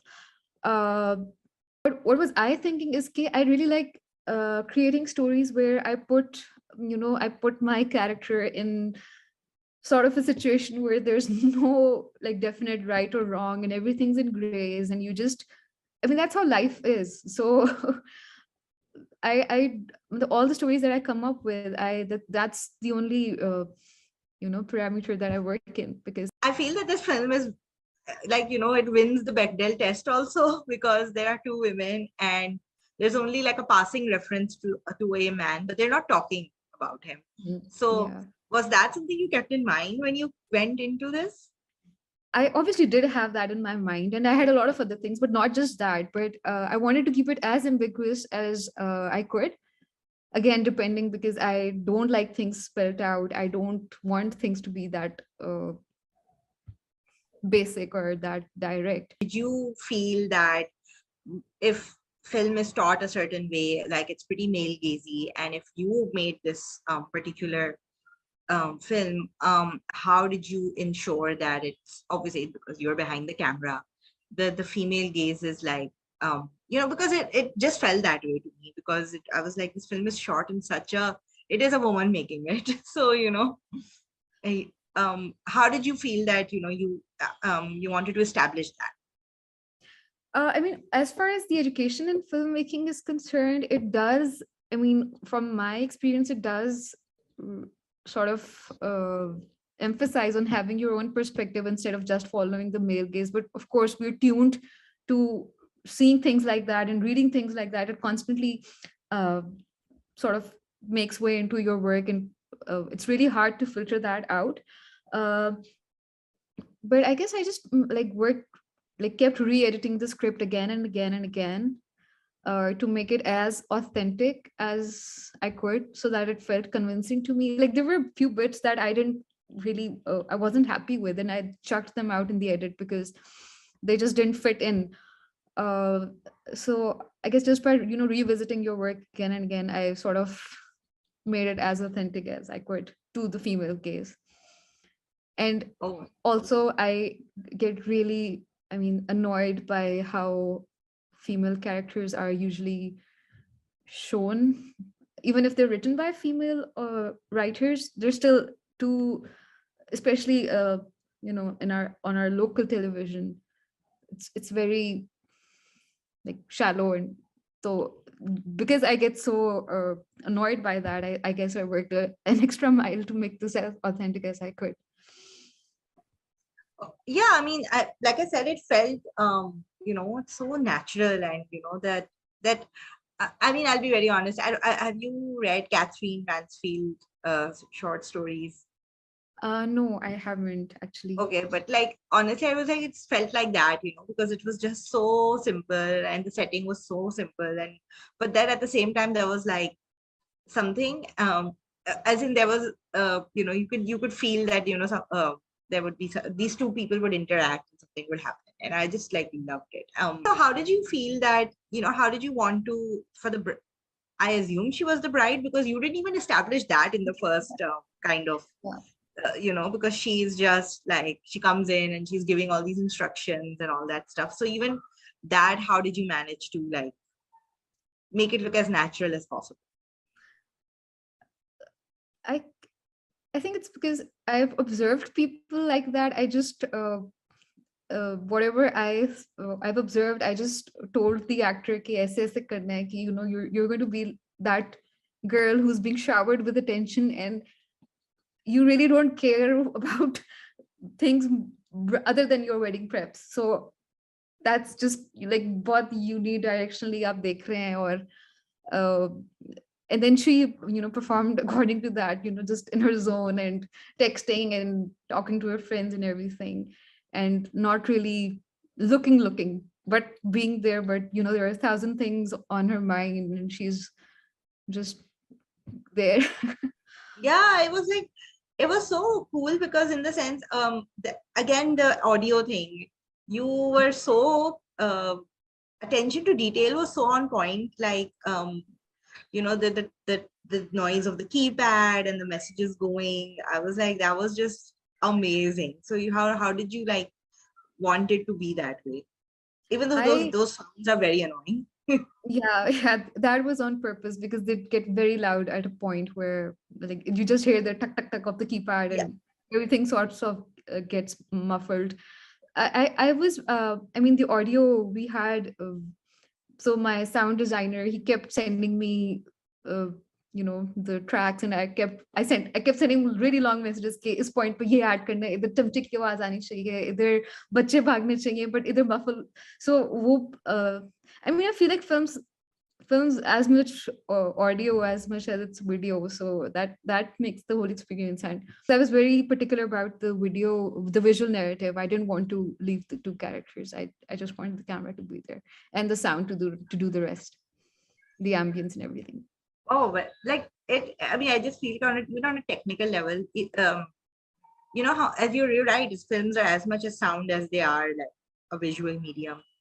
Yeah. All right, so this is something like, I guess वो political सवाल हो जाएगा कि often people want to show the working class, but like एक वही होता है, tokenizing, एक fetishizing जरूर होती है. But I feel that how did you want to, basically I wrote this question कि do you feel that you achieved the desired effect without fetishizing them? I think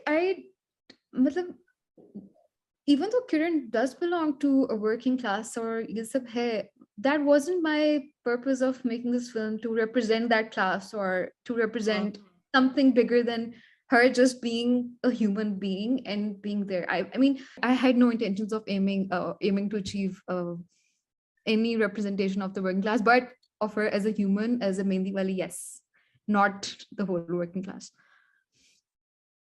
Because again, I think that would be unfair of me saying कि अच्छा मैं उनको represent करती, because मैं नहीं करती उनको represent. I've had a different reality. I've had a different वो. But yes, I know how this thing works. I've seen whatever I've seen through my eyes. I've translated that. I don't know what happens behind doors, and I don't know what goes on when they go back there. I did interact with a few, and I asked them a lot of questions and stuff, but they were again very basic human level questions, not working class. Okay, so what are your inspirations, or like in film and all? I'm sure you get this question a lot, and a particular body of work that you really like. So there's this particular film called Akrosh, and it's by Govind Nalani. In that film, you barely see the protagonist say a word. He probably doesn't say a word in the entire film. Like, I felt like the pain and the suffering that was how it was translated, and absolutely no dialogues for the guy. I've always looked up to that film as to achieving, even though my films, this one's not that sad or intense or anything, it's just a moment, but just achieving something with so little being said, that's my ultimate goal. So that's what I look into. But I just remembered that film, but obviously there are a lot of other inspirations. I love being at social gatherings and just watching people and not interacting and just watching them behave and everything. I think that's my biggest inspiration of all time. That's what I've been doing since I was a baby, I guess. So I sit with people, I listen to them. I sometimes, with their permission, I record their conversations, because they they narrate things wonderfully, and I don't think I can ever, replicate that. But I like to keep that in my little gallery, personal gallery. And then what's next for you? Like, do you plan on making more moments like these? Oh yes, of course I do. I do. I mean, I really want to. I'm still writing for other people, but I haven't been. I don't. I haven't had the chance to write for myself right now since COVID started. So I've been working on projects, writing for other people. But I do have a few other such ideas in my head, which I hopefully might be able to execute sometime in the near future. As a filmmaker, what kind of what appeals to you to make? There are certain genres that I'm very much not into, and I think I would really suck at them. For example, suspense, thriller, etc. That is not my thing. But what really appeals to me is stories that are really personal. I mean, very, very, there's very less happening externally. You don't have these big wars happening or etc. It's something that happens every day, yet we don't talk about it or see it on TV. Something as mundane as your routine life. That's what appeals to me. And I really want to work where the characters are as true and as authentic as they can be, and not for a certain purpose or propaganda, because a lot of you see certain characters, they're always given the same storyline. Why don't you show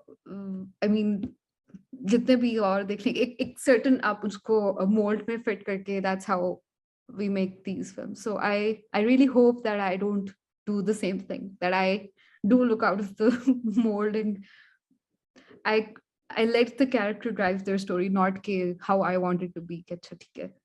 Even though that's really hard, because we do come up with certain things in our mind, aise yoga, but I think that's where one needs to, share their ideas with other people, and then ask them if this sounds authentic, and they'll tell you ke nahi, aisa nahi hota. You have to very reluctantly agree that that was just your inner bias guiding the narrative, not the character itself. So yeah. Wow. So how I guess that's how are you conscious of that, of those biases, and very I think that comes with me being very underconfident about whatever I work, because whatever I write at first, I think this is complete bullshit. This can't be. This is just, ridiculous. But then working on that, even till the last draft, I'm 0% sure. Okay. No, I like that. That's a very good thought, that being reflective and thoughtful about your own practice is kind of something that will, at least the end product will come out better than ever because you've thought about it. So as I'm also I guess this is one of those in retrospect questions. So what made you go major towards filmmaking and not any other art form? I think I've been obsessed with the camera since a very long time. I really like the idea of capturing something, and then I really liked writing as well. So this was the only place where I could merge the two. Hence, I went for it. But I'm sort of like a tech nerd as well, because I loved editing. I love all these softwares and color grading and everything. So I wanted to learn that. Are you a fan of action movies and all, in terms of what you watch? I'm not a fan of action movies unless unless I like story. I do watch. I watch a lot of different genres. I think what's that film? It's like a whole Snatch. This gore, violence-packed film, and I loved it. And I also really like these Gangs of Wasseypur type films. because I really like how they build their characters. Yeah.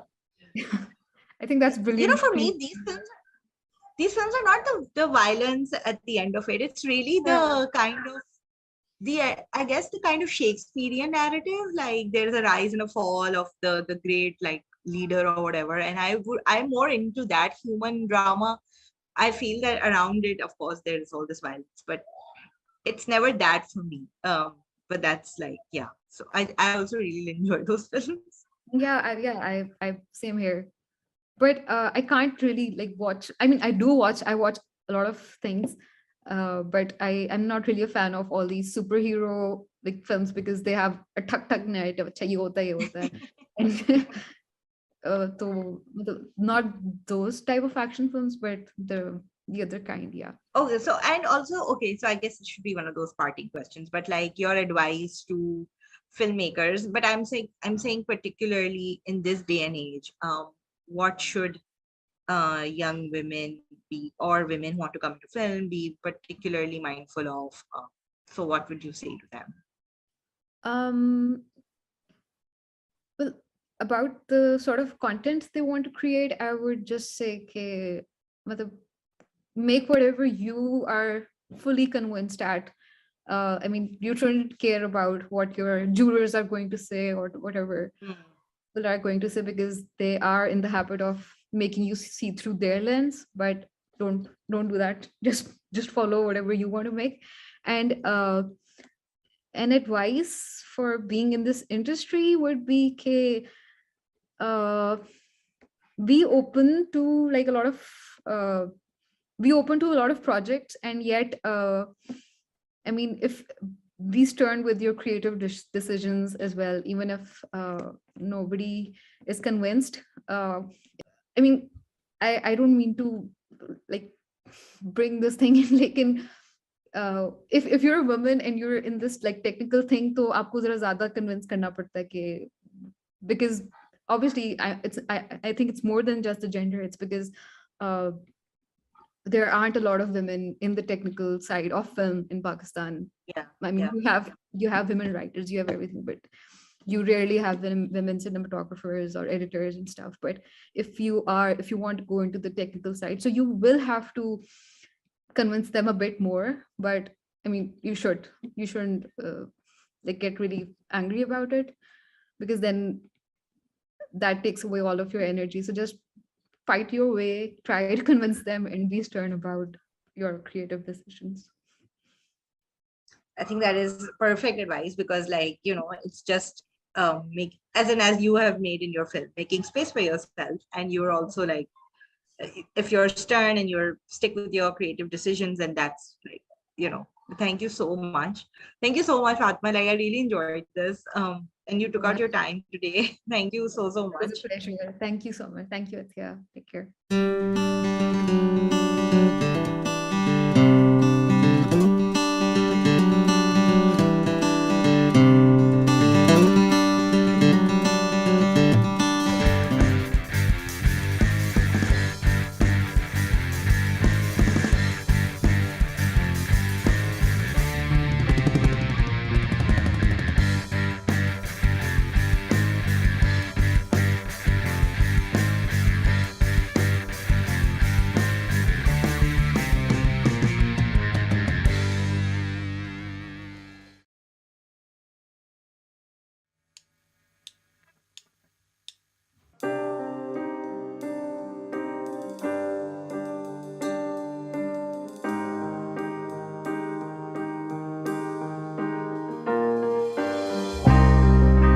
वजूदे Zann से है तस्वीरें कायनात में रंग, उसी के साज से है जिंदगी का सोज़े दरूं। वजूदे ज़न से है तस्वीरें कायनात में रंग, उसी के साज से है जिंदगी का सोज़े दरूं।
मुकालिमाते फला तू ना लिख सकी लेकिन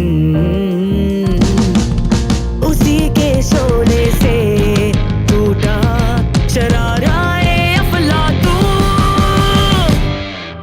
वजूदे ज़न से है तस्वीरे कायनात में रंग उसी के साज से है जिंदगी का सोज़े दरूं वजूदे ज़न से है तस्वीरे कायनात में रंग उसी के साज से है जिंदगी का सोज़े दरूं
साडे वल मुखता मोड़ विढोला साडे वल मुखता मोड़ साडे वल मुखता मोड़ विढोला साडे वल मुखता मोड़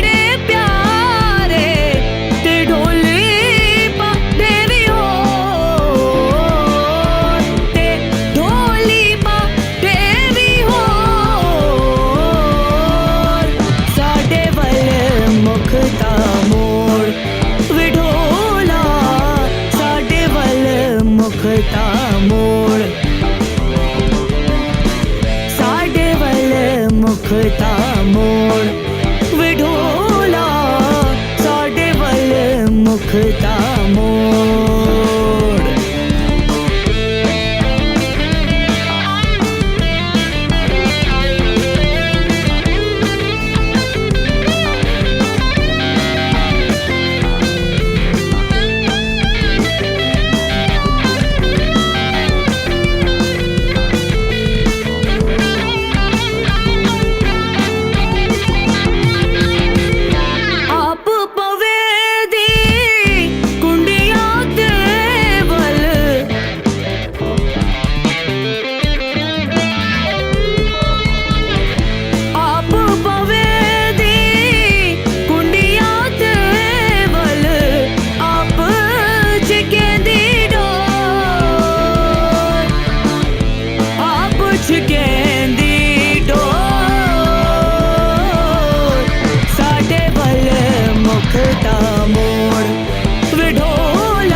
मुखता मोड़ साडे वल मुखता मोड़ विढोला साडे वल मुखता मोड़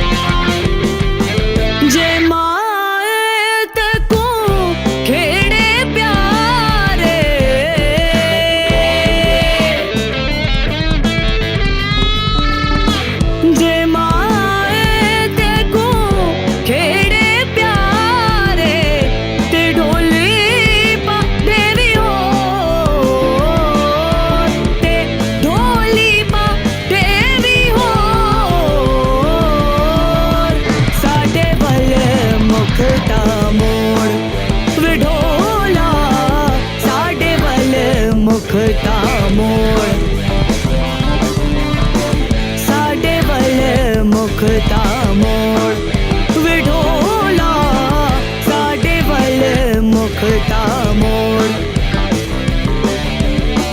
साडे वल मुखता मोड़ विढोला साडे वल मुखता मोड़ साडे वल मुखता मोड़ विढोला साडे वल मुखता मोड़ विढोला साडे वल मुखता मोड़ विढोला साडे वल मुखता मोड़ मुखता मोड़ मुखता मोड़ विढोला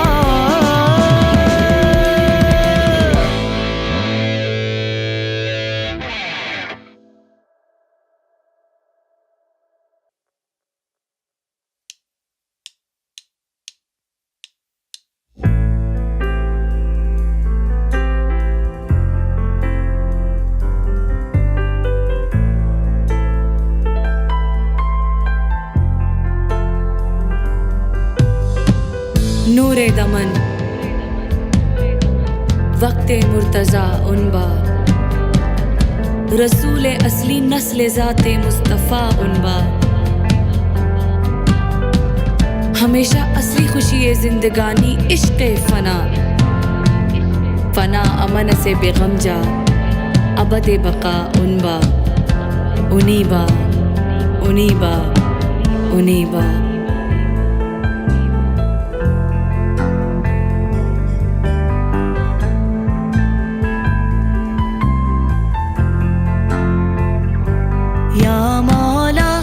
या मौला उन नूर बा मौला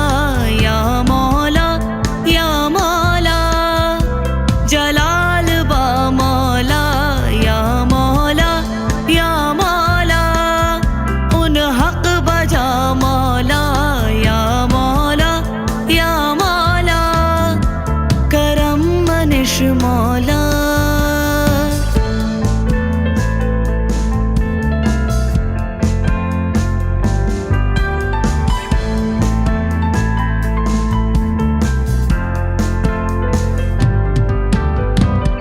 तो दुनिया दिल शशाबा या अली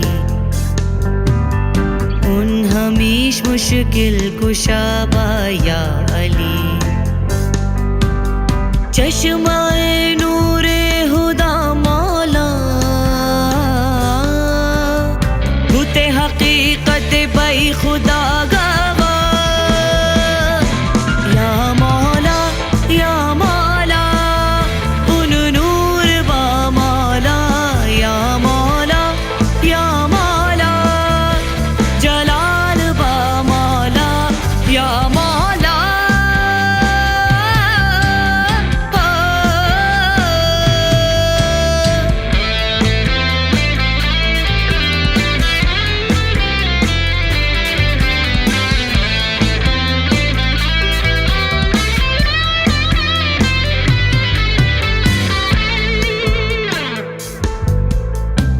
बादशाहे औलिया बाया इमाम ताजदारे लापता बाया इमाम उन्हीं हकीकत पेशवा मौला उन दवाबा उन शिफा मौला या मौला उन हक बजा मौला या मौला करम मनिश मौला या मौला या मौला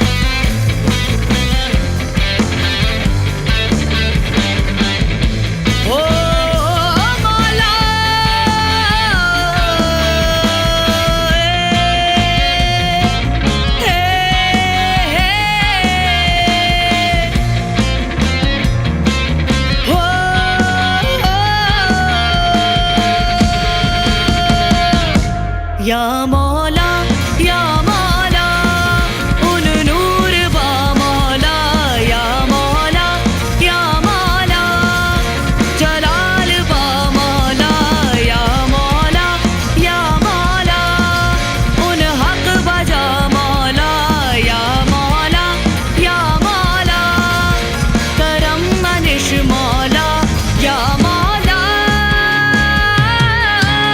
मौला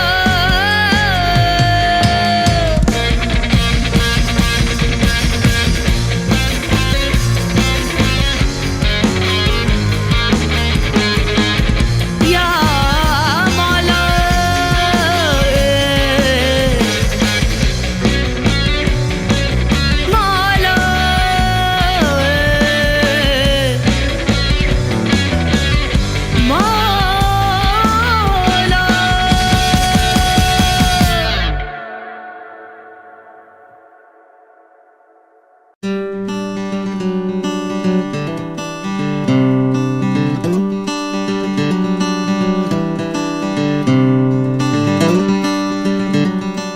अस्सलाम वालेकुम एवरीबॉडी और बहुत अच्छा लग रहा है कि आज हम लोग आप लोगों के लिए एक बेहतरीन वर्चुअल डिस्कशन लेकर आए हैं जिसमें पाकिस्तान के एटलीस्ट 2 माया नाज ख्वाजा सरा तो मौजूद हैं, शायद 3 हो सकते हैं अगर मुझे भी उस फहरिस्त के अंदर शुमार किया जाए, लेकिन जिस आला ज़र्फ के मेरे साथ इस वक्त मेरी एक्टिविस्ट और मेरी बहनें मौजूद हैं, मुझे ज़ेब नहीं देता कि मैं अपने उन्हीं के साथ अपने आप को एक कतार के अंदर खड़ा करूं, क्योंकि मैं उनको अपनी लीडर भी समझती हूँ, मैं उनको अपनी इंस्पिरेशन भी समझती हूँ और उनका हमारी मूवमेंट के अंदर, एंड ना सिर्फ हमारी ट्रांसजेंडर राइट्स मूवमेंट के अंदर बल्कि मेरे ख्याल से पूरे पाकिस्तान की बका और पाकिस्तान की बर्तरी की मूवमेंट के अंदर by virtue of their activism एक बहुत बड़ा हाथ है।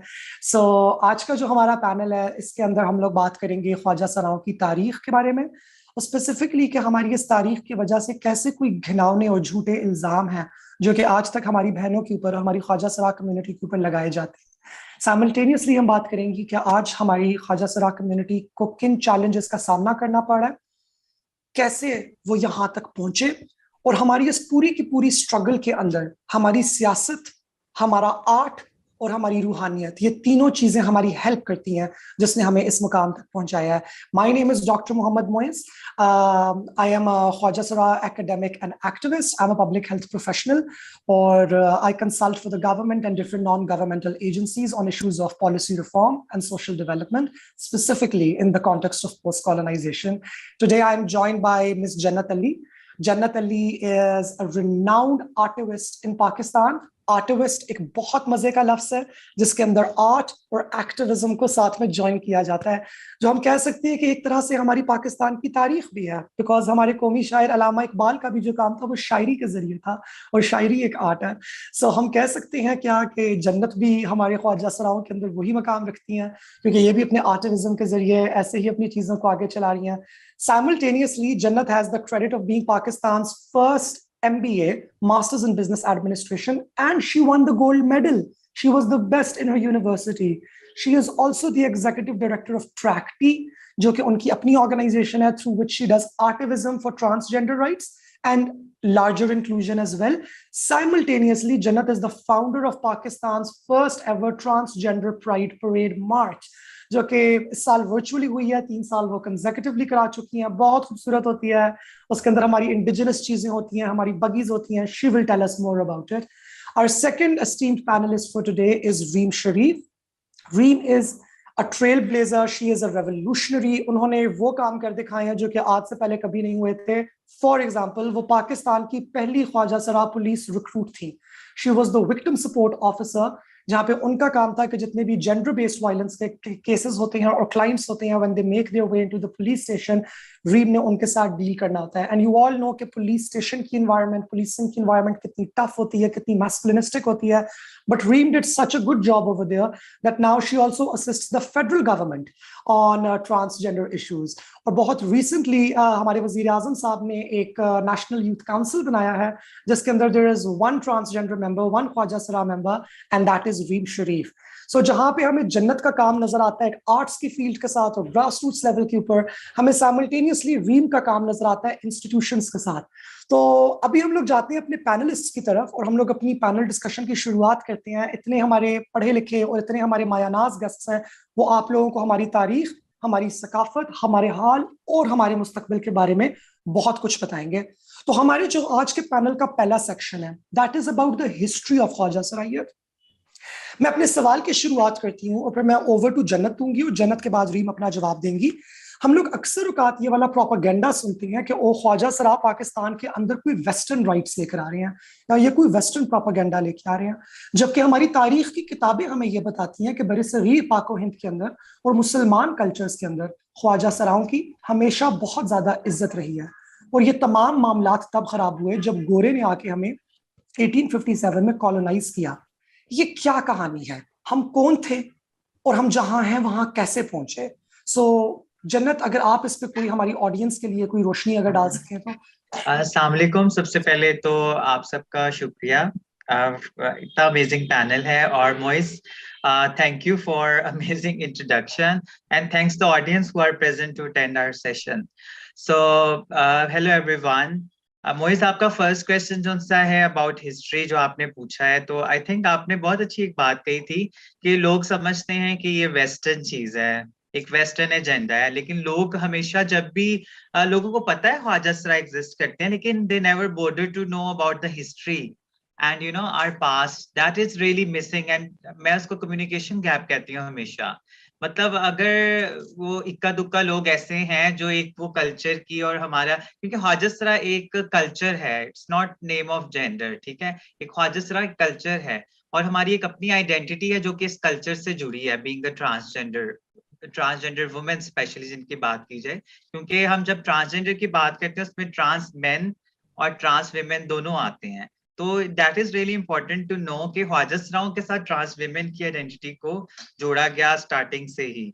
लेकिन चूंकि हमें बात करनी चाहिए इंटरसेक्शनैलिटी की और डिफरेंट मतलब लोगों को क्लियर होना चाहिए ये चीज। बहुत सारे लोग अभी भी कंफ्यूज हैं और पता नहीं अलग अलग नामों से बुलाते हैं। तो आपको पता है कि मतलब ख्वाजा सराओं की अब जिस तरह आप वेस्ट में चीजें देख रहे हैं, ये तो हमारी पोजीशन जो हम की पोजीशंस पर हमें लाइक हायर किया जाता था, we were involved in strategic decision making and you know big decision हम लेते थे। आर्मी में they were included, they were the top performing artists जो कि they were the only person who were allowed to go in male haram and female haram। तो like इतना trust और इतनी रिस्पेक्ट एंड ऑन की positions जो कि अभी रिसेंटली 2-3 साल पहले वेस्ट में आपने देखा कि इतना धूम मचा और हाईलाइट हुई कि जी ट्रांसजेंडर को आर्मी में पोजीशंस दी गई हैं। जिस तरह ट्रंप की गवर्नमेंट से पहले पोजीशंस दी गई और ट्रंप ने आके वो तख्ता ही उल्टा दिया, सबके सब आर्मी को फिशू एक सेकंड में उसने उड़ा दिया। लेकिन ये सारी चीजें we have been there done that. मैं जब भी जाती हूँ इंटरनेशनली लेवल पे मैं उनको बताती हूँ कि ये आप लोग हमें फॉलो कर रहे हैं, ये वो लोग हैं जो कि रिसर्च और एनालिसिस करते हैं और दे कम अप टू शो कि हमें कुछ करके दिखाना है अपने मुल्क में, लेकिन वो दे विल नेवर शेयर के पाकिस्तान में ऑलरेडी ये चीजें हो चुकी हैं। तो हमारी तो ये सारी रिस्पेक्ट, हमारी ये आइडेंटिटीज, हमारा ये ट्रस्ट, हमें वो जो मतलब सराओं के ख्वाजा मतलब कहा जाता था, हमें तो इतना ट्रस्ट किया जाता कि फैसले लेने से पहले हमसे वो कंसीडर करते थे। तो आई थिंक ये सारी चीजें तब लॉस्ट हुई जिस तरह कॉलोनाइजेशन के बाद। और फिर 1871 स्पेशली मैं क्रिमिनल ट्राइबल एक्ट की बात करना चाहूंगी। ये एक किस्म का मतलब क्रिमिनल ट्राइबल ने एक जहर आप कह लें कि रोल अदा किया है, एक आइडेंटिटी को बिल्कुल खत्म करने के लिए, सैबोटैज करने के लिए, और एक मतलब पूरा हमें मतलब वो खत्म करना चाहते थे हमारी आइडेंटिटीज को। ना कि सिर्फ हमारे साथ जो प्रोफेशंस जुड़े थे, जिस तरह परफॉर्मिंग आर्ट्स की जिस तरह से आपने बात की। तो 1871 का अगर लोगों को मौका मिले क्रिमिनल ट्राइबल एक्ट पढ़ने का तो उन्हें पता चलेगा, जिसमें क्लियरली मेंशन किया कि anybody who dresses like a woman, wear hair like a woman, they should be arrested and put behind bars for several years। और फिर उनके ऊपर लैशेस और उनको किस तरह से उनको रखा गया, और ये सारी जो एक रिस्पेक्ट थी उसके बाद लोगों ने छुपना शुरू कर दिया। जब छुपना शुरू किया तो ये वायलेंस से बचने के लिए स्पेशली हमारे जो साउथ एशियन कंट्रीज हैं, हमारी एक लैंग्वेज डेवलप हुई जिसे हम फारसी कहते हैं। अब बहुत सारे लोग जो कि आजकल बहुत सारे एंकर्स आपने देखा होगा मजाक भी उड़ाते हैं और उसमें से अपने मतलब के वर्ड्स पिक कर लेते हैं। जिस तरह आपने 1-2 एंकर्स को देखा होगा, उन्होंने पिक किए, उन्होंने बस टूलना और चीसा इस तरह के वर्ड्स पिक किए, लेकिन इसके अलावा हमारी एक होल मतलब लैंग्वेज है जो कि क्यों बनी थी, अगर उसकी सेंसिटिविटी को और इसकी हिस्ट्री को अगर उठाएं तो उनको पता चलेगा कि उस टाइम पर कितना मुश्किल था खुद को सरवाइव करना, अपनी एक पर्सनल लैंग्वेज, प्राइवेट लैंग्वेज में बात करना, ताकि खुद को सेव कर सकें इस जालिम जो लॉ बना था क्रिमिनल ट्राइबल, जिसके इवन के वहां पे वो ये सेंसस में ही वो चाहते थे कि निकल जाएं, मतलब ये काउंट ही ना हो, जो कि अभी तक उसके आफ्टर शॉक्स हैं, अभी तक उसके इफेक्ट्स नजर आ रहे हैं। तो हम ये उसके बाद से तो ये हिजरा कल्चर और फिर हमारा जो गुरुचेला सिस्टम है, ये उसके बाद ही तो स्टार्ट हुआ। अगर ये ऐसे रहता तो आज आपको ये प्रोग्रेस करते हुए नजर आते और उसी पोजीशन पर नजर आते। अब हमें बिल्कुल मतलब जो हम ए से जेड तक का हमारा जर्नी था उसको रिवर्स करके बिल्कुल जीरो पे लाया गया, जो कि हमने अपनी स्पेसेस क्लेम कर चुके थे। We were already there, but after that we reclaimed our spaces, और फिर उस पर कितना टाइम लगा और एक डैमेज चीज को दोबारा से जख्म को बढ़ने में। मैं अक्सर मोहित आपसे बात करती हूँ, मुझे याद है कि 1-2 दफा हमने बात की और मैंने ये कहा कि ये जो मतलब वेस्ट से हमारे ऊपर ये अटैक हुआ था आइडेंटिटीज पर, तो आज हम समझते हैं कि ये हमारे लिए बहुत छोटी सी ग्रांट मिल जाती है, प्रोजेक्ट मिल जाता है, तो हमें लगता है वाओ यार, they are so caring about vulnerable communities, transgenders ally हैं ये। लेकिन जब हम उसका जो डैमेज देखते हैं, अगर उसके बराबर में अगर कंपेयर करें तो वो तो एक जस्ट सनी प्लास्ट है, लेकिन जो हमारी आइडेंटिटी को जो डैमेज किया गया, हमारी जो पोजीशन छीनी गई, जो हमारे जो इन उस इमेज की वजह से हमारी फैमिलीज, हमारी सोसाइटी, इवन के हमारे जितने भी डिपार्टमेंट हैं रिलेशंस के, आप देख लें, और वर्क प्लेसेस पर जो सलूक होता है, ये उसी का आफ्टर शॉक्स हैं। तो लेकिन ये है कि उससे पहले जो रिस्पेक्ट थी, डेफिनेटली फिर हमारा अपना कल्चर और ये, लेकिन वो फिर एक दोबारा से जो एक स्ट्रगल है, जो कि अब जाकर हम जिस मौके पे पहुंचे हैं, जाके कुछ चीजें हमें मिली हैं। अभी भी आई स्टिल स्टे से कि ये हमारा जो जर्नी है, इट्स अ इनफाइनाइट जर्नी। अभी भी हमें लगता है कि हमें बहुत टाइम लगता है, हर दिन एक नया दिन होता है, हर दिन एक नए चैलेंज के साथ, हर जगह पर हमें एक डिफरेंट सिचुएशन फेस करनी पड़ती है, लेकिन इट्स एन ऑनगोइंग जर्नी। तो लेकिन लोगों को ये बताना बहुत जरूरी था अबाउट हिस्ट्री के मुगल इरा में जो हमारी रिस्पेक्ट थी, उसके बाद ब्रिटिश कॉलोनियल इरा आया, और उसके बाद फिर गुरुचेला और ख्वाजा दोबारा से जो रिवाइवल आया, तो इवन कि उसको हिजरा कल्चर और ये इसके साथ भी मर्ज किया गया। तो ये सारे उसके बाद जो सिक्योर किया, अपना एक फैमिली स्ट्रक्चर बनाया, अपने ही रिश्ते खुद से बना लिए।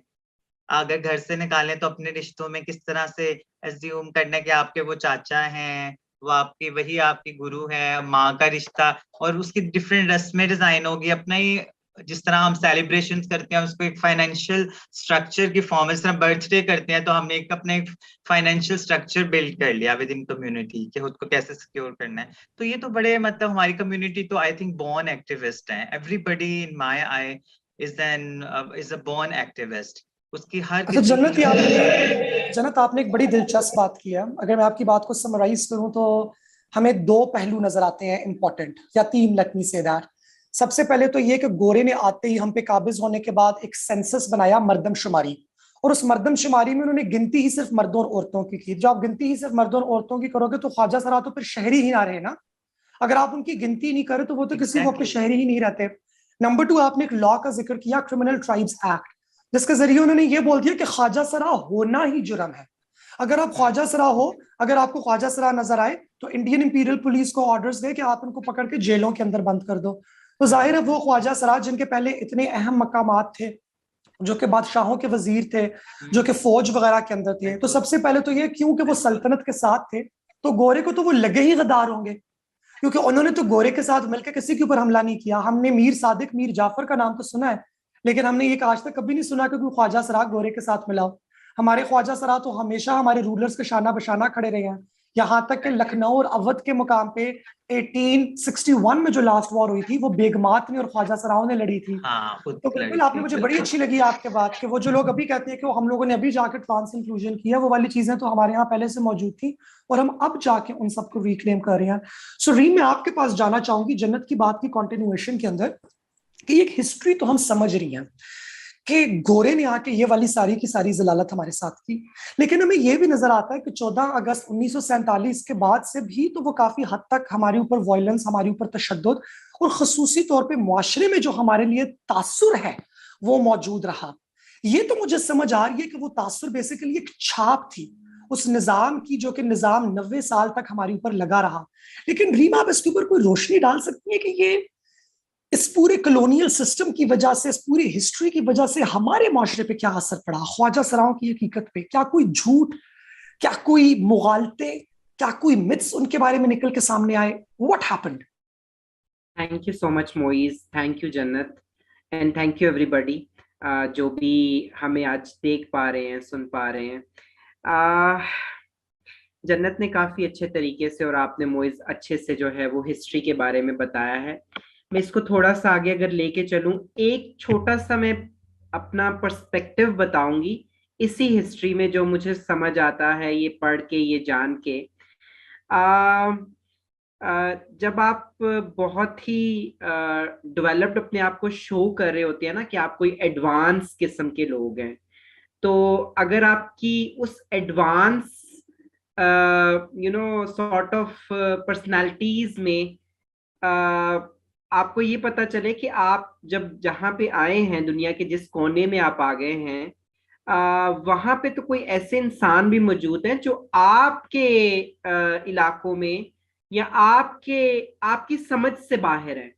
आप उनको रिकॉग्नाइज नहीं करते, तो आप अपने आप को फिर वो दिखाने के लिए कि हम डेवलप्ड सोचों के ही मालिक हैं, आप जोर जबरदस्ती करना शुरू करते हैं। तो ये एक्ट जो था ये कहीं ऐसी किसी सोच का नतीजा था कि उन्होंने खुद को दिखाना था कि हम मुस्लिम से या सब कॉन्टिनेंट के लोगों से ज्यादा कोई एडवांस लोग हैं। हालांकि अगर वो उसको थोड़ा सा अच्छे से लेते, थोड़ा सा लीनियर लेते, तो वो सीखते और वो अपने मुल्कों में जाके आइडेंटिफाई करते कि हम कहाँ पे जो है वो लैग करते हैं, कि हमारे मुल्कों में ऐसे लोग क्यों नजर नहीं आते। तो इसको ये मेरा देखने का अंदाज है उस सूरत हाल को जो कि माजी में 1800 में हमें नजर आती है। उसको मैं लेके चलूं अगर हमारी करंट सिचुएशन में, तो ये उसी का नतीजा था कि जब जैसे कि जन्नत ने बताया कि लोगों ने एक लैंग्वेज, ट्रांसजेंडर कम्युनिटी या ख्वाजा सरा अफराद जो हैं, उन्होंने एक जो है वो जुबान बना ली आपस में बात करने के लिए कि मर्दों और औरतों से और ख़ास तौर पे इन अंग्रेज़ों से जान जो है वो बचा सके। लेकिन वक्त गुजरने के साथ साथ ना मोइज, जो बुरी बात ये हुई कि मेरी ख्वाजा सरा कम्युनिटी जहाँ जो है वो अपने आप को, अपने सर्वाइवल को जो है वो अश्योर करने के लिए जो है वो मुख्तलिफ तरीक़ेकार जो है वो अडॉप्ट कर रही थी, उसमें जो है वो जो उनके पास रास्ते उनको मिले, उसमें जो है वो कहीं ना कहीं आज के प्रेजेंट सिनेरियो में भीख से एसोसिएट हो गए। मतलब कि अगर करंट सिचुएशन की बात करूं तो पाकिस्तान के अंदर एक एक्ट है जिसके जो क्रिमिनलाइज करता है जितने भी ये मांगने वाले लोग हैं पब्लिक प्लेसेस पे। It's not just about the khwaja sara community but everybody. वो बच्चों को भी पकड़ते हैं, वो बुजुर्गों को भी पकड़ लेते हैं, वो जो भी मांग रहा होता है रिगार्डलेस ऑफ जेंडर और एज और समथिंग। सो ये जो इन अंग्रेजों ने हमें यहाँ से उठा के जब नीचे की तरफ हम आना शुरू हुए ना, तो साथ साथ हमने ऐसे मेरे जो ख्वाजा सरा अफराद थे वो उतने ही जो है वो मार्जिन पे जाना शुरू हुए। उनको जो है वो अपॉर्चुनिटीज नहीं रही उनके पास, वो पढ़ लिख नहीं सके। तो उन्होंने, क्योंकि वो खूबसूरत लोग थे और हैं, उन्होंने अपनी खूबसूरती से पैसे कमाने शुरू किए। उन्होंने जो है वो अपने जो रक्स को, क्योंकि वो लचकदार लोग थे, उनके जिस्मों के अंदर खुदा ने जो है वो एक इजहार पैदा किया। उनके जिस्म जब हिलते थे, जब मूव करते थे, तो वो खूबसूरत लगते थे। तो उससे उन्होंने पैसे कमाना शुरू किए। वो रक्स जो था वो नाच में बदला। नाच जो है वो आजकल के साउंड सिस्टम पे पाबंदी है, पुलिस की अगर मैं बात करूं तो। और तीसरी चीज हमारे पास जो है, वो जो मर्दों ने हमें जब उनको हम पे प्यार आना उन्होंने प्यार हमसे करना शुरू किया, और उन्होंने वो हमें घर तो लेके जा नहीं सकते थे, तो पैसे देने शुरू किए। वो having intimate relationship with the khwaja sara अफराद, और उनको उन्होंने पैसों के जरिए, तो वो एक एक बड़ा मेस सा क्रिएट हो गया कि ख्वाजा सरायत के साथ जो है वो ऐसे शोबों के नाम जुड़ गए जो कि अच्छे भले शोबे नहीं समझे जाते सोसाइटी के।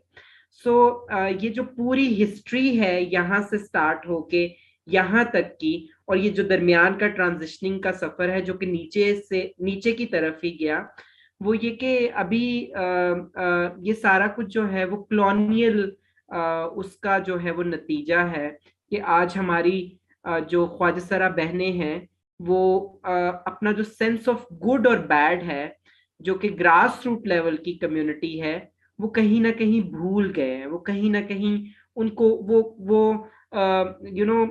एक अंधेरा सा आ गया हुआ है कि उनको लगता है कि यही है हमारे लिए, यही हमारे 3 रास्ते हैं जिनमें हमने सरवाइव करना है। और फिर जो पेरेंट्स थे, जो सोसाइटी का साथ नहीं था, तो फिर उन्होंने कहा कि जब हमारे ऊपर एक बाउंड्री, जो एक लिमिट होती है बाइनरी सेटअप की, उस लिमिट से हमें निकाल के फेंक देते हैं, तो फिर हम जो मर्जी करें, फिर हमारे ऊपर किस बात का गिला या शिकवा सोसाइटी लगाती है। या तो हमें अच्छे से अडॉप्ट करके हमें घर रखें, हमें जो है वो, तो मैं इस तरीके से इसको देखती हूँ। आई होप आपका क्वेश्चन जो है वो एड्रेस हुआ हो मेरी इस बात से। नहीं, आपने मेरे ख्याल से बहुत अच्छे तरीके से बयानिया अपना दिया, और आपकी बात और जन्नत की बात सुन के मुझे ये लग रहा है कि हमें नजर आ रहा है कि ख्वाजा सरा तारीख के 4 पहलू रह चुके हैं। सबसे पहला तो प्री मॉडर्न है, जहाँ पे हम एग्जिस्ट करते थे, हम थ्राइव कर रहे थे, हम मुस्लिम सिस्टम्स का और गवर्नेंस सिस्टम्स का हिस्सा थे, मुआशरे के अंदर इंटीग्रेटेड थे, दुआओं की खातिर, आर्ट की खातिर, सियासत की खातिर, जंग की खातिर हमारी मशावरत उतनी ही अहम थी जितनी एक मर्द की और एक औरत की अहम थी, यानी कि हम इंटीग्रेटेड थे माशरे के अंदर। उसके बाद कॉलोनाइजेशन हुई और हम स्टेज नंबर 2 पे आए, जो जन्नत ने बताई, सर्वाइवल की स्टेज, कि ओ डैम, अब तो हम अटैक हो रहे हैं, अब हम क्या करें। तो हमने अपने क्लोज नेटवर्क्स बनाना शुरू किया। तीसरी जो हमें स्टेज नजर आती है वो ये है कि अब जब हमने सर्वाइव तो कर लिया, अब हमने मॉडर्न डे में हमने पैसा भी कमाना था, और वो जो हमें ऑप्शंस दी गई, वो हमारा पुराना काम जहाँ पे लोगों को बधाइयां देना, उनको दुआएं देना, वो जो कुछ भी था, अब वो भीख के अंदर कन्वर्ट हो गया। लोगों ने बोला कि जी ये तो भीख है। और वो जो रक्स था हमारा, और जो हमारी मौसीकी थी, और जो हमारी कला थी, क्योंकि रक्स, मौसीकी, कला, इन तमाम चीजों का पहले भी एक बहुत इंपॉर्टेंट रोल रह चुका था। अब ये बात कॉलोनाइजेशन के बाद और मॉडर्निटी आने के बाद और आजादी के बाद ये तमाम चीजें मुजरा और साउंड सिस्टम बन गई। तो ऑटोमेटिकली एक इंप्रेशन ये बन गया कि ख्वाजा सरा जो है वो भीख मंगे होते हैं और वो नचैये होते हैं, जबकि हकीकत ये है कि हिस्टोरिकली उसी दिन से, उसी क्लासिफिकेशन से 100 साल पहले यही वाली तमाम चीजें इज्जत के साथ भी हो रही थी और इनको यूं कैटेगराइज नहीं किया जा रहा था। और अब हम अपनी 4th स्टेज पे हैं, आजकल का जो हमारा ख्वाजा सरा फेमिनिज्म है, जिसमें हम लोग इन तमाम चीजों को पहचानते हुए एक आगे मुस्तकबिल की तरफ निगाह करके एक अपना एक नया पाथवे चार्ट करने की कोशिश कर रहे हैं, और उसमें काफी ज्यादा पेशरफ्त हुई है। हमें नजर आ रहा है कि आप गवर्नमेंट की काफी हेल्प कर रही हैं। जन्नत पंजाब के अंदर भी लॉबिंग के अंदर बहुत एक्टिव है, हमें नजर आता है। मेरा चले छोटा सा रोल है लेकिन है सही, बाकी सारी हमारी मूरत बहनों का बहुत सा रोल है। तो सवाल ये मेरा बनता है कि ये जो मिथ्स बने हैं ख्वाजा सराओं के बारे में, कि जी ये जिस्म फरोश हैं, ये होमोसेक्सुअल्स हैं, इनके मर्दों के साथ पैसे के इवज ताल्लुकात होते हैं, ये जबरदस्ती के मर्द हैं जो कि औरतें बने हुए हैं, ये बच्चों को अगवा कर लेंगे, इन तमाम की हमें पता है कि ये हिस्ट्री तो ब्रिटिशर्स के साथ ही लिंक्ड है, क्योंकि उन्होंने एग्जैक्टली यही कहा था कि ये बच्चे अगवा करते हैं, ये बेगिंग करते हैं, and these are the term that they used was habitual sodomite. They didn't use the term homosexual, they used the term habitual sodomite. और मैंने एक चीज नोटिस की है कि आजकल ख्वाजा सराओं के ऊपर बहुत ज्यादा अटैक्स हो रहे हैं, क्योंकि ख्वाजा सरा विजिबल होते हैं सोशल मीडिया पे भी और वरना भी, उन पे बहुत अटैक्स हो रहे हैं कि oh my God, are you a homosexual, are you promoting homosexuality. मुझे ये बताइए, रीम मैं आपसे शुरुआत करती हूँ और उसके बाद आई विल गो टू जन्नत, कि आपने अपने वर्क में, अपने ग्रास रूट्स वर्क में, आपकी जब कम्युनिटी से बात होती है और दुनियादारों से बात होती है, यानी कि नॉन ट्रांस लोगों से बात होती है, आपको ये मिथ्स नजर आते हैं? And if yes, how are they still a challenge? ये आज के ख्वाजा सराओं को कैसे मुतासर कर रही है? मोइज, कितने अच्छे से आपने समराइज किया है इन 4 लेवल्स पे, हिस्ट्री से लेके करंट सिचुएशन तक. I am impressed. By the way, I am already impressed by you. आप जिस तरीके से बात करती हैं और जिस तरीके से चीज़ों को कम्युनिकेट करती हैं, इट्स लाइक वंडरफुल. सो अगर मैं आपके क्वेश्चन की तरफ आऊं तो मिथ्स डेफिनेटली एग्जिस्ट करते हैं, और ना सिर्फ एग्जिस्टेंस है उनकी. एक तो होती है ना कि रूम में एक चीज पड़ी है जिसका होना ना होना कोई फर्क नहीं कर रहा, लेकिन कोई ऐसी चीज हो जो कि पड़ी है और वो आपको जो है वो डिस्टर्ब भी कर रही है, जैसे सॉर्ट ऑफ कोई ऐसी खुशबू आप अपने कमरे में किसी जगह पे प्लेस कर दे जो कि इतनी प्लेजेंट ना हो. तो मिथ्स वो ही काम करती हैं. मिथ्स जो है वो ना सिर्फ मौजूद है बल्कि वो हार्मफुल है मेरी ख्वाजा सरा कम्युनिटी के लिए और हम सब के लिए. वो हमेशा जो है वो डिस्टर्ब करती हैं जो प्रोग्रेसिव जो हमारे बारे में जो है वो माइंड सेटअप्स होते हैं उनको. तो जो है वो इस तरीके से है कि समटाइम्स जो है वो मैंने ये देखा है, और like more than that of sometimes, कि ये जो मिथ्स हैं ये किस तरीके से ना सिर्फ ट्रांसजेंडर कम्युनिटी या ख्वाजा सरा अफराद को जो है वो डिस्टर्ब कर रही होती हैं, बल्कि दूसरी साइड पे भी एक डिस्टर्बेंस क्रिएट कर रही होती हैं. अभी इसको पहली वाली साइड को देखते हैं कि ख्वाजा सरा अफराद किस तरह डिस्टर्ब होते हैं. जैसे कि अगर हम जो है वो बात करें तो हमें आसानी से जो है वो घर नहीं दिए जाते रेंट पे पाकिस्तान के अंदर. मैं जो है वो गवर्नमेंट लेवल पे काम करती हूँ, लेकिन मैंने जब अपनी फैमिली के साथ मूव करना चाहा अपनी ही सोसाइटी में एक बड़े घर में, तो मुझे उन्होंने ये कह के इनकार कर दिया कि मेरे भाई को कि क्योंकि आपकी बहन एक ख्वाजा सरा फर्द है, हम ख्वाजा सरा अफराद को घर नहीं देते. तो ये एक तरह से उनके जहन में एक स्टिग्मा था जो कि जिसकी वजह से हमें वो अच्छा घर हमने जो है वो हमारे हाथ से चला गया. तो ये कि ट्रांसजेंडर कम्युनिटी या ख्वाजा सरा अफराद जो हैं वो डेफिनेटली, मैं तो इस सिचुएशन से हर्ट हुई और मैंने इवन के अपने लॉयर से भी बात की कि हम इसको किस तरीके से अकाउंटेबल बना सकते हैं. सो ये कि जो ये मिथ्स हैं, ये जो स्टिग्मा है, ये बैडली जो है वो इफेक्ट कर रहा होता है ना सिर्फ वेलबींग को, बल्कि जो है वो जो आम जिंदगी हमारे ख्वाजा सरा अफराद गुजारते हैं. दूसरा ये कि दूसरी साइड अगर देखी जाए ना, दूसरी जो साइड है वो ये कि ये मिथ्स इस तरीके से कि ख्वाजा सरा अफराद जो है वो बुराइयां फैलाते हैं, या ख्वाजा सरा अफराद जो है वो मर्दों के साथ जो है वो रिलेशनशिप्स में आ जाते हैं, या ख्वाजा सरा अफराद जो है वो इस तरह का कुछ भी. तो आप अगर इसको इस तरीके से मोइज देखें कि क्या वो मर्द जो है विदाउट कॉन्सेंट उस ख्वाजा सरा अफराद या फर्द के साथ आके रिलेशन बनाता है? Obviously not. वो विद कॉन्सेंट आता है, वो अपनी मर्जी से आता है. और जहां जो है वो ये कहा जाता है, आई बिलीव इन, कि खुदा ने जो है वो जोड़ों में इंसानों को बनाया, तो हमारे भी जोड़े बनाए. आई मीन ऐसे मर्द पैदा किए जो कि ख्वाजा सरा अफराद को ही सिर्फ पसंद करते हैं. उनके लिए एक सिस जेंडर औरत का वजूद जो है वो उस तरीके से नहीं है जिस तरीके से एक ट्रांसजेंडर औरत का वजूद है.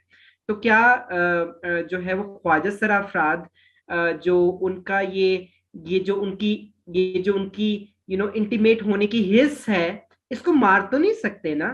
ख्वाजा सरा होना तो उनका बाद का है. पहले तो वो इंसान है, पहले तो वो सूंघते हैं, पहले तो वो खाते हैं, पहले तो वो देखते हैं, उसके बाद कहीं जाके ये ख्वाजा सरायत और ये इंसान वो बाकी चीजें आती है ना. आप when you have you desire to have sex with somebody, तो वो जो आपकी बेसिक नीड है वो आपने पूरी करनी है. वो ऐसे नहीं हो सकता कि वो पूरी किए बगैर आप अपनी वेलबींग सस्टेन करें, या पूरी ना किए बगैर आप सरवाइव कर सकें हेल्दी वे में. तो ये कि ऑल्दो के हमारे मुल्क में अभी हम इसका जिक्र नहीं करते, हम सेक्स के ऊपर बात नहीं करते, लेकिन जहां हमारा जेंडर है और जेंडर के ऊपर जो लेजिस्लेशन है, the transgender persons protection of rights act 2018, ये हमारे जो बेसिक राइट्स है ना, जैसे कि जिसमें तालीम हासिल करने का हक, एम्प्लॉयमेंट हासिल करने का हक, वोट डालने का हक, वोट के लिए जो है वो खड़े होने का हक इलेक्शंस में, इस तरह के जो ये राइट्स है ना, इनके बारे में ये कानून बना। ये तो सेक्स को कवर ही नहीं करता ये कानून, ये बात ही नहीं करता कानून राइट टू मैरिज की या राइट टू पार्टनरशिप की, इंटीमेट पार्टनरशिप की। तो इस कानून के ऊपर भी ये मिथ्स जो हैं वो हमला करती हैं बार बार। वो कंफ्यूज जो सिचुएशंस हैं दिमागों में, वो इस कानून के अगेंस्ट लाके खड़ा कर देते हैं। उन्होंने जो है वो समटाइम्स, अभी हमने रिसेंटली सब जानते हैं कि देखा है कि कुछ पटिशनर्स उठे। एक टाइम था ना मोइस, अगर मैं ज्यादा टाइम लूँ तो आपने मुझे बता देना है, क्योंकि आई रियली वांट कि जन्नत भी बात करें इसके ऊपर। I really want. एक टाइम था ना कि मोइस, जो बाइनरी सेटअप के लोग थे ना, वो ट्रांसजेंडर अफराद या ख्वाजा सर अफराद की मदद इसलिए भी करते थे, ट्रांसजेंडर या ख्वाजा सर अफराद की, कि उनको इससे खुद को भी फायदा होता था ना, उनकी प्रोफाइल बिल्ट होती थी, यू नो, वो उस तरीके से कि हमने मुल्क की उस कम्युनिटी के लिए कुछ कर दिया जिसके लिए कोई कुछ नहीं करता, उससे वो बेनिफिट लेते थे। अब सिचुएशन उल्ट हो गई है। अब लोग जो है वो उसी कम्युनिटी के खिलाफ खड़े होके लाइमलाइट लेना चाहते हैं। अब चाहते हैं कि वो जो है वो उसी कम्युनिटी के, एक टाइम पे उन्होंने साथ दिया, अब वो टाइम है कि उनका साथ देना, अब एक ट्रांसजेंडर पर्सन का या ख्वाजा सरा फर्द का कोई साथ देगा, न्यूज उतनी बात नहीं करती। अब न्यूज चैनल्स ने बहुत बात कर ली, बहुत सालों से बात कर ली। अब लोगों ने, बाइनरी सेटअप के लोगों ने अब इस तरीके से करना शुरू किया कि खिलाफ बात करो ताकि हमें लाइमलाइट मिले। तो उन मिथ्स की वजह से, उन चीजों की, उन गलत फहमियों की वजह से, उन लाइमलाइट के चक्रों में उन्होंने जो है वो अभी हमारा जो है वो कानून चैलेंज कर दिया है, जो है वो शरीयत कोर्ट के अंदर। और उसमें भी खास तौर पे पूरा कानून नहीं, जो तारीफ है हमारे ट्रांसजेंडर अफराद की, हमारे ख्वाजा सर अफराद की जो तारीफ है, तो ये कि ये मिथ्स, ये मिसअंडरस्टैंडिंग, ये मिसकॉन्सेप्शंस, ये हमेशा से हमें डिस्टर्ब करती आई हैं एज पर्सन और एज दूसरी तरफ के लोगों को भी। तो इसमें अगर जो है वो आप भी कुछ ऐड करें और जन्नत नहीं, मैं आई विल गो टू जन्नत। तो आपकी बातों को समराइज करते हुए मुझे काफी इंटरेस्टिंग लगे, मुझे जिस तरीके से आपने प्रेजेंट किया अपना पूरा आर्ग्यूमेंट। और हमें ये नजर आ रहा है कि जो मिथ्स हैं वो मिथ्स ख्वाजा सराओं की जिनसियत को लेके हैं कि ओ माय गॉड, हाय ये सेक्स करते हैं, ये सेक्स वर्क करते हैं, ये जिस्म फरोशी करते हैं, ये गंदे लोग हैं, ये गलीज लोग हैं। और सिर्फ इस एक मिथ की वजह से हमारी जो सबसे बुनियादी हक है, छत, घर, चार दीवारी, वो तक नसीब नहीं होता।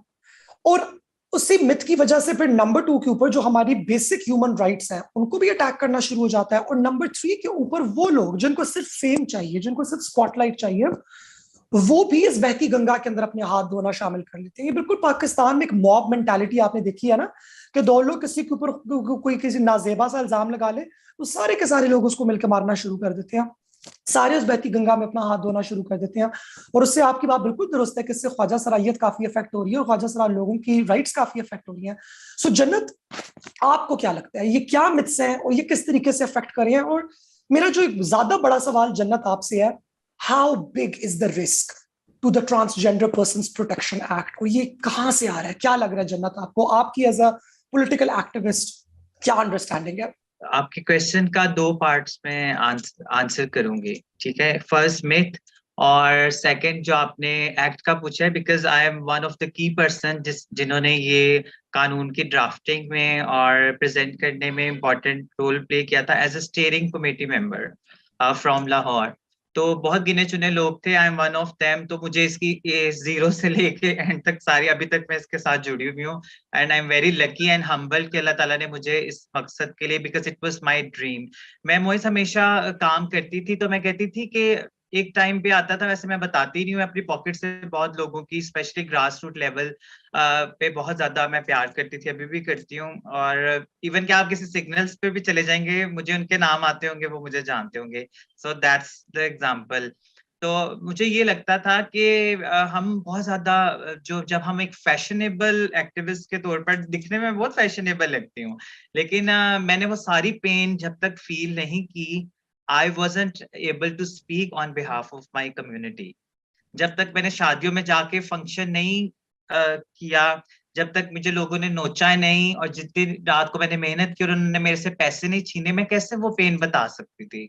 दूसरा, जब तक मैं अपने इस कल्चर में नहीं आई, वहां रही नहीं जहां लाइट नहीं था, पानी नहीं था और ये रिसोर्सेस नहीं थे, जब तक मैं उस जगह पे बैठी नहीं, मैं कैसे बोल सकती थी उसका कल्चर के बारे में। तो मैं जब तक मैंने इसको ग्रास रूट लेवल पे रह के फील नहीं किया, उस पेन से नहीं गुजरी, वो सारे प्रोफेशन जो कि मेरी कम्युनिटी को दुख देते हैं, इवन के सिग्नल्स पे भी अपने लोगों के साथ टाइम स्पेंड किया, फिर I was able to speak on behalf of my community. और फिर मुझे पता चला कि नहीं, हमारी कम्युनिटी तो अभी तक बेसिक चीजें चाहती हैं। आप स्कूल बनाना चाहते हैं, कोई कैसे पढ़ने जा सकता है जिसके पेट में खाना नहीं, रहने को छत नहीं, आप तो यूनिफॉर्म पहन के जाते हैं, इतने अच्छे वेल सेटल्ड होके जाते हैं, आपकी मामा आपके लिए लंच बॉक्स बनाती हैं। और एक ट्रांस चाइल्ड से कंपेयर करें, जिसको उसके बच्चे को, जिसको सीने से अलग कर देते हैं बचपन से, जिसके सर पे छत नहीं, जिसके पेट में उसको पता ही नहीं मैं सुबह का खाना खा रहा हूँ कि रात का मैंने खाना है कि नहीं, तो आप उसे बस स्कूल नहीं बना के दे सकते। अभी आप बहुत आगे जंप कर रहे हैं, अभी बेसिक चीजों पर आए, अभी उनके साथ वक्त गुजारे, फिर उनकी पेन अंडरस्टैंड करेंगे। मैं कहती हूँ मेरी कम्युनिटी की जब बात की जाए तो फिर उनके लेवल पे जाके की जाए, जिस तरह वो समझना चाहते हैं। जब मैं पढ़ाना चाहती थी, आपको पता होगा, हमने फारसी में करिकुलम बनाया, हमने पावर पॉइंट पे प्रेजेंटेशंस नहीं दी, हमने पीसी में जाके और बुफे और डिनर्स नहीं किए, हमने उनके पास जाके उनकी जगह पे उनको पढ़ाया। और जब पढ़ाते थे तो हम जुमेरात को छुट्टी देते थे कि आज उन्होंने बधाई और टोली करने जाना है, आज उनका दिन है, सैटरडे संडे को ऑफ नहीं करते थे। It's really important to understand the dynamics of your community. And जब वहां जाएं तो नेस्ले की बोतल पकड़ के ना जाएं, उन्हीं की तरह होके जाएं, ताकि वो एक कम्युनिकेशन गैप भी खत्म हो। वो आपको ये ना समझे कि मैडम जी आगे, इनके सामने हमने खुल के बात नहीं करनी। तो मोइस, मैं हमेशा जब बात करती हूँ, मैं बहुत दिल से अपने ये बातें बोल रही हूँ, क्योंकि मैं बिकॉज जब तक मैं इस पेन से नहीं गुजरी थी, मुझे नहीं पता था लेजिस्लेशन में ये चीजें होनी चाहिए। और मोइस, मुझे इतना दुख होता है कि हमारी जितनी भी मिथ्स हैं, वो हमारे से हमारी जिंदगी, हमारी पहचान, हमारी सांसें छीन लेना चाहती हैं। हमारी मिथ्स इतनी चैलेंजिंग है कि it plays with our lives. मतलब अभी तक वो हमारी एक्सेप्टेंस कितनी ज्यादा खूबसूरत चीज है कि एक इंसान को जब एक्सेप्ट कर लिया जाए। मैं कहती हूँ मेल और फीमेल बहुत लकी हैं, आप जहां पे भी जाते हैं कम से कम आपकी आइडेंटिटी को एक्सेप्ट किया जाता है। हमसे पूछें, एक ट्रांस अगर इतनी ग्रोम नहीं है और अगर वो सफर भी कर रही है, सबसे पहले तो बेचारी टिकट नहीं ले सकेगी, फिर अगर सफर करिए उसे वॉशरूम में जाना है तो ना वो मेल की साइड पे जाएगी ना वो फीमेल में, क्योंकि वो इतनी ग्रूम नहीं है, वो तो अंदर ही घुटी रह जाएगी। हमारी पेन बहुत मेरे हाल से ज्यादा है अगर हम कंपेयर करें। और औरतों के चैलेंजेस ऑटोमेटिकली वो सारी मिथ्स हमारे साथ जुड़ जाती हैं जब हम कहते हैं उसको एक वुमेन, ट्रांस वुमेन भी एक वुमेन है। बहुत सारे लोग जो यहाँ पे आज सुन भी रहे होंगे, क्या उन्होंने कभी उनको एज अ वुमेन की नजर से देखा है? कभी उन्होंने उनको एक्सेप्ट किया है वाकई की एक औरत की नजर से? क्या उन्होंने उनको वो इज्जत दी है? क्या उनके दिमाग में ये हाली फेस्टिवल की हद से बाहर भी निकले, क्या वो उनके माइंड और दिल में वो जगह हैं जो एक औरत की होती है? हमारी जो मिथ्स हैं, हमारी आइडेंटिटी छीन ली हैं। हमें समझा जाता है हम जिस माहौल में जाएंगे वो खराब हो जाएगा। एजुकेशन सिस्टम की एग्जांपल ले लो, और हमें सेक्स ऑब्जेक्ट के तौर पे जो देखा जाता है। मैं कहती हूँ कोई दुकान भी तब तक नहीं चलती जब तक उसका खरीदार ना आए। आप ही खरीदार हैं, आप ही उस दुकान में आते हैं, आप भी पैसे देते हैं और आप दूध के धुले बन जाते हैं और सारा मलबा हमारी जेंडर के ऊपर आ जाता है। ये खरीदार अगर चले जाएं तो कोई भी आपको सेक्स वर्क करता हुआ नजर ना आए। तो ये बहुत गहरी बातें हैं। जन्नत, आपने बहुत प्यारी बातें की हैं और आपने मल्टीपल डिफरेंट चीजों को टच किया है जिनको मैं जरा सा ब्रिंग इन करना चाहूंगी। सबसे पहली जो आपने बात की सेक्सुअल ऑब्जेक्ट की, तो हमें नजर आ रहा है, मुझे आपकी और रीम की बातों से ऑलमोस्ट एक इस बात का एहसास हुआ है, खसूसी तौर पे आपकी बात से, कि एक तो पिदरशाही निजाम है ना हमारा, जहां पे जन जात जो भी हो, अगर कि वो जन जात है तो उसको कमतर समझा जाता है और वो उसको महज एक हवस का निशाना समझा जाता है। अब आप अपनी हवस पूरी करें उसके साथ निकाह के जरिए, या आप अपनी हवस पूरी करें उसके साथ जिना के जरिए या जिना बिल जबर के जरिए, जब आपने उसको वो ऑब्जेक्ट बना दिया तो फिर उसका वही रोल बन गया। अब जब वो फर्द तस्लीम करे कि चलो ठीक है कि अगर मैं ऑब्जेक्ट हूं तो मैं ऑब्जेक्ट हूं, गुड, तुमने मुझे इस्तेमाल करना है, ठीक है, अब इसकी रकम भी रखो मेरे आके, तो फिर हमें एतराज हो जाता है। यही वाली बात एक मुझे नजर आ रही है ना कि जब हम लोग आजकल जो हमारा ट्रांसजेंडर लॉ के ऊपर चैलेंज आया है वो आया है आइडेंटिटी के ऊपर, सेल्फ परसीव्ड आइडेंटिटी, इसको बड़ा क्रिटिक किया जा रहा है, जो कि बेसिकली इस्लाम के अंदर भी है। इस्लाम के अंदर सेल्फ परसीव्ड आइडेंटिटी है, बिकॉज इस्लाम सबसे पहले पर्दा करता है कि आपने किसी भी शख्स की बेपर्दगी नहीं करनी, और एक इस्लामी रियासत किसी भी शहरी की बेपर्दगी नहीं कर सकती, क्योंकि वो एक इस्लामी रियासत है। क्योंकि एक इंसान का जिस्म, एक इंसान का पर्दा, वो उसका और उसके खुदा का मामला है। किसी का पर्दा चाक करने वाले को तो क़यामत के रोज भी माफ नहीं किया जाएगा। तो ये एक ब्यूटीफुल सा, एक हमारा एक बड़ा एक इंडिजिनस सा हमारा कॉन्सेप्ट है। लेकिन इसके अंदर जन्नत, आपने एक बड़ी इंटरेस्टिंग, बड़ी दिलचस्प आपने बात की है ग्रूमिंग के हवाले से, कि जब हमने एक्सेप्टेंस की बात की और हमने सेल्फ परसीव्ड आइडेंटिटी के खिलाफ इन जो है क्रिटिक्स ने आके बातें करना शुरू की, तो उन्होंने एक स्टैंडर्ड क्रिएट कर दिया है कि हम एक ट्रांस को ट्रांस सिर्फ तब तस्लीम करेंगे if she looks like a certain way. और वो जो वे वो उन्होंने अभी तक डिसाइड नहीं किया। हमारे पास तो बुजुर्ग ख्वाजा सराय भी हैं, सांवली ख्वाजा सराय भी हैं, माजूर ख्वाजा सराय भी हैं, झुर्रियों वाली भी हैं, सफेद बालों वाली भी हैं, मूंछों और दाढ़ी वाली भी हैं। आप किसी एक स्टैंडर्ड में तो उसको फिट नहीं कर सकते। ख्वाजा सराओं के अंदर तो बहुत ज्यादा डाइवर्सिटी है। तो ये सेल्फ परसीव्ड आइडेंटिटी के ऊपर इनका बहुत ज्यादा अटैक है, और ये मुझे इसके अंदर एक क्लासिज्म भी नजर आ रहा है, क्योंकि ख्वाजा सरा ज्यादातर गरीब होते हैं। तो एक ये तासुर भी है कि ये एक जाहिल खुसरा ये कैसे बता सकता है कि मैं कौन हूं, हम बताएंगे कि ये कौन है। ऐसी कुछ बात है। मोइस, मुझे एक बहुत इम्पोर्टेंट बात मैं आपसे शेयर करना चाहूंगी। लोग कभी भी ना हाजसराओं को की पोजीशन पे जब देखते हैं और सर्व करते हैं ना, तो उनको वो चीज कभी भी डाइजेस्ट नहीं होती। मुझे याद है कोविड से पहले मुझे गवर्नमेंट जॉब की ऑफर हुई, और जब वो बड़ा मैचो मैन था जो कि खाना सर्व करता था, और जब वो खाना लेके आता था तो वो ऐसे मुंह करके मुझे खाना देता था। उसको लगता था कि मैं एक हाजसरा जो एक की पोजीशन में बैठा, मैं उसको खाना सर्व कर रहा हूँ। और जब मैंने प्रेजेंटेशन दी और मुझे बहुत सारे लोग इनसिक्योर हो गए, मैं एक्सपेक्ट करी थी मुझे अप्रिशिएट करेंगे कि मैं इतने अच्छे से बात कर रही हूँ। लेकिन बहुत सारी जेंडर से जिस तरह हमें मतलब काफी सारे चैलेंजेस फेस करना पड़ते हैं। लेकिन एक तो सबसे इम्पोर्टेंट चीज थी आपकी जो मिथ्स की बात की, लोगों के मिथ्स जो उनसे जिंदगी तक रहते हैं मोइस, हमारे मरने के बाद भी हमारे साथ जो मिथ्स मौजूद हैं। बहुत सारे अभी भी केपीके में जगह जहाँ पे वैसे पड़ा रहता है जनाजा, और नमाज जनाजा के लिए नहीं लोग आते। बहुत सारे लोग जो उनसे हैं अभी तक ये मिथ्स कहते हैं कि ख्वाजा सरा फोत होते हैं तो अंधेरे की रात की तरीकी में उन्हें ले जाया जाता है, उनको अलग तरीके से दफनाया जाता है, पता नहीं क्या क्या किया जाता है। अभी भी काफी इंटरव्यूज देते हैं। तो मुझे इस तरह के जब मैं सवाल सुनती हूँ तो एकदम मैं बहुत ज्यादा नाराज हो जाती हूँ। क्या मतलब आप उनको एक अलग ही महलूक समझते हैं, तो आप खुदा की तहलीक पे मतलब उंगली उठाते हैं। हमें भी खुदा ने बनाया है। सूरत नंबर 42 आयत नंबर 49 एंड 50 में क्लियर ये लिखा गया है कि अल्लाह ताला ने जिसको चाहता है मर्द बनाता है, जिसको चाहता है औरतें बनाता है, और जिसको चाहता है दोनों मिला के देता है। और उसमें उनके लिए भी आजमाइश है और लोगों के लिए भी, इसमें हमारी भी आजमाइश है। और अल्लाह ताला उन्हीं को आजमाता है जिनसे वो प्यार ज्यादा करता है। वो अल्लाह ताला हमसे बहुत प्यार करता है, इसलिए हम रूहानियत के करीब हैं। हम बहुत तकलीफें सहते हैं, इसलिए लोग कहते हैं कि इनकी दुआएं लो और इनकी बददुआओं से बचो। तो मोइज ये पूरी एक लड़ी है।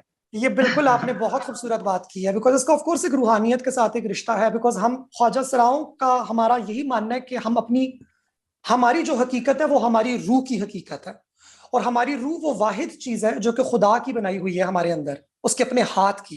और जिस्म तो हमारा गल जाएगा कब्र के अंदर, जिस्म तो दुनियावी है, जिस्म दुनिया में फना किसी हो को जाएगा। दफना देंगे, किसी को जला देंगे, किसी को गंगा में बहा देंगे। मैं लोगों से पूछती हूँ अगर एक जिस्म में रूह नहीं तो आप उसकी क्या वैल्यू करेंगे? आप सारी जिंदगी टांगों के दरमियान से नहीं निकलते। लोगों की सोच ही टांगों के दरमियान में है। You know they are not bothered के आई विश कि कोई एक मशीन होती हमारे सर पे जिसमें हमारी रूह का एक्सरे हो सकता, जिसमें लोगों की कंप्लीट जेंडर ऊपर नजर आ जाती, MFOT व्हाटएवर, तो कितनी जिंदगी आसान हो जाती। आज ये कपड़े उतार के चेक करना चाह रहे हैं। हमने कितने लोगों के कानून पास हुए मर्दों औरतों के जिसपे हमने उंगली उठाई हो। हमारा एक कानून पास हुआ और कहाँ से लोग उठ के आए, इवन के हमारी कम्युनिटी के खरीदारों ने उनको खरीद लिया लोगों को।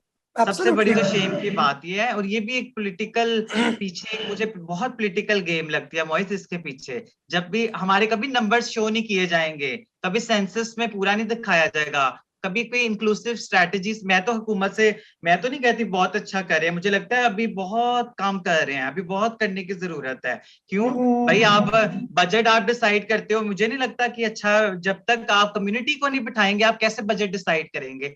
आप कम्युनिटी से नहीं पूछेंगे उनको क्या क्या चाहिए, कम्युनिटी को बताएंगे नहीं अपना बजट कैसे लेना है, फिर आप सेंसस की प्लानिंग में नहीं कम्युनिटी को शामिल करेंगे, तो कौन माँ बाप कहेगा हाँ मेरा बच्चा खुश रहे या ख्वाजस रहे? कौन लिखवाएगा? कम्युनिटी को एंगेज नहीं करेंगे, आपको तो जीरो से एबीसी से स्टार्ट होने की जरूरत है।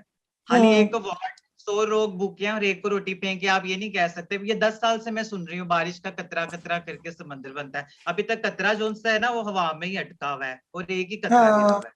अभी बहुत कुछ होने की जरूरत है मोइस। बिल्कुल आप सही कह रही हो। मैं इसी वाली थॉट को कंटिन्यू करके रीम की तरफ लेके जाऊंगी। और रीम, मेरा एक तंजिया सा सवाल है, आप इसका एक सीरियस जवाब दे सकती हैं, लेकिन मेरे अंदर जरा इस वक्त जन्नत की बातें सुनने के बाद एक तंजिया रूह जाग उठी है, तो आपसे जरा तंज के लहजे में सवाल पूछूंगी। और वो माजरा कुछ ऐसा है कि एक सेनेटर है हमारे, मुश्ताक अहमद साहब, जिनका ताल्लुक है जमात इस्लामी से, और उन्होंने सेनेट के अंदर एक अमेंडमेंट पेश किया ट्रांसजेंडर पर्संस प्रोटेक्शन एक्ट को। उसने बोला है कि डिस्ट्रिक्ट लेवल के ऊपर एक मेडिकल बोर्ड बनाया जाए, और वो मेडिकल बोर्ड डिस्ट्रिक्ट के अंदर ख्वाजा सराओं को एग्जामिन करने के बाद एक सर्टिफिकेट देगा, जिसके बाद उनका शनाख्ती कार्ड बनेगा। तो रीम, मेरा आपसे ये सवाल है कि जब गली के अंदर एक बच्चे को खुसरा कहा जा रहा होता है, जब उसको गांडू कहा जा रहा होता है, छक्का, जनखा, केक, ये सारी गालियां दी जा रही होती हैं, जब 3-3 लड़कों का और 26-26 लड़कों का ग्रोह मिलकर उसके ऊपर हमला कर रहा होता है, उसको घर से निकाला जा रहा होता है, जब उसके ऊपर रेप की अटेम्प्ट्स की जा रही होती हैं, जब उसके बाल काटे जा रहे होते हैं, जब ये तमाम जलालतें उसके साथ की जा रही होती हैं, तो क्या ये तमाम जलालतें करने से पहले भी कोई डिस्ट्रिक्ट का बोर्ड बैठता है उसकी एग्जामिनेशन करने के लिए, या बस उसकी वो चाल ढाल से ही अंदाजा लगा लेते हैं कि खुश रहे और सारे के सारे तशद्दुद कर देते हैं? तो अगर तशद्दुद करते हुए आप लोगों को मेडिकल एग्जामिनेशन की जरूरत नहीं पड़ती, तो हुकूक देते हुए मेडिकल एग्जामिनेशन की जरूरत क्यों है? रीम, तंजिया सा सवाल है, आप जो जवाब देना चाहें दे सकती हैं। मोइज, आपके तंजिया से सवाल का मैं एक तंजिया सा ही आंसर करूंगी, और वो ये कि सेनेटर मुश्ताक एक बिल तो ले आया, लेकिन सेनेटर मुश्ताक ये भूल गया कि वो बिल जिन लोगों के लिए लेके आया है वो रानियां हैं, वो लड़ना जानती हैं, वो आके मैदान में उतरेंगी भी, ना सिर्फ उतरेंगी बल्कि तलवार के साथ उतरेंगी और उस तलवार को घुसाएंगी भी।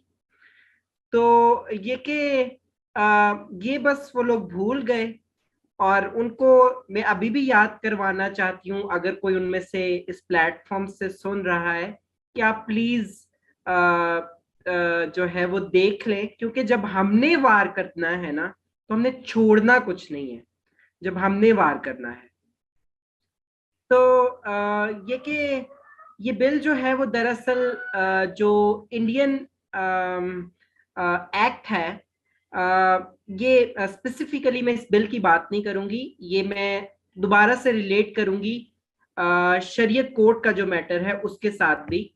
इंडियन एक्ट में जो है वो एक कमेटी लिख दी गई कि जो है वो एक कमेटी बताएगी, एक सॉर्ट ऑफ कुछ और लोग बताएंगे, एक मेडिकल बोर्ड कीपिंग जो है वो बताएगी कि कोई ट्रांसजेंडर पर्सन है कि नहीं है, लेकिन उनकी रिसर्च लैग करती है। रूल्स बन चुके हैं उस एक्ट के इंडिया में, उस रूल्स में क्लियरली लिख दिया गया कि ऐसा कुछ नहीं अब करना, वो एक्ट में तो है लेकिन रूल आपको ऐसी किसी मेडिकल बोर्ड कीपिंग के लिए नहीं कहेगा। तो किसी भी मुल्क का जो कानून होता है ना, तो फर्दर रूल्स भी बनते हैं, फर्दर रेगुलेशंस बनती हैं।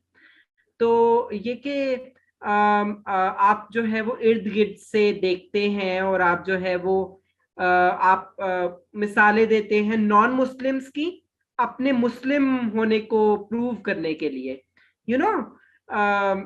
तो आप मुझे ये बताएं कि हमारी कितनी जो है वो बुराइयां आपने सोसाइटी में देखी हैं, हमारी फैलाई हुई इन रियल, हमारी फैलाई हुई बुराइयां तो नहीं है आपके मर्दों की।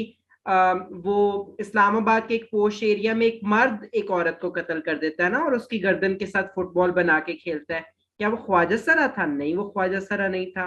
क्या जो है वो मुल्क के बड़े बड़े जितने भी क्राइम्स हैं, अगर मैं पॉलिटिकल बात करूं तो क्या पैसा लूटने वाले मुल्क का ख्वाजा सरा थे? नहीं, वो तो ख्वाजा सरा नहीं थे, वो तो मर्द थे अगर उन्होंने पैसा लूटा। तो इस तरीके से हमारी वजह से मुल्क के अंदर बड़े क्राइम्स नहीं हुए, या किसी भी बड़े क्राइम के अंदर किसी ख्वाजा सरा फर्द का नाम नहीं आता। तो फिर क्यों जो है वो हमें आप इतना वो कर रहे हैं? हमें क्या सिर्फ एक हम इज्जत मांग रहे हैं? और मांग ही क्यों रहे हैं? वैसे मुझे तो ये कहना भी नहीं चाहिए। हम आपसे ये चाहते हैं कि हमें जो है वो सिर्फ जो है वो रिस्पेक्ट, इज्जत से हमारे साथ बात कर लें, हमें मुखातिब कर लें, एंड दैट इज सफिशिएंट। और उसके बाद हम बाइज्जत तरीके से आपकी जगहों पे आके आपके तौर तरीकों पे जो है वो काम करने को तैयार हैं। हम जो है वो हमारे कितने ख्वाजा सरा जो है वो साथी 9 to 5 जॉब करना स्टार्ट हो गया है मुल्क के अंदर। हमारे पास जो है वो मुल्क के अंदर एक ख्वाजा सरा वकील हैं, ख्वाजा सरा डॉक्टर हैं, ख्वाजा सरा पुलिस में थी। ये कि हमारे पास कितनी एग्जाम्पल्स हैं, पढ़ लिखे लोग हैं। जन्नत जो है वो, जैसे जन्नत ने बात की, सिर्फ आपको ये मसला है कि हम आपसे मुख्तलिफ हैं, हम आप जैसे नजर नहीं आते, तो क्या हम आपसे आगे नहीं हो सकते? क्या हम आपसे ज्यादा कॉम्पिटेंट नहीं हो सकते? क्या हम आपसे ज्यादा जो है वो स्किलफुल नहीं हो सकते? क्या हम आपसे ज्यादा सोसाइटी में पॉजिटिव डिलीवर नहीं कर सकते? तो ये कि सेनेटर मुश्ताक या कोई भी इंसान, उसको ये थोड़ा सा सोच समझ लेना चाहिए कि हम सड़कों पे घूम रहे हैं। भाई, हम कोई ऐसे लोग नहीं है कि हम जो है वो हमारा नाम जो है वो रिहाम खान की किताबों में लिख दिया गया है, ये उस उन जो मोहतरमा है उन्होंने अपनी किताब में वो नाम लिख दिए। हम सड़कों पे घूमने वाले वो लोग हैं जिनको धुतकारा जाता है सुबह शाम। हमें इंक्लूड करने की बात करें, ना कि हमारे ऊपर लिमिट्स लगाएं और मुख्तलिफ तरह की एक्सक्लूजन लेके आए। कौन आएगा? अभी मेरी बात सुने, अभी तो सेल्फ परसीव जेंडर आइडेंटिटी के ऊपर मैं आपको बताऊं 2000 राउंड अबाउट 2900 ट्रांसजेंडर पर्सन या ख्वाजा सरा अफराद मुल्क भर में CNIC के तौर पे रजिस्टर्ड है। अभी तो सेल्फ परसेप्शन की बात है। आप मेडिकल बोर्ड कीपिंग करवाएं, कोई भी नहीं आएगा। कौन आएगा अपने कपड़े उतार के आपको दिखाने के लिए?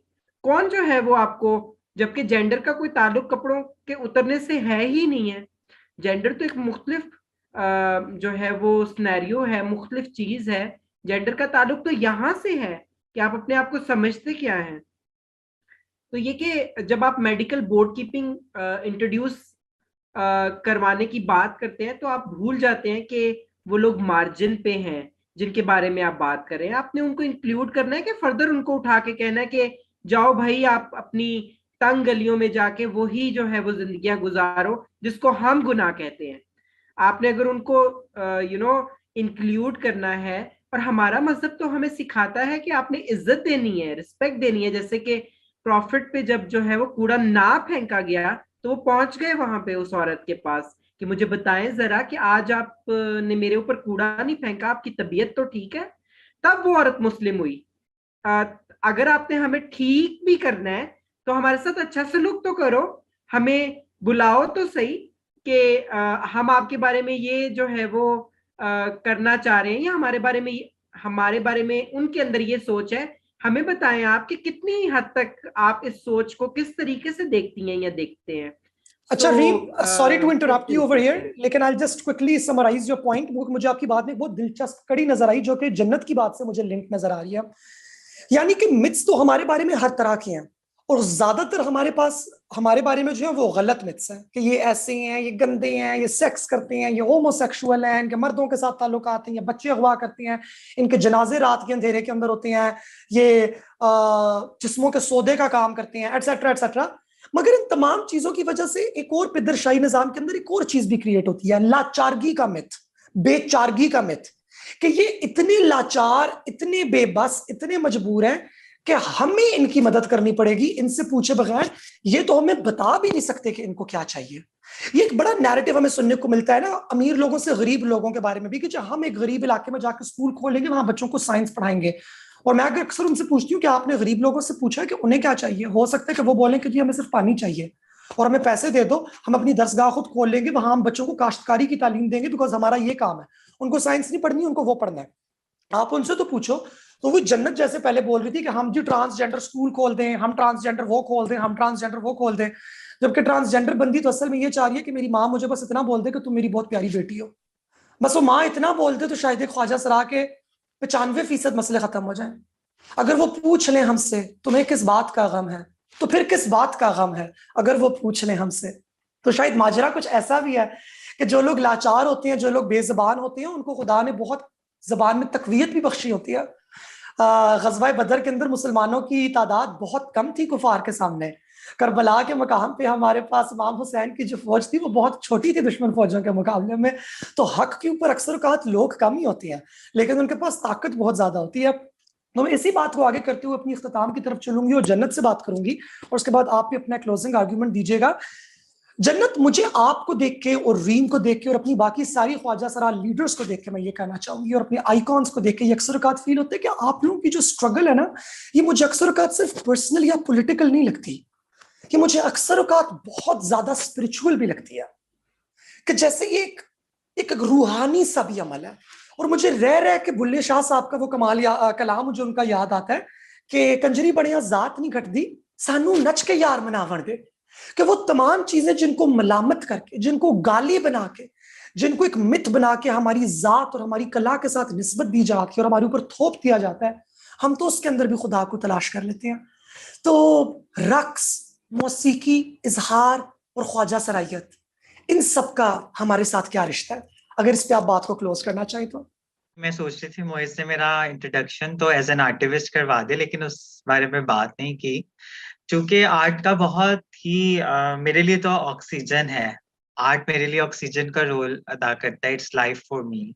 बचपन से लेके अब तक, बचपन में जब मैं अपनी किसी को बात नहीं बता सकती थी, सुना नहीं सकती थी, कोई सुनना नहीं चाहता था, तो उस टाइम आर्ट ही मेरा बेस्ट फ्रेंड होता था। मैं खुद को कमरे में लॉक करके अपनी वो फीलिंग्स एक्सप्रेस कर सकती थी, खुल के नाच सकती थी, पूरा एम्बियंस बना के बात कर सकती थी। और फिर एक ऐसा मौका आया कि हमारी फैमिली के काफी हालात डाउन हुए, तो उस टाइम ये आर्ट मेरा प्रोफेशन बना, मेरा पेशा, जिसके जरिए मेरा एक सर्वाइवल बना। मैंने खुद को सपोर्ट किया, अपनी फैमिली को सपोर्ट किया पढ़ने के साथ साथ, और ये खूबसूरत ये जो आर्ट है, डांस, रक्स, इसके जरिए। और बाद में मैं खुद को आर्टिस्ट तब कहा पाकिस्तान में फर्स्ट टाइम, जब मैंने अपनी एक्टिविज्म, अपनी पेन को अपने डांस के थ्रू कन्वे करना शुरू किया। बहुत सारी चीजें जो मैं कहने से डरती थी, रिस्क समझती थी, और लोग सुनना नहीं चाहते थे ये, और मेरे पास इतने रिसोर्सेस नहीं थे, इतने पैसे नहीं लगा सकती थी, तो आर्ट इतना खूबसूरत मीडियम था जिससे मैं बात कर सकती थी। और रक्स की आप बात करें तो कुछ जगहों पर रक्स इबादत है, कुछ जगहों पर धमाल करते हैं तो एक मेडिटेशन की इंतहा है, कुछ लोगों का साथी है, कुछ लोगों की पहचान है उस रक्स से, कुछ लोगों का पेशा है, और कुछ लोग अपनी कहानी ही रक्स के जरिए बताते हैं। तो रक्स के बारे में मैं क्या क्या बात करूं। और मोइस, रक्स एक इतना, मतलब रक्स एक ऐसा जरिया है जो आप किसी को तकलीफ दिए बगैर, किसी को एक खूबसूरत अपनी अज़ा की शायरी के साथ हम अपना एक पैगाम दे देते हैं। उस पर भी लोगों के फतवे लगते हैं, उस पर भी लोगों की उंगलियां उठती हैं। लेकिन मेरे ख्याल से तो रक्स और मौसीकी, परिंदे जब सुबह चहचहाते हैं उस पर भी मौसीकी है, पानी के बहने में भी मौसीकी है, हवा के शोर में भी मौसीकी है, रक्स है वो। तो ये समझने की बात है, ये शऊर की बात है, ये सोच की बात है। और मोइस, और ये इसने मेरा इतना इम्पोर्टेंट रोल प्ले किया है, बहुत सारी मेरे दिल की बातें, कैथार्सिस। आप सोचें कि अगर आप दिल में गुट गुट के चीजें इकट्ठे करते जाएं, एक गुबार बनता है, गुब्बारा, और अगर एकदम से वो ब्लास्ट हो तो बड़ा नुकसानदेह होता है। बहुत सारे लोग जो अपनी बातें शेयर नहीं करते, मैं हमेशा कहती हूँ, गा लो, लिख लो, पेंटिंग कर लो या रक्स कर लो, लेकिन अपनी शेयर जरूर करो, अपनी फीलिंग्स, ये बहुत इंपॉर्टेंट है। और हमारी कम्युनिटी के साथ तो रक्स एक सर्वाइवल का रोल प्ले करता है। अभी तक लोग जो अगर नाचना या गाना, जिसको थोड़ा सा मूव भी करना आता है, वो भी जाते हैं शादियों में, लोगों की खुशियों में मतलब रंग भर देते हैं। बच्चा पैदा होता है तो बधाई देने जाते हैं, नाचते हैं, तो अपना एक रोजगार उनको एक मिलता है, और आके अपना चूल्हा जलाते हैं। एक रोटी है उनके लिए, एक रिस्क है, उनका चूल्हा जलने का सबब है। तो मतलब कुछ चीजों को तो आप एक्सेप्ट कर लें, इतना ज्यादा इम्पेशंस, इतनी टॉलरेंस चले, एक्सेप्टेंस ना लाएं, टॉलरेंस तो ले आए। तो मैं तो अब अपना शो भी मैंने स्टार्ट किया, मैं लोगों से रिक्वेस्ट करूंगी, क्योंकि मैं जर्नी विद जन्नत स्टार्ट किया है, जिसका मकसद ये था कि मैं कम्युनिकेट करूं, ऐसे ऐसे अपने रोल मॉडल्स लाऊं, अपने हर किसी के साथ बैठूं, बेशक वो पार्लियामेंटेरियन हो, बेशक लॉयर हो, बेशक सिंगर हो, ताकि लोगों को पता चले कि हम भी इंसान है, जैसे रीम ने कहा सबसे पहले इंसान है। और मोइस जाते हुए बस एक लास्ट बात कि अब हमें अपनी सोचों को बड़ा करना पड़ेगा। बेशक हम ख्वाजसरा हैं, बेशक हम मर्द हैं, बेशक एक औरत हैं, हमें एक इंसान के बारे में नहीं, हर लिविंग चीज के बारे में, बेशक वो एनिमल हैं, बेशक वो पौधे हैं, बेशक वो इंसान है, हमें सबके बारे में सोचना पड़ेगा। बहुत खूबसूरत आपने क्लोजिंग नोट दिया है। इसके साथ ही मैं रीम आपकी तरफ आऊंगी। 30 सेकंड्स है आपके पास, अगर आप कोई क्लोजिंग पॉइंट देना चाहें when it comes to art. Reem बजाते खुद जन्नत की तरह एक कथक डांसर है, उनको भी कथक आता है। और ये मुझे बड़ी खूबसूरत बात लगती है हमारी ख्वाजा सराओं की कि वो तमाम आर्ट्स जो कि अब पाकिस्तान में प्रमोट हो रहे हैं उनको हमने प्रिजर्व रखा है। नसीबो लाल का नाम ख्वाजा सराओं के अंदर हर दिल अजीज था, जब तक कोक स्टूडियोज को नहीं लाया था आप लोगों को उनका पता भी नहीं था। कथक जिसको लोगों ने साइड पे हिंदुआना रस्म कह के साइड पे कर दिया था, हमारी ख्वाजा सरा बहनों ने इसको प्रिजर्व रखा। तो रीम, आर्ट की प्रिजर्वेशन और ख्वाजा सराओं का role, what do you have to say? 30 seconds में ये बताना तो बिल्कुल भी जस्टिफाई नहीं है, लेकिन मैं ट्राई करती हूँ। कथक का मतलब जो है वो कहानी बताना होता है। तो ये कि आप जो है वो अपने रक्स के जरिए अपनी कहानी बताते हैं, अपना जो अपनी जात है, अपनी सोच है, अपना अंदर बाहर लाते हैं। तो ख्वाजा सरा अफराद जो है वो कहीं ना कहीं जैसे पानी को ऊपर से गिराया जाए ना तो वो बहुत खूबसूरत आवाज में गिरता है, उसी तरीके से अल्लाह ताला ने हमें चुना इस एक्सप्रेशन को खूबसूरत तरीके से एक्सप्रेस करने के लिए, ख्वाजा सरा अफराद को। तो अगर मैं 30 सेकंड्स में इसको सम अप कर सकूं तो ये यही है। मेरे ख्याल से आपने इतने ब्यूटीफुल तरीके से सम अप किया, बिकॉज आपने बात ये की है कि हमें खुदा ने चुना। और इसी मैसेज के साथ हम लोग अपना आज का ये पैनल कंक्लूड करेंगे विद सम ब्यूटीफुल नोट्स। हम बहुत शुक्रगुजार हैं अपनी very esteemed, very educated, very talented and most importantly resilient panellists Reem Sharif and Jannat, जिन्होंने अपनी जात की स्ट्रगल्स, फैमिली के साथ struggles, economic struggles, social struggles, political struggles का डट के सामना किया। और यही मोलायत होती है, यही वो कलंदरियत होती है, यही वो इश्क अली होता है जो जिससे हम ख्वाजा सराज ब्लेस होते हैं, क्योंकि हम लोग दलेर होते हैं। आप लोग हमें लाचार समझें, मजबूर समझें, कमजोर समझें, होमोसेक्सुअल समझें, गंदा समझें, आप हमें जो कुछ भी समझें, जिस दिन एक ख्वाजा सरा का अपनी रूह के साथ रिश्ता उस्तवार हो जाता है, उस दिन उस ख्वाजा सरा का अपने खालिक कायनात के साथ भी रिश्ता उस्तवार हो जाता है, क्योंकि वो रूह के साथ वाला रिश्ता सबसे पाक रिश्ता है। घर में बैठे हुए वो तमाम दुनियादार अफराद, नॉन ट्रांस अफराद, अगर कि आपके घर के अंदर कोई ट्रांस बच्चा या बच्ची मौजूद है, आप उनसे प्यार कीजिए और याद रखिए कि ये खुदा ने आपको एक आजमाइश दी है मुआशरे से निमटने के लिए। साथ ही साथ में खुदा ने आपके घर एक तोहफा उतारा है, जिसकी आप अगर परवरिश करेंगे, प्यार करेंगे और आप उसको दिल से बताएंगे कि तुम आज बहुत खूबसूरत लग रही हो। अगर वो ट्रांस गर्ल है और अगर वो ट्रांस बॉय है तो माशाल्लाह तुम आज कितने प्यारे हैंडसम लग रहे हो। सिर्फ ये एक लफ्ज एक जिंदगी बदल देता है। तो माँ बाप से इल्तिजा है कि आप लोग इस एक जुमले पे गौर कीजिएगा, हकूक के लिए तो हम लड़ती रहेंगी, घरों के अंदर हकूक आप अदा कर दीजिए। बहुत शुक्रिया और उम्मीद है कि आप लोगों ने हमारा पैनल एंजॉय किया होगा। खुदा हाफिज।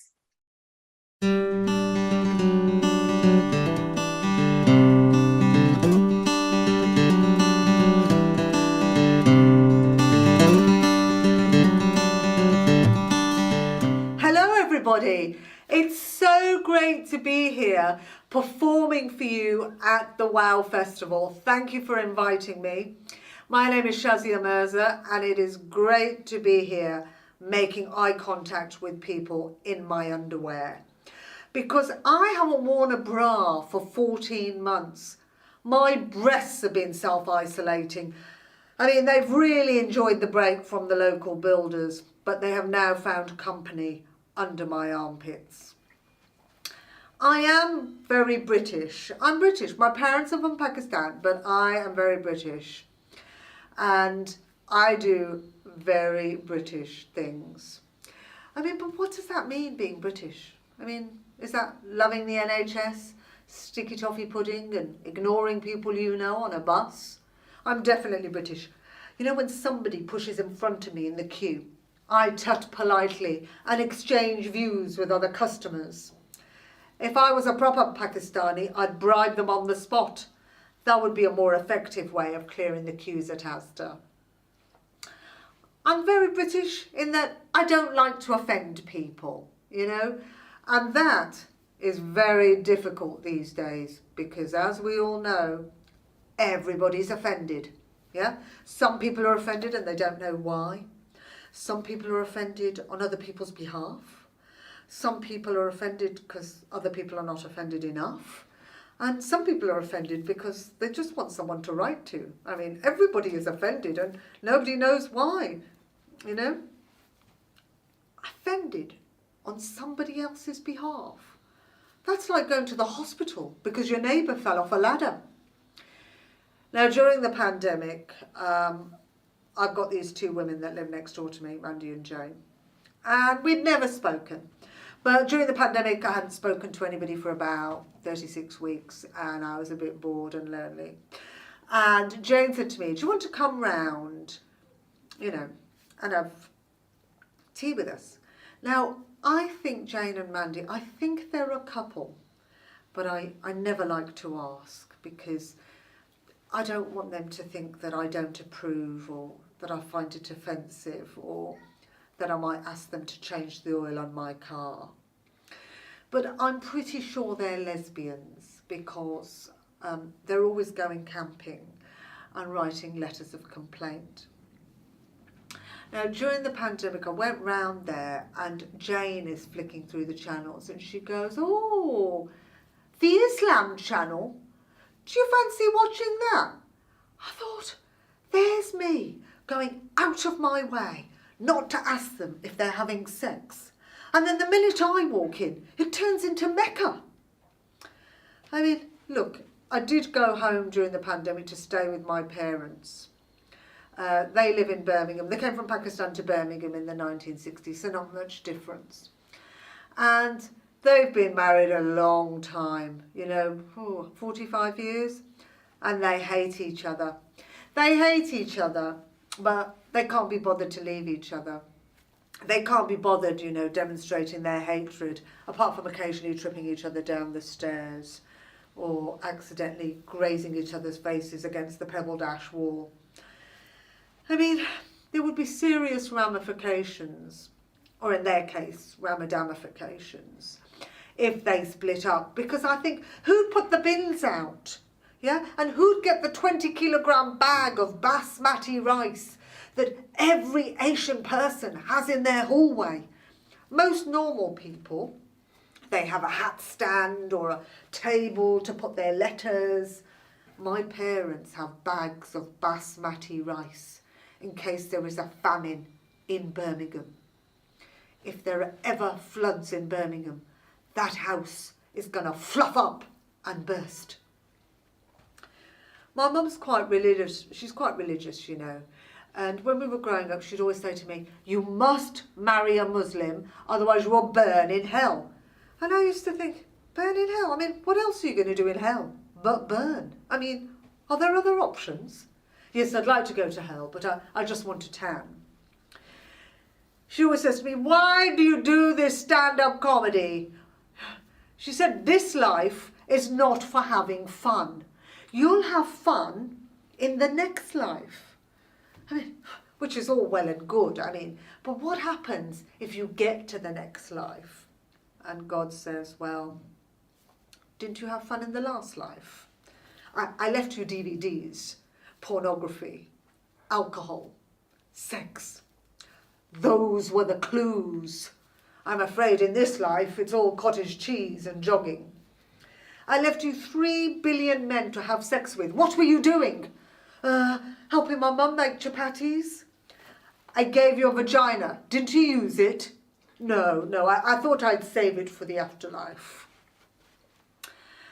But I tell you one thing.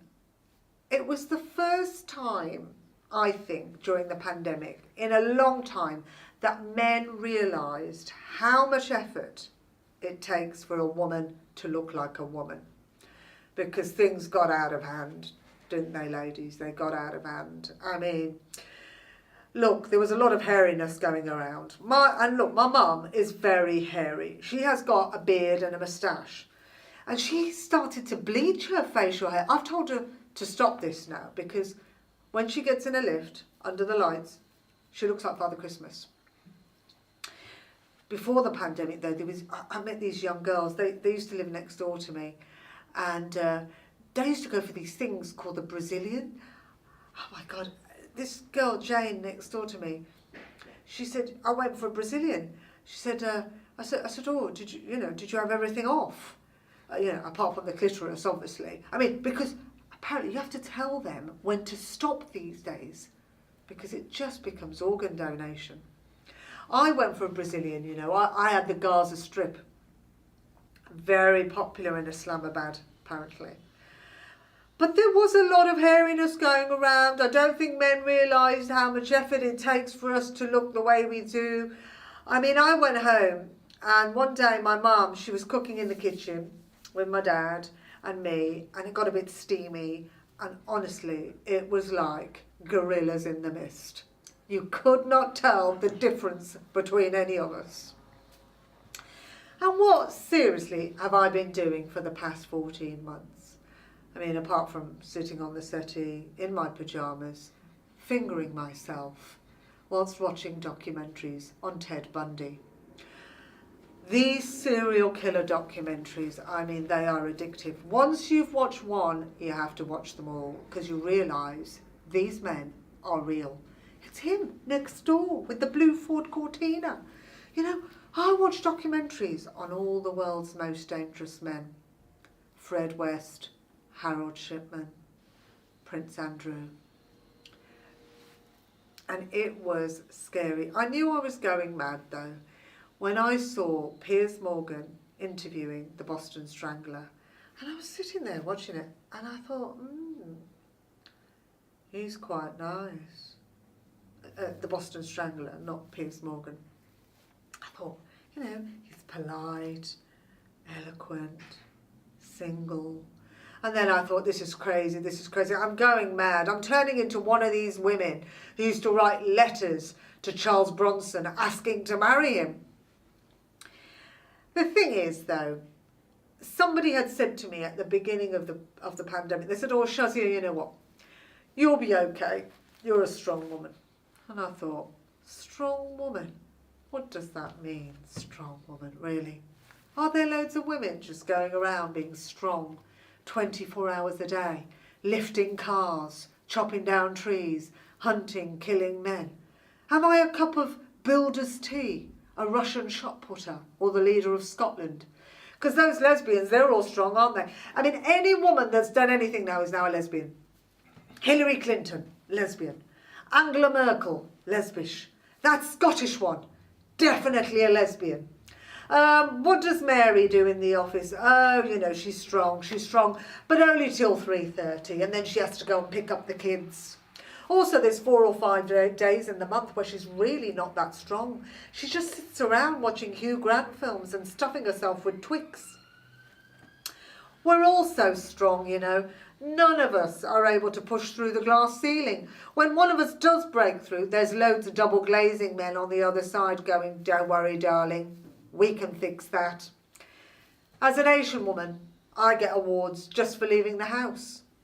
Oh my God, she's so strong, so brave, so inspirational. Let's give her an award, an MBE. But am I really strong? I mean, out of me and Bob next door, who would you ask to lift a cooker up the stairs? You mean emotional strength? Oh yes, we'll come back to that in a minute. The other night, I was watching the Panorama interview with Princess Diana that she did with Martin Bashir in 1995. This is when she was alive. And in the interview, he asked her why she thought she would never be queen and why the royal family saw her as a threat. She said, every strong woman in history has had to walk down a similar path. It's the strength that causes the confusion and fear. Why is she strong? Where does she get it? Where is she taking it? Where is she going to use it? Why do the public still support her? I mean, people perceive Diana to be a strong woman. She referred to herself as a strong woman, yet she tried to commit suicide 4 times. Once when she was 4 months pregnant with William, she threw herself down the stairs, and in an interview she said, "Oh, I didn't really want to kill myself. I just wanted attention." But Charles walked in and said, "Get up, you silly girl." It was her inner strength that stopped her from getting up and kicking him in the balls. Also, she's lucky, really, that Prince Andrew didn't walk in his Navy uniform and fire his missile into her. Look, I've actually met the Queen. I've met the Queen 3 times. That's quite a lot, really. I mean, she doesn't realise she's met me before. She probably thinks I'm Chris Rock. But it's very surreal when you meet the Queen, you know, because I've grown up with this woman all my life. This woman is on the back of my money. I lick this woman's head on stamps every day. I have friends that have snorted cocaine through this woman. And now I actually get to meet her. And there is a perception that the Queen talks like this. And it's true. She really does talk like this. I was standing in line to meet her. I put my hand out to shake her hand, and she said, "And what do you do?" And for some reason, I got very nervous. And I started talking like that as well. She said, "And what do you do?" I went, "I'm a comedian." And I felt my Birmingham accent going up 3 social registers. You know, at one point, I actually said, "Yeah." And everybody turned around and looked at me. Like even we don't say "yeah." The minute I realised this, I ended the sentence with "innit?" And Prince Philip went, "Isn't it?" I said, "It is." But I don't know what the fuck we were talking about. You know, when you're going up to the palace and you're meeting the Queen, you think, oh, you know, if I talk to her, if I get to meet her, what am I going to say? But when you get there, you get so nervous, you don't actually say what you really want to say. When she said to me, "And what do you do?" what I really wanted to say to her was, "Did you kill Diana?" But I thought, I can't. I'll never be able to drive through a tunnel again. When I met the Queen, the second question she said was, when she said, "And what do you do?" and I said, "Oh, I'm a comedian." And she said, "What a fascinating way to describe yourself." Like, "Are you sure about that, love? Are you sure?" I got so nervous. Look, we all know what happened, you know. Diana was having a Muslim baby. The Queen killed her. Philip was driving the car. And now she feels really bad about what she's done. So she thought, you know what? Let's just let a black person in. Let's just let a black person in. So she let Meghan in. And she did, you know. She let a black person in, you know, temporarily, who stabbed her in the back and robbed her of a grandson. Well, it's not a real grandson. And now she feels really bad about what she's done, you know. And, you know, I watched that Harry and Meghan interview. Somebody complained about the baby's skin colour. You know, I don't think the Queen would do that. I think the Queen's major concern would have been the ginger afros. And that crown would not have sat properly. I have really enjoyed talking to all of you people. I can't see any of you. I can't hear any of you. I'm in somebody's house recording this on my own like a mad woman to the camera. But I really hope you've enjoyed this and you have a laugh. And it has been an honour to perform for the WOW Festival. Thank you very much.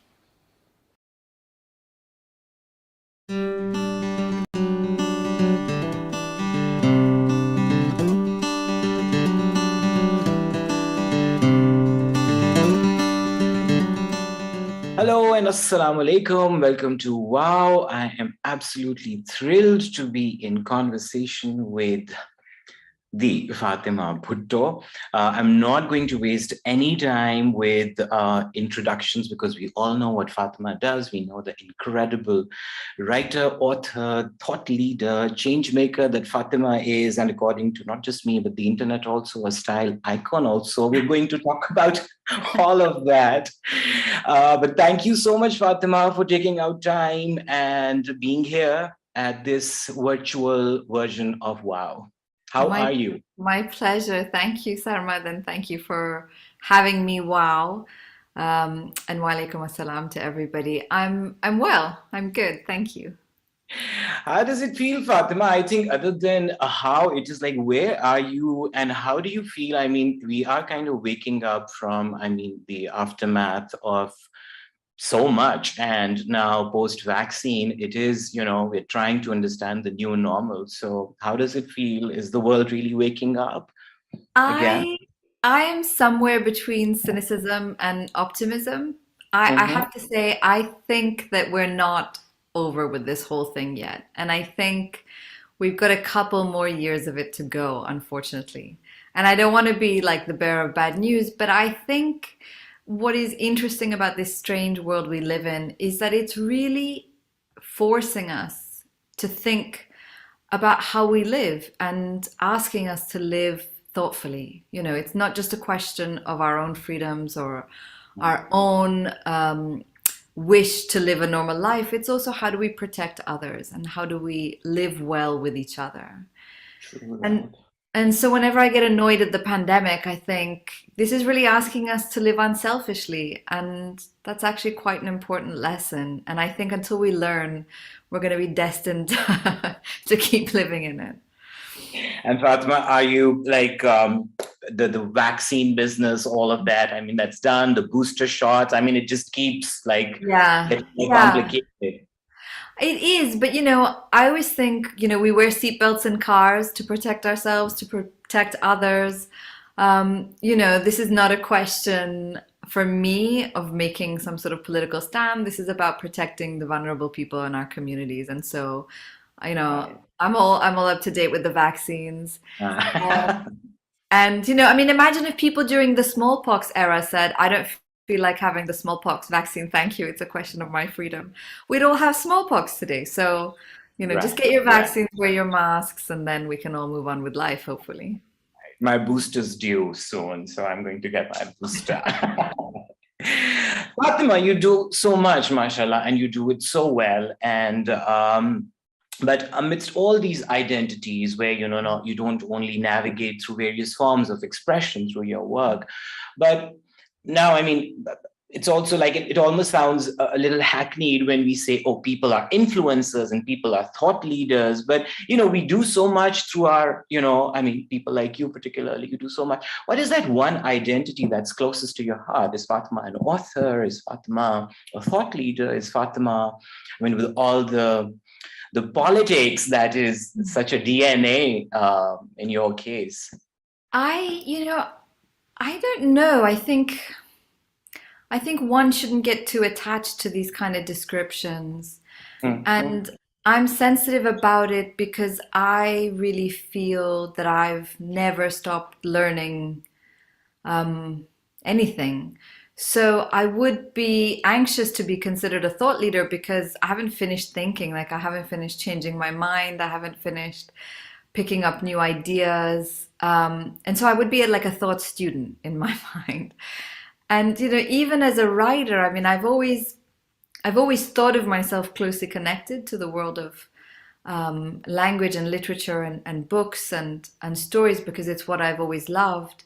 But at the same time, the more I write, the more I realize how little I know and how much there is to learn. And how learning really, when you start to look, is everywhere. It can be found everywhere. So I am a writer. I would say that's probably high up in my self-identification. But, you know, I'm a learning writer. I'm not a finished writer. And otherwise, I suppose,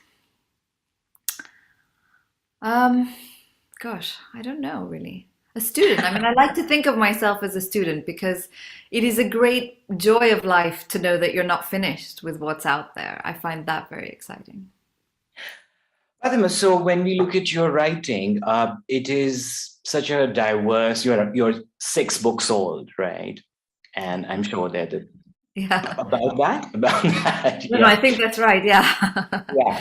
And from fiction to non-fiction, and with all sorts of acclaim under the sky. Do you think there is a pressure that, you know, once I mean, there is an expression that you have within, and then, there's an urge to deliver it somehow. But is there a pressure that, oh, I need to keep at it, and I need to keep delivering? I don't know. I mean, is there like, is that like an external thing, or one just relies on an internal urge to keep at it? Well, I would say that there are all kinds of pressures, probably. But I think I've been quite good with myself, probably because my internal pressure is so high at zoning out external pressure.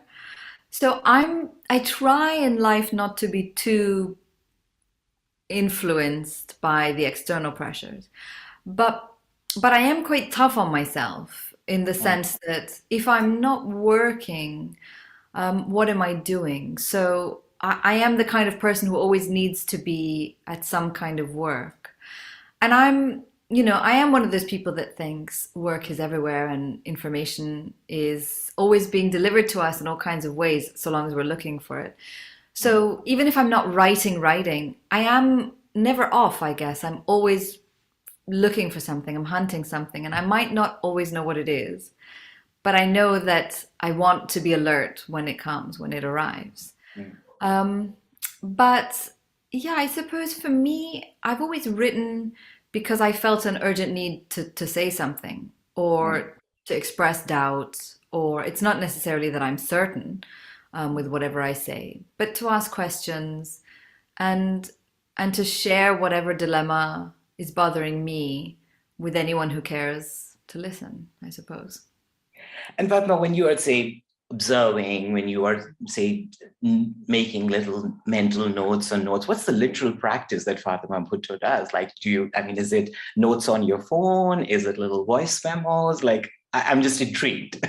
It's changed over the years, Sarma, and I don't know if you're the same with your work, but when I started writing, I used to write a column for the news and for Jung. And it was a weekly column. And so, when you have to produce a column every week, you're really always searching. And I had a terrible system. I would have like an A4 sheet of paper that I would fold up into little squares. And then I would write minuscule notes on every side. And by the time I'd finished, I would open up a paper with like, whatever it is, 6 different blocks of upside down writing. And it was, now when I think about it, it gives me a kind of anxiety. But at the time, it allowed me to pack a whole bunch of information and to carry that information easily. Now, I would say a lot of it is, like, I'm very particular about notebooks. So if I'm working on something, I have like a system of notebooks. Some are for reminders, some are for actual taking notes, some are for observing, some are for interviews. Right. Yeah, it's impossible. But I do sometimes leave myself like little emails. If I don't have my notebooks with me, I'll email myself with whatever, or I'll send a message to myself, which can also be confusing when you see it like hours later and you think, what? That is fascinating. But again, I'm just trying to get into the creative space that your beautiful mind has. When and how do you weigh that an idea or a story or that little scratch, that seed, that germ is good enough to bloom into a book? Have you abandoned ideas at some point? Oh, yeah. Like working? Oh, yeah.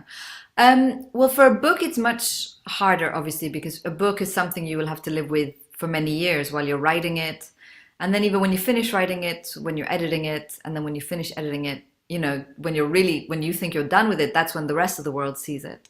Right. So it's something you have to have a deep commitment to. And I always know something is a book when it gets lodged in my brain and it doesn't leave, no matter what. Even if I'm not working or I'm not hunting for information, if I'm just sitting there doing a crossword, this thing is trying to interrupt my thoughts.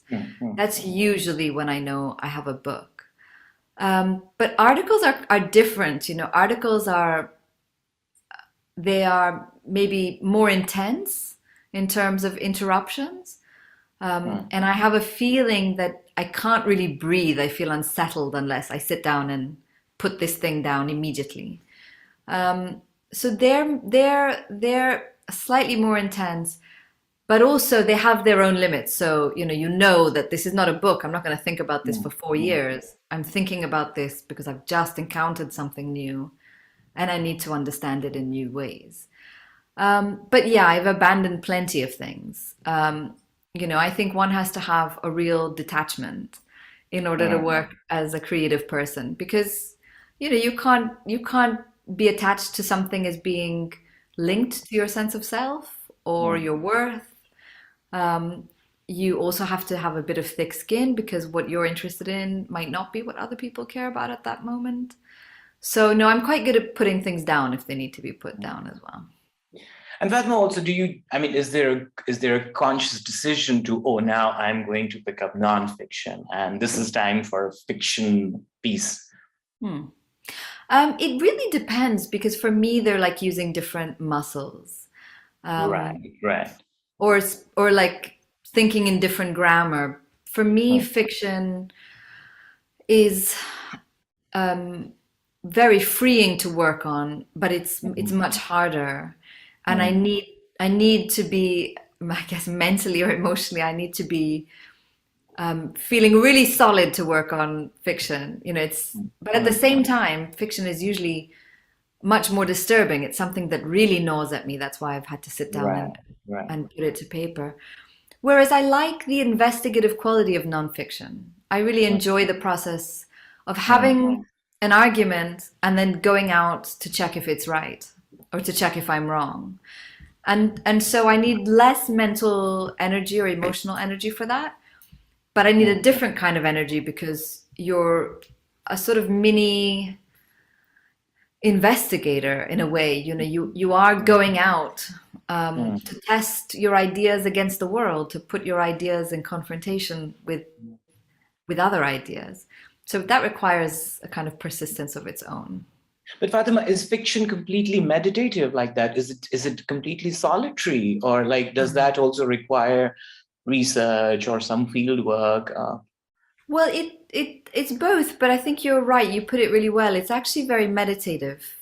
The things that I write fiction about are the things that I feel very deeply, and that I need some kind of privacy to touch, to look at, and to consider. So they are super solitary exercises. When you're working on a nonfiction book, you've got to go and call people up and tell them what you're doing. And I'm, as a writer and maybe as a person, I'm quite a guarded person. I don't really want to do that. I would rather think on my own, and then tell people when I'm certain. So when I'm writing novels, no one has to know about it except me, which I quite enjoy.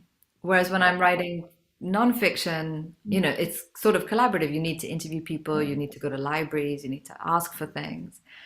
And that is less solitary, but, I like people too. I mean, I am curious, so that fulfills another itch, I guess. Right. Fatima, Manto said at some point, and I'm paraphrasing, not quoting really, something to the effect that, how lucky am I that, I have the capacity and the skill to express what I feel. Like my torment, I feel so fortunate that I can write stories on it. That necessary element of personal drama and tragedy and loss. I mean, is it like a necessary curse you feel like when one has to express such, I don't know. Yeah, I would agree with Manto. I feel very fortunate that I get to do what I love. That I never have a ceiling for what I love. The things I can learn and the things that I'm able to challenge myself with never seem to stop. But I just wrote a piece which came out in Granta just now in February. It's called The Hour of the Wolf. And I wrote it, it's really a long essay about grief and about our connection with animals, what animals teach us about grief and love. And what it means to live amongst things that used to be wild, but that because we are tamed, we have also forced some restrictions on. And for me, it was a very personal piece to write. And I really sat with it for a really long time because it felt so personal. And I needed for it to be exactly right before I shared it. And even when I did share it, I thought, should I have shared this? But I think writers or artists do, because they know that whatever it is they're feeling, someone else is feeling too. And I think that's really that's the only way to survive torment, no? Is to know that if you have survived it, or if someone else has survived it, then so can you. And I think that's why creative people are so wonderful to be around, and also so terrible, actually.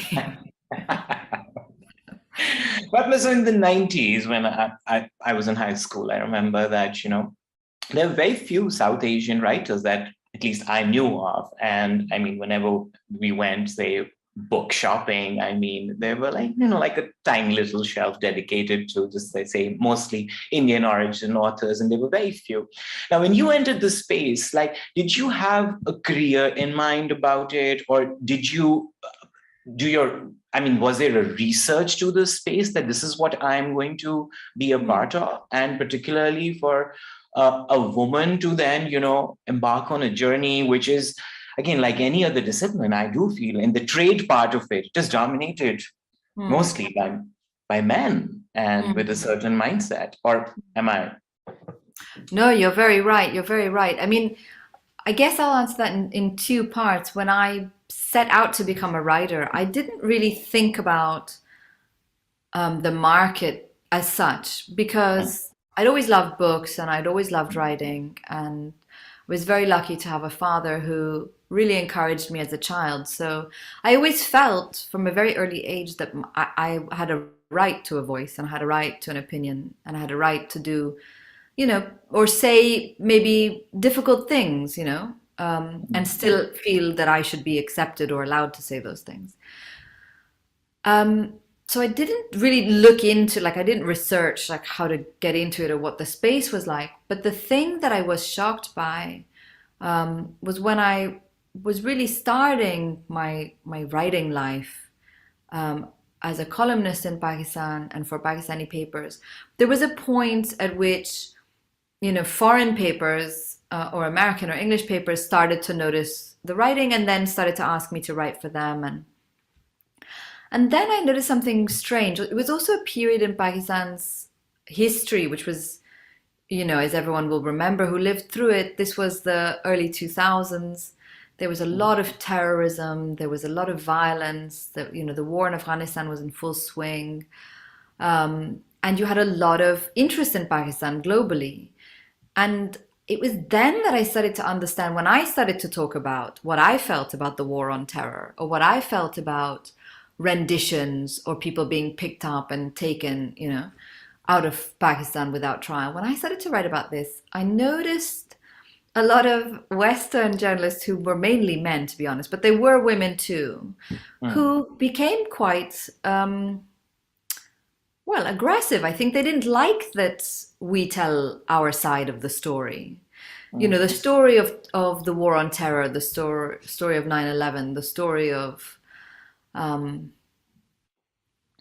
occupation and power was always theirs to tell. And I was surprised to see how much resistance they had to having actual Pakistanis or actual Afghans or actual Iraqis or actual brown people not just disagreeing with them, but being angry at them, having a rage against them, having wounds that they had caused. That to me was really surprising. And initially I thought it was kind of this older male response. But I met plenty of women journalists who were responding exactly the same. These are people who made careers off our pain, and we weren't allowed to talk about our pain, only they were.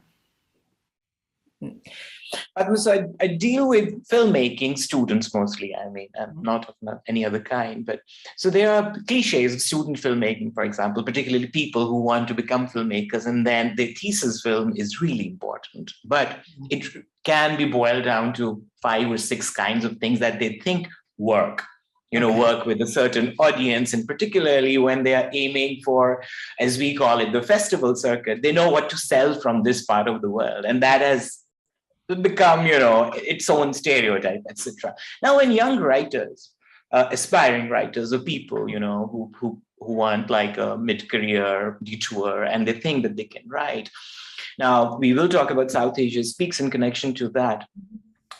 How does one find the true voice that this is what I want to write about? Whereas at the end of the day, I mean, we do want acclaim, we do want people to read it. So that whole murkiness about, say, how does one decide one day that I want to be on that journey to write a book? Yeah. And what's your advice there? Well, I think if one starts to think, what do people want to read, or what will people buy, or what appeals to outsiders, then one gets really misled. Kind of in the same way you're describing about festival circuits. Because, outside markets, let's call them that, are fickle. They change all the time. One day they want this, the next day they want that. Culture, as moves incredibly quickly. And it's an impossible race to keep up with culture. True. That's why culture is so fascinating, because it's dynamic and it's constantly evolving. So I would say it's a mistake to choose what you want to write about based on that. It will always change, and you will always be either left behind or too early or not exactly at the right moment. But if you write about what it is that truly moves you, that truly speaks to you, that sits very close to you in your thinking and your feeling, then that never really goes out of momentum. It never runs out of fuel. You will always have the energy to continue with that story, and you bring to that story dedication, attention, love, and care. So I always advise writers to do that, to write what it is that they wish someone had written for them. To write the book they wish was already out in the bookstores. And you mentioned South Asia Speaks, which is a mentorship program that I'm involved with. And what we try to do with South Asia Speaks is we're trying to nurture early career writers. So you don't have to be 20 years old. You could be 45 years old. But, writing is not your career. Like, you don't have already a published body of work. And what we're doing is we're trying to get writers who are living in South Asia, so Pakistan, Bangladesh, Afghanistan, Nepal, India, etc., Sri Lanka, to submit. And if they are chosen, they will spend a year working with a mentor. And we have writers from all over South Asia. We also have international writers. And what happens is that a South Asia Speaks fellow will have phone calls with their mentor, and their mentor will help guide them through publishing their first book. Because it's a world of gatekeepers. If you don't know the right people, if you don't have connections in publishing, how do you go forward? So we're really keen. I'm really keen to have more Pakistani writers apply. We've got some amazing Pakistani fellows this year, and we had some great ones last year too. But we need more. We are the guardians of this incredible history and heritage, and we are the storytellers of our worlds. If we don't tell these stories, who is telling them? But the translations, your work, I mean, do you deliberately not want a lot of particularly, like, I was looking up, I was like, I want to see Fatma's books in Urdu, translated in Urdu. I want to see them in Urdu too. Yeah. I want to see them in Urdu too. We have, it's not my resistance. I would be very happy to have all my books in Urdu. It's that in the field of publishing, the translator has to approach you and say, we would like to translate your book. Right.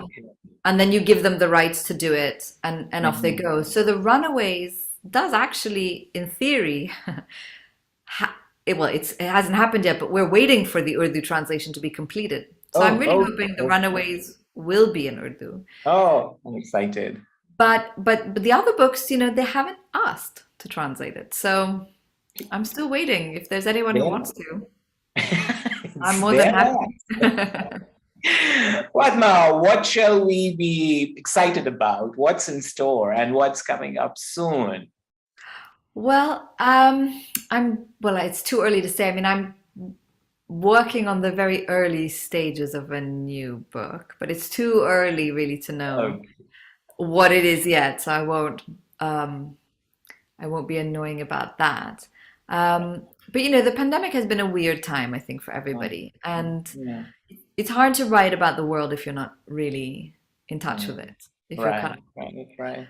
So I hope that this year will be more writing. I've been doing online seminars on writing fiction and nonfiction, really because I miss people, actually. You know, I miss the contact that we used to have at literary events and talks. So I'll be doing a bit of that this year.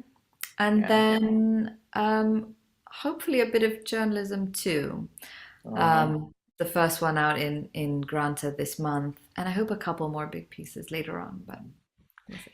And at any point, has that idea crossed your mind that you would want to write a screenplay or you would want to write a film? I actually have written only one screenplay. I adapted Shadow of the Crescent Moon, which was my first novel. Right. And I co-wrote it with Michael Radford, who was the director of Il Postino and Merchant of Venice. And oh, my bad, my inadequate. well, you wouldn't know about it because it's never been made into a film. I don't know how you make films, Sarmad, because I find it an impossible world. It's for me like being on Mars to make films. We had an option on it, and then the option ran out, and then we wanted to go in a different direction, so we didn't give it to a new director. But I've got the script; it's just sitting there. So maybe one day. Right. And Fatima, just to elaborate on the South Asia Speaks thing, because I was looking it up, and it's not only for writers who want to write, say, novels or nonfiction, but also screenplays, it said. Is that correct? I think I'm not sure. I think, are we taking I've got to double check because I don't do screenplays. It's too specific for me. I think so. Or maybe just my fanciful. We do translations. We do people who are working in translations. We do nonfiction. We do fiction. We do pretty much everything. I mean, I don't think we've got poetry at the moment, but there's a website and people can check. But maybe you and I should do my screenplay. Now I've just had an idea. Maybe I should send it to you. Sure, Fatma. No, please, it's been such a pleasure, such an honor. My only regret is that this is not happening in person, but someday soon.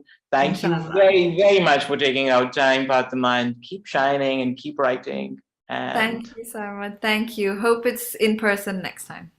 And thank you, Fatima. Bye. And thank you, everyone, for watching this session. And hopefully you will have a lot more and really exciting stuff on this platform. Wow.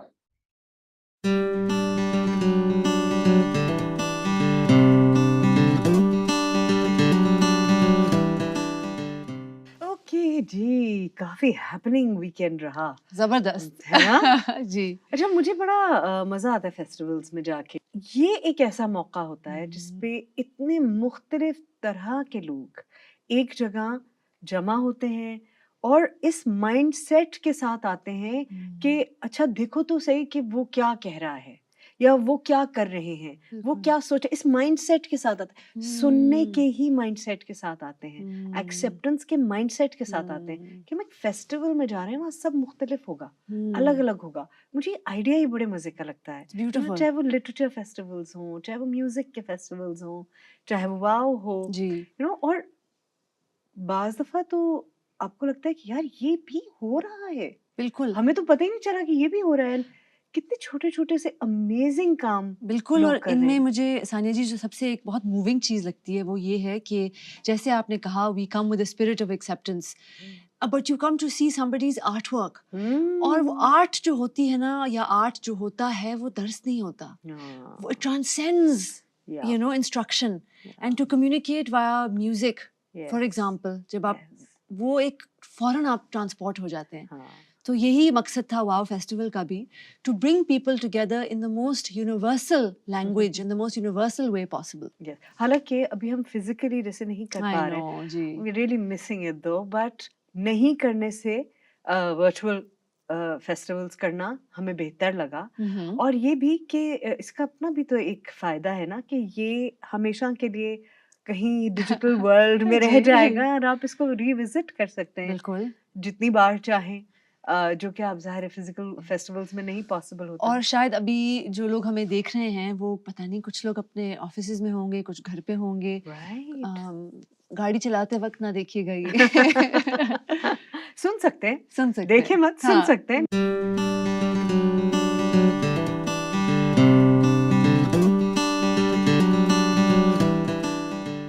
कितनी अलग अलग चीजें, performances, ज़ाहिर है मैं मेरे जहन में परफॉर्मेंसेस रह जाती Of हैं। course. दरीचा थी या लेडी जी। चंगेज खान थी, इतनी और अच्छी कॉमेडी performances भी, थी। There was amazing comedy which is very close to my heart.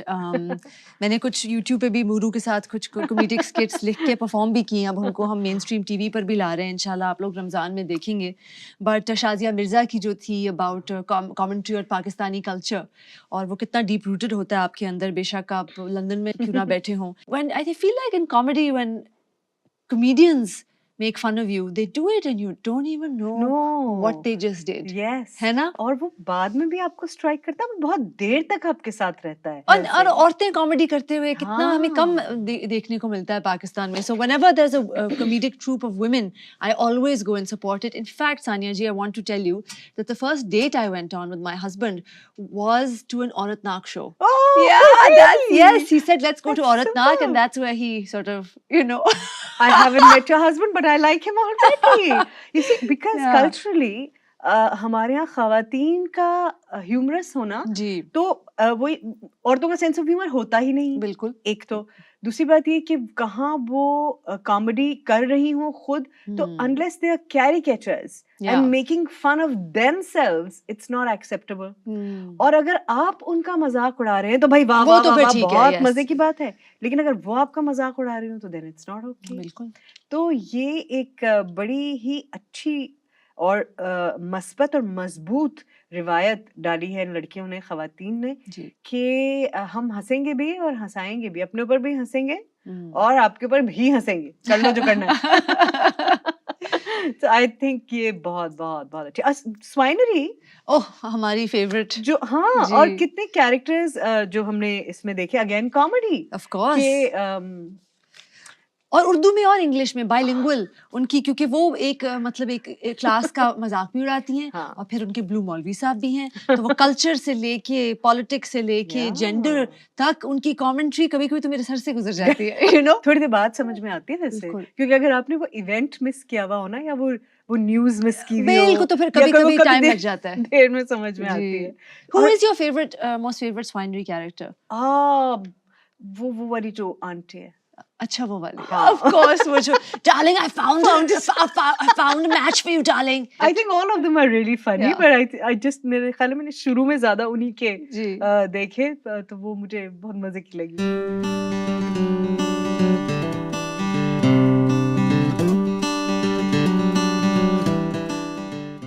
Sania ji, you and I are both actors, and we have the privilege that TV and film and the TV screen is our medium.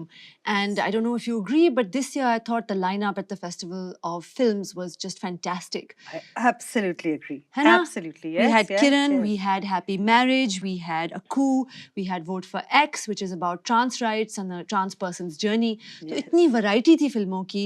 I hope कि आपने भी देखी हों, और हमारी website पे ये films available हैं। और इतनी मेहनत की है हमारे फिल्म मेकर्स ने to bring these very very personal stories to you, which I think is both brave and so beautiful, क्योंकि ये सारे पर्सनल नैरेटिव्स हैं फिल्मों के।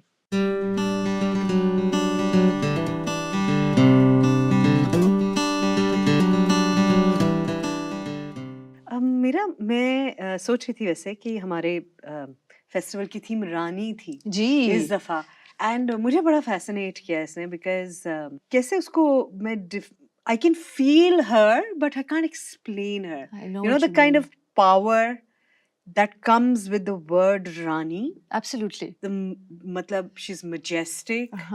She stands alone, and her power flows from her. Bilkul. She, she's also mysterious. She's very mysterious. Yes, and she's both real, but she's also a metaphor, right? In the yes. sense of Raat Ki Rani as well. I mean, if you look behind you, there's this beautiful sprinkle Yes. of light, but also of fragrance. Yeah. And when I was a child, my mother she would come home from work and she would grab my hand and say, "Stop, stop, stop." And I would say, "Kya?" And she said, "Smell the Raat Ki Rani." And I would say, "Uh-huh." And she would say, "No, close your eyes and smell the Raat Ki Rani." And I remember doing that. And now when I'm, I was in San Francisco and I grabbed my husband's hand and I said, "Ruko, smell the Raat Ki Rani." I did exactly that. Wow. And this is the power of women also, right? I loved what you said, the innate power of women. Yes, क्योंकि जितना हम गलत भी तो इस्तेमाल करते हैं ना जी, रानी हम किसी ऐसी खातून के लिए इस्तेमाल करते हैं जो बहुत नखरा करती है या जो बहुत तैयार होती है या जो बहुत फ्रिवलस है जी। But the fact of the matter is कि वो अपने आप में इतनी पावरफुल है कि अगर उसके साथ कोई है तो बहुत अच्छी बात है, अगर नहीं भी है तो she stands her ground and she is okay.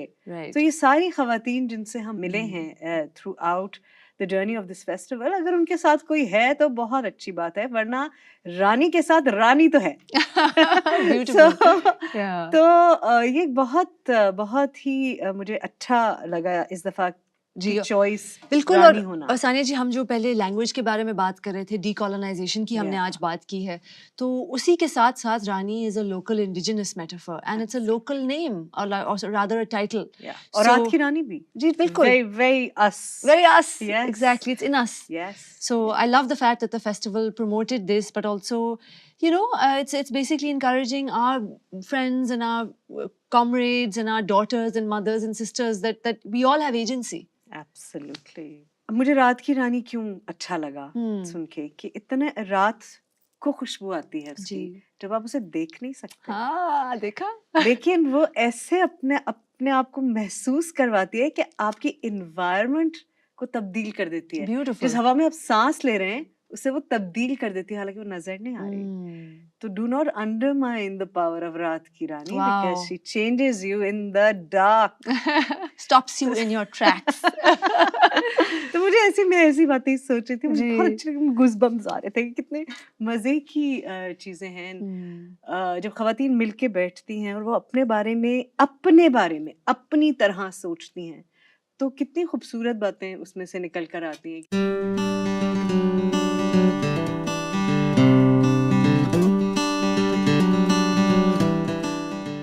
Raniverse जो है, which is the digital space of artwork, which kind of blew my mind. I mean, we talked about music earlier, but I have to say that the art space in Pakistan as well, when I go to NCA or I go to Indus and I see the art that young people are making, it is incredible. उसमें violence भी है, उसमें दर्द भी है, लेकिन उसमें tremendous खूबसूरती और ब्यूटी भी है, resilience है, बिल्कुल उसमें protest है, उसमें मगर ये भी एक बात है ना कि खवातीन को कितनी स्पेस मिलती है। बहुत बड़े बड़े नाम हैं फाइन आर्ट्स में पाकिस्तान में, मगर कितने, वैसे तो हजरात के भी कम ही हैं आर्ट्स में, क्रिएटिव फॉर्म्स में लोग ही कितने, लेकिन उनमें भी खवातीन की तादाद बहुत कम है और उस वॉइस की कमी है जिसकी ज़रूरत है।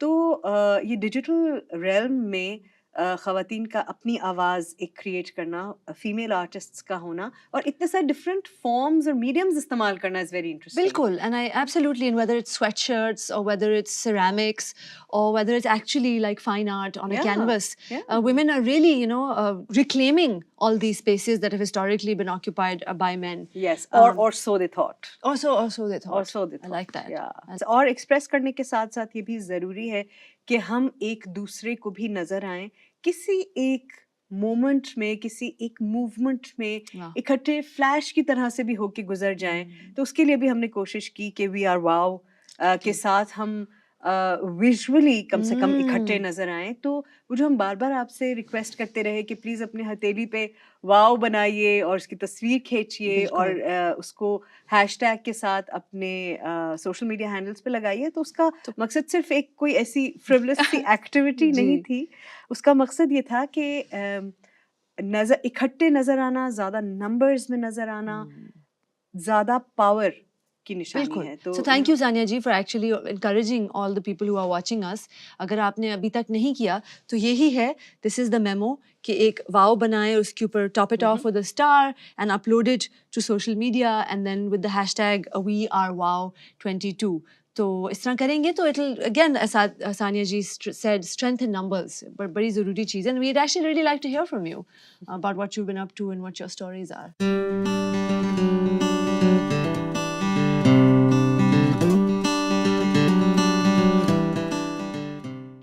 Hello friends, it is us again. This is just a last check-in to tell you to please check out our marketplace, which is full of the work and talent of Pakistani women entrepreneurs. There is food, there are products and there are services which you really don't want to miss. और आप हमें कहाँ ढूंढ सकते हैं? हमारे festival का नाम तो है वाव वर्चुअल पाकिस्तान 2022। ये तो अब तक आपको रट गया होगा। यूट्यूब पे आप हमें ढूंढ सकते हैं वाव पाकिस्तान वर्चुअल के नाम से। इंस्टाग्राम पे we are wow.pakistan। Facebook event page is wow virtual PK 2022। Festival website is wowvirtual.pk, and if you want to email or contact us, it's info@wowvirtual.pk.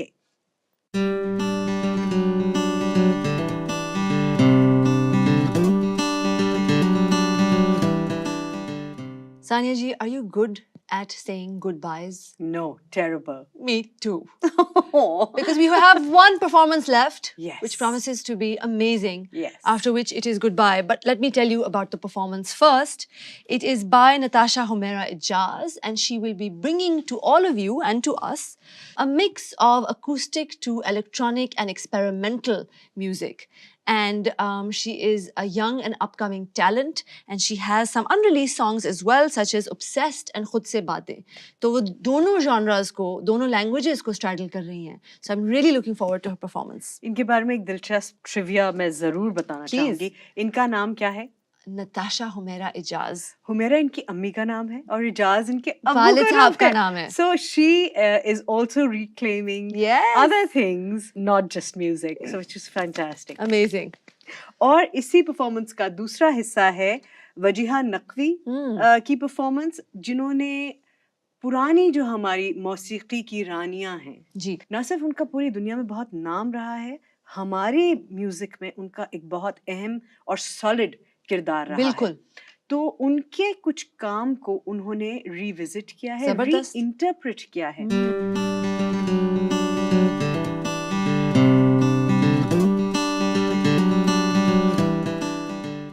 दोस्तों के दरमियान मुलाकात कितनी ही अच्छी और खूबसूरत क्यों ना हो, बिल आखिर खुदा हाफिज तो कहना ही पड़ता है। आज फेस्टिवल का यहाँ इख्तिताम होता है, लेकिन सिर्फ इस साल के लिए। अगले साल हम पूरी उम्मीद कर रहे हैं कि हम आपसे मिल सकेंगे बिल मुशाफा, आमने सामने बैठकर बात करेंगे और आपके साथ अच्छे मोमेंट्स शेयर करेंगे और कुछ गम बांटेंगे, कुछ आपकी सुनेंगे, कुछ अपनी सुनाएंगे। लेकिन अगले साल तक के लिए हमें अब इजाजत दीजिए। Thank you so much for being a part of our journey. It was really fun interacting with you guys like this. And please do check out all our various spaces and all the amazing performances and artwork that we have brought to you. So for now, Rani's out!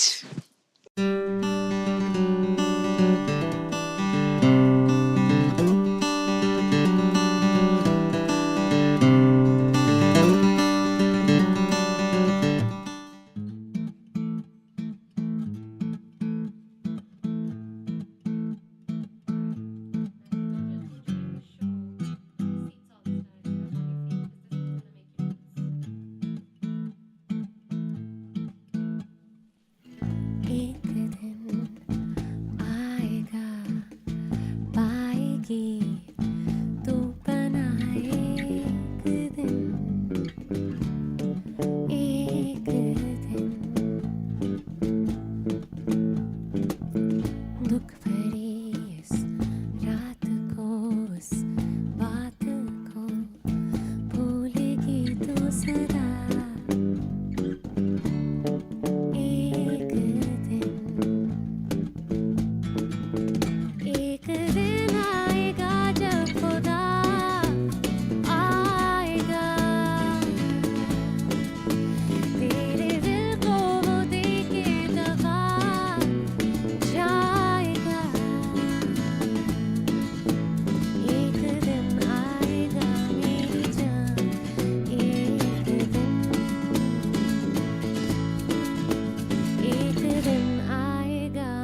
मुस्कुरा के दिखा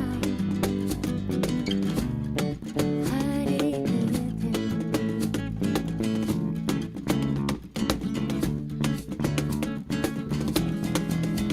एक दिन आएगा जब खुदा आएगा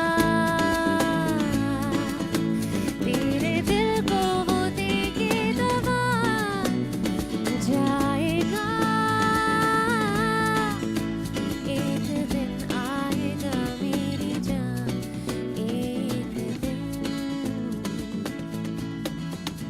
एक दिन आएगा मेरी जान, एक दिन।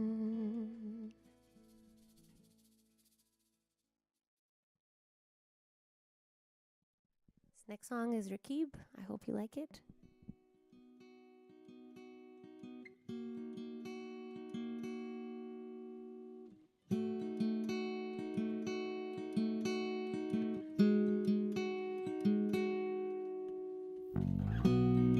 देखो तो सब अच्छा है, जानो तो कुछ भी नहीं। मेरा साथ फिर भी सच्चा है, मानो तो कर लो यकीन।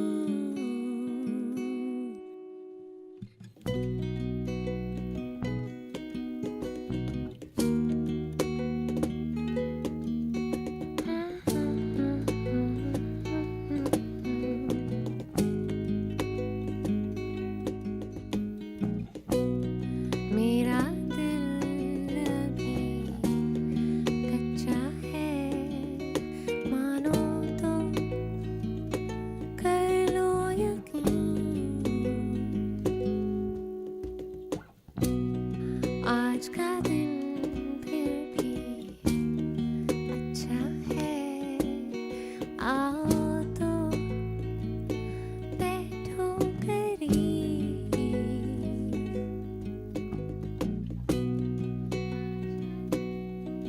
हो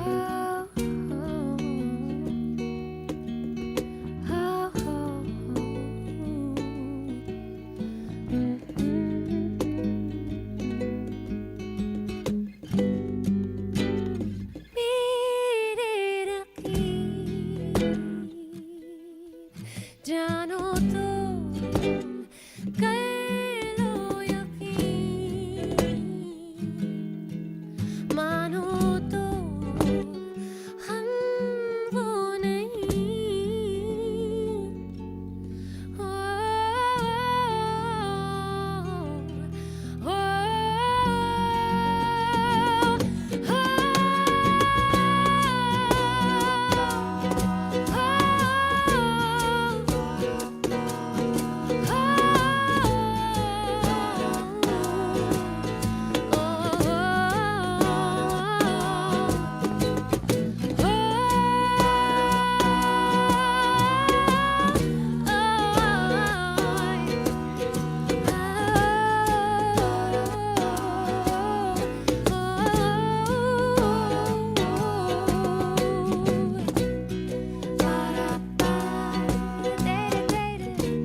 মাঝির লাগি আছি জাগি সকল রাত্রিবেলা ঢেউগুলো যে আমায় নিয়ে করে কেবল খেলা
जो है तेरा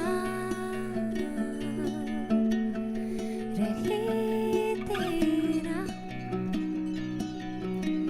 जो है मेरा वो सब है तेरा आया रे दीवा आय रे शाखा प्राणी राजे आय मोरा सुखीर लोके कथा तो प्राण जोड़ा भेजा सोए नहीं जागे नहीं खोए नहीं भागे नहीं भागे नहीं दिल की पिंजरे की मेरे पास चाबी नहीं चाबी नहीं किए होंगे वादे कई तोड़े गए इरादे सभी इरादे सभी फिर भी ये पिंजरे की मेरे पास चाबी नहीं चाबी नहीं जो है तेरा रहे तेरा जो है मेरा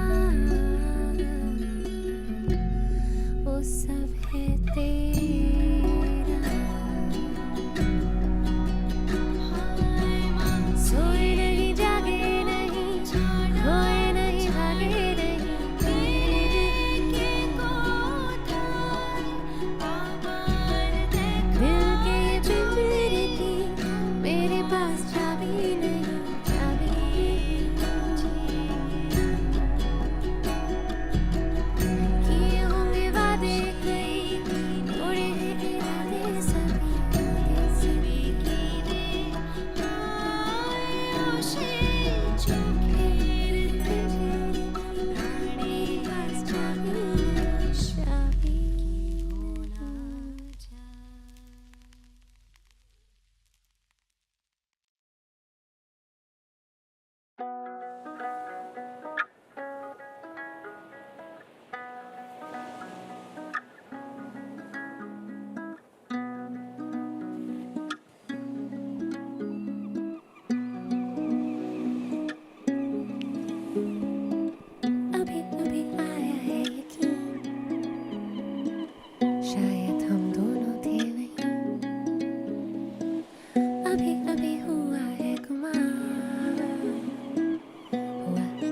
अभी अभी आया यकीन, शायद हम दोनों थे वहीं,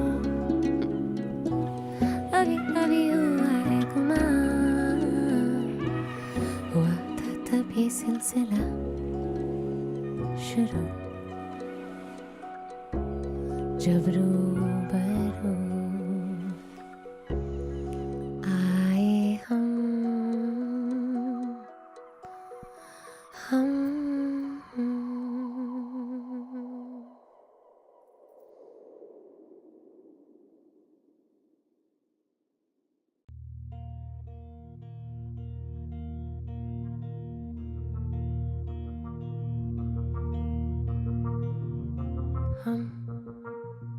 चले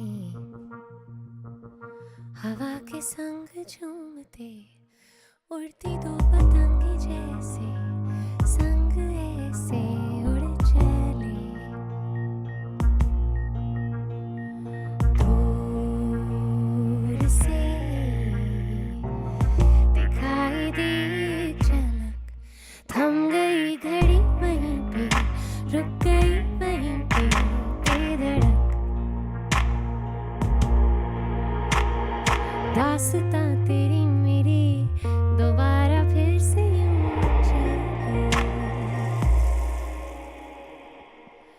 हा दरा दरा दा, हा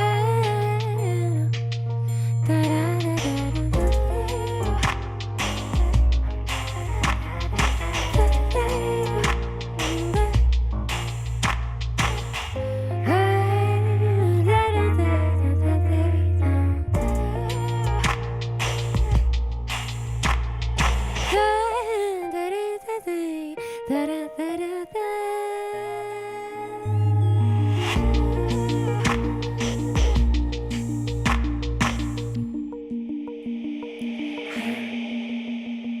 ढले पुराने दिन मगर न डर, है वही डगर सामने, जिसको थामने हम बढ़े।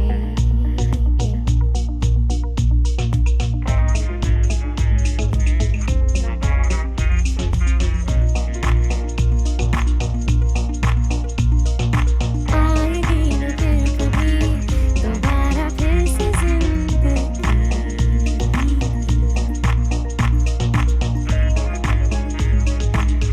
दोबारा फिर से जिंदगी,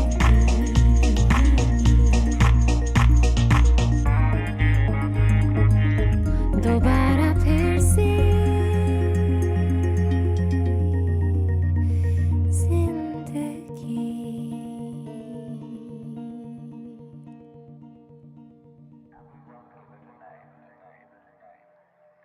One of the hardest things that I've noticed is how hard it is to accept love from people after somebody has let you down or hurt you.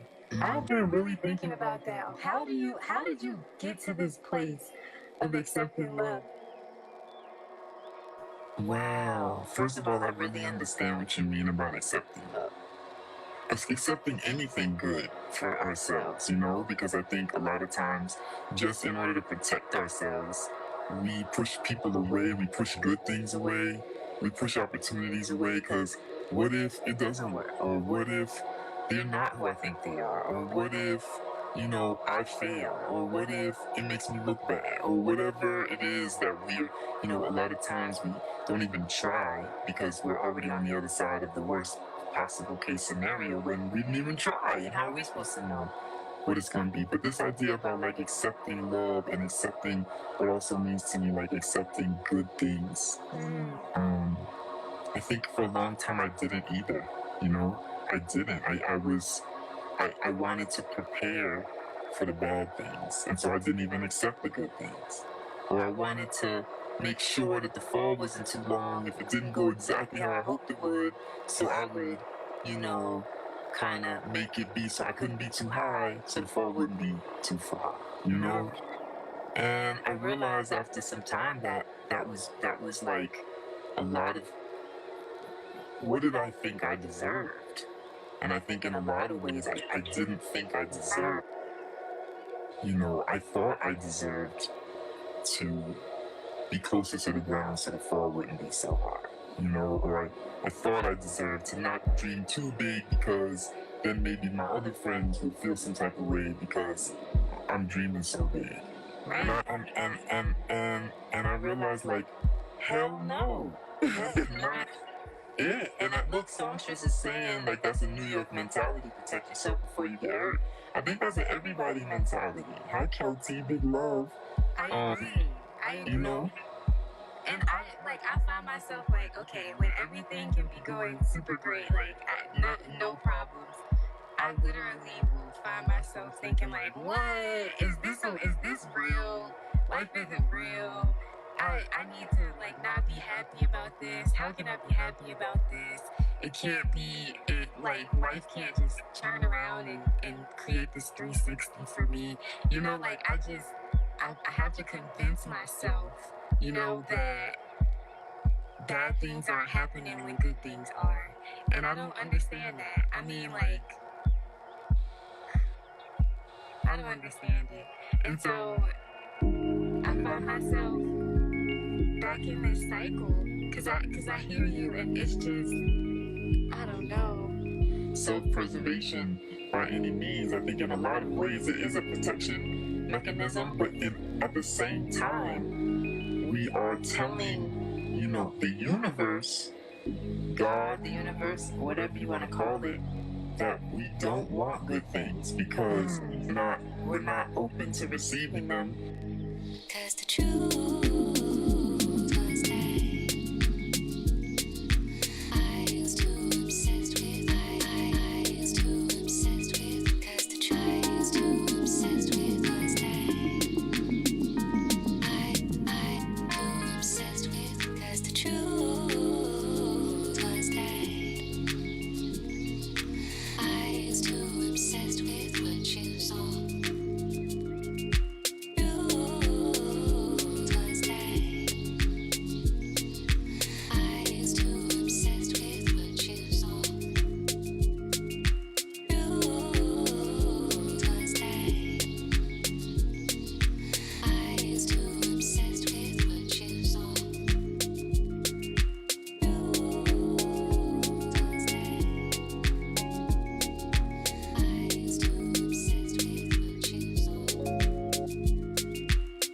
We have to accept that we want it to be good and that we deserve it to be good.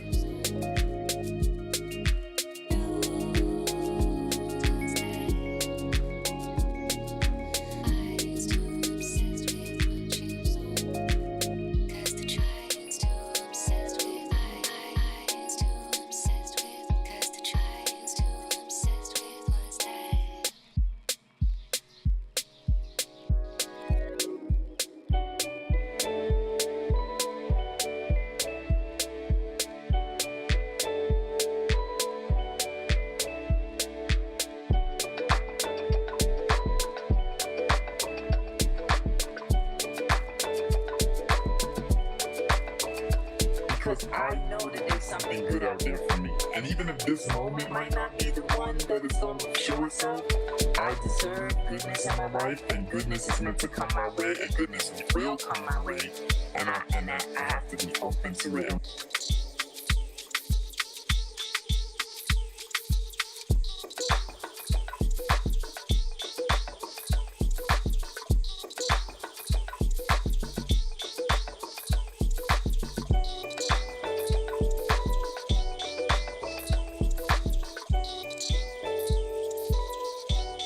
I think you're onto something right now, and I already see you.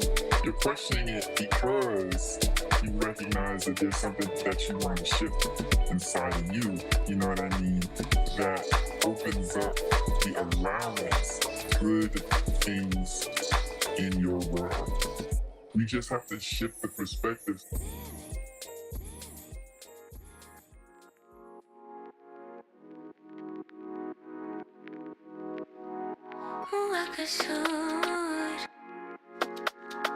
हुआ कसूर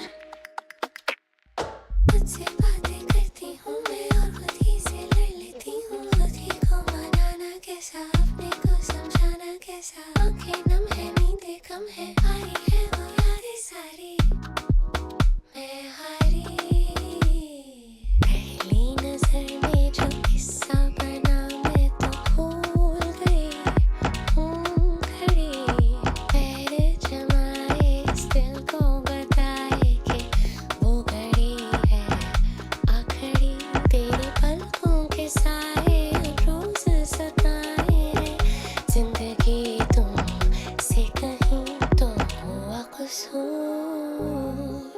किसका कसूर तुझसे बातें करती हूँ मैं और खुद ही से लड़ लेती हूँ खुद ही को मनाना कैसा अपने को समझाना कैसा आंखें नम है नींदें कम है हारी है वो यादें सारी मैं हारी तुझसे बातें करती हूँ मैं और खुद ही से लड़ लेती हूँ खुद ही को मनाना कैसा अपने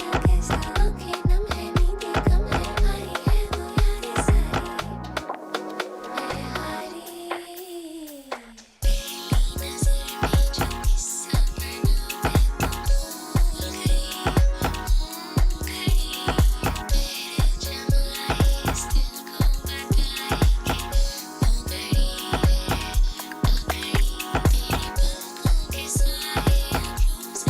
कि वो घड़ी है आखिरी तेरी पलकों के साए रोज सताए जिंदगी तुमसे कहीं तो हुआ कसूर किसका कसूर तुझसे बातें करती हूँ मैं और खुद ही से लड़ लेती हूँ खुद ही को मनाना कैसा अपने को समझाना कैसा आंखें नम है नींदें कम है हारी है वो यादें सारी मैं हारी तुझसे बातें करती हूँ मैं और खुद ही से लड़ लेती हूँ खुद ही को मनाना कैसा अपने को समझाना कैसा आंखें नम है नींदें कम है हारी है वो यादें सारी मैं हारी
Hello and welcome to the Women of the World Festival 2022.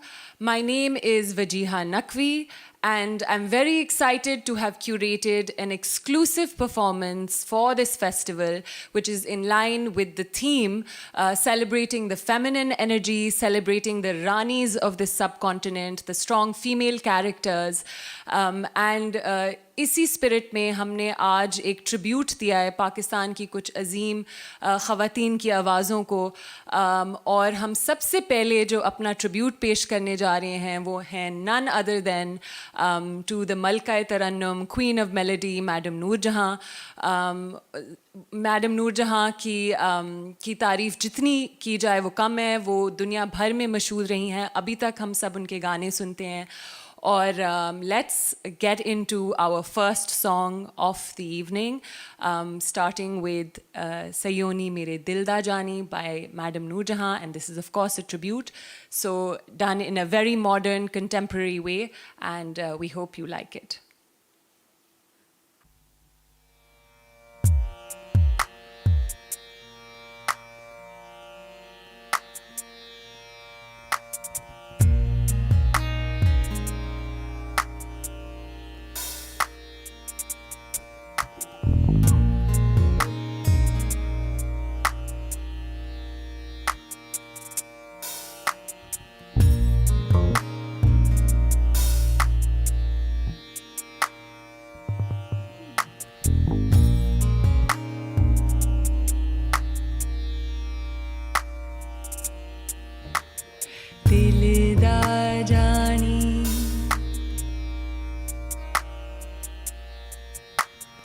दिलदार जानी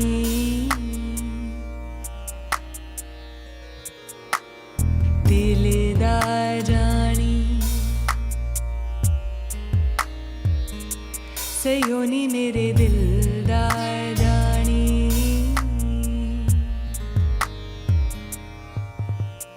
दिलदार जानी सयोनी मेरे दिलदार जानी दिलदार जानी सयोनी मेरे दिलदार जानी वेखो नी मुख मोड़ गया जे सयोनी दिल तोड़ गया जे सयोनी मेरे दिलदार जानी सयोनी मेरे दिलदार जानी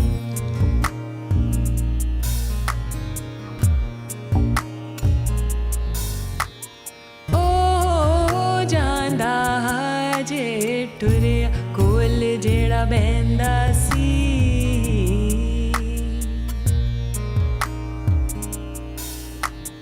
रोने दे के चले हसदा जेड़ा रहंदा सी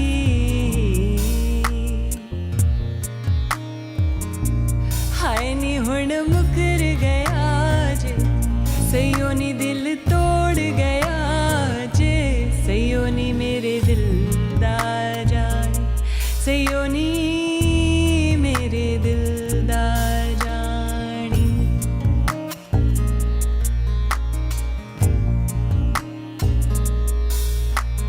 पहला जानदी तैन कदी मैनू लांदी ना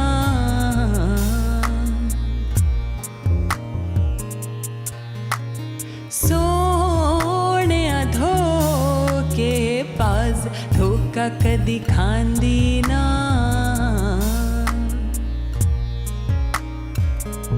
हाय नी हुण मुकर गया जे सयोनी दिल तोड़ गया जे सयोनी मेरे दिलदार जानी सयोनी मेरे दिलदार जानी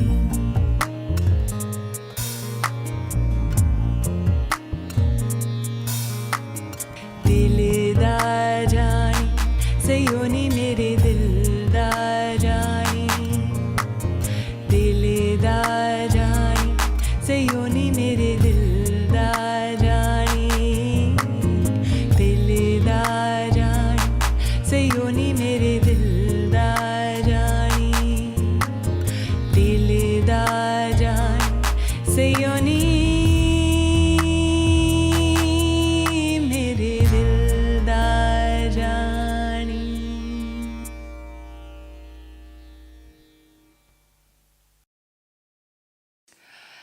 Okay, and the second tribute that we have today is for the Queen of Folk, जिन्हें दुख्तर-ए सहरा भी कहते हैं, none other than रेशमा जी, और उन्हें दुख्तर-ए सहरा इसलिए कहते हैं क्योंकि उनका ताल्लुक़ राजस्थान से था और वो राजस्थानी ज़बान में गाती थीं.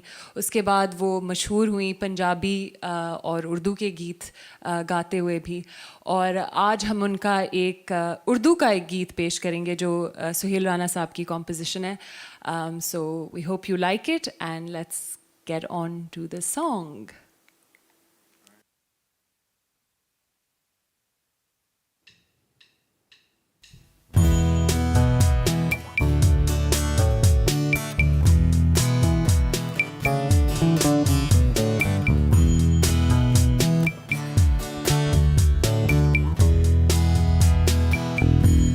मेरी हमजोलियाँ कुछ यहाँ कुछ वहाँ, मेरी हमजोलियाँ कुछ यहाँ कुछ वहाँ, नाम लेकर तेरा, नाम लेकर तेरा, मुस्कुराए गुनगुनाए दिल जलाए मेरा, हाय जाऊं कहाँ मेरी हमजोलियाँ कुछ यहाँ कुछ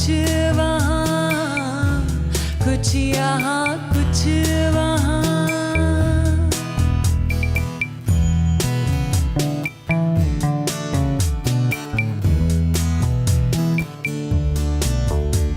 सावन आए तो क्यों ना खोए खोए दिल में उमंग हो, क्यों ना खोए खोए दिल में उमंग हो। बरखा बरखा छाए तो क्यों ना सोए सोए दिल में भी रंग हो, क्यों ना सोए सोए दिल में भी रंग हो। मेरी हमजोलियाँ कुछ यहाँ कुछ वहाँ, मेरी हमजोलियाँ कुछ यहाँ कुछ वहाँ। नाम लेकर तेरा, नाम लेकर तेरा, मुस्कुराए गुनगुनाए दिल जलाए मेरा। हाय जाऊं कहाँ मेरी हमजोलियाँ कुछ यहाँ कुछ वहाँ।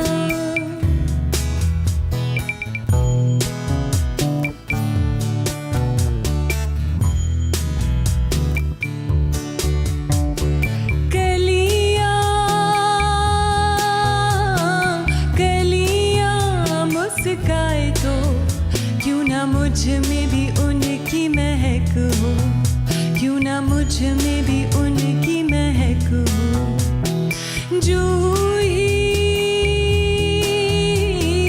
जूही झूमे तो क्यों ना मुझ में भी उनकी महक हो, क्यों ना मुझ में भी जूही की महक हो।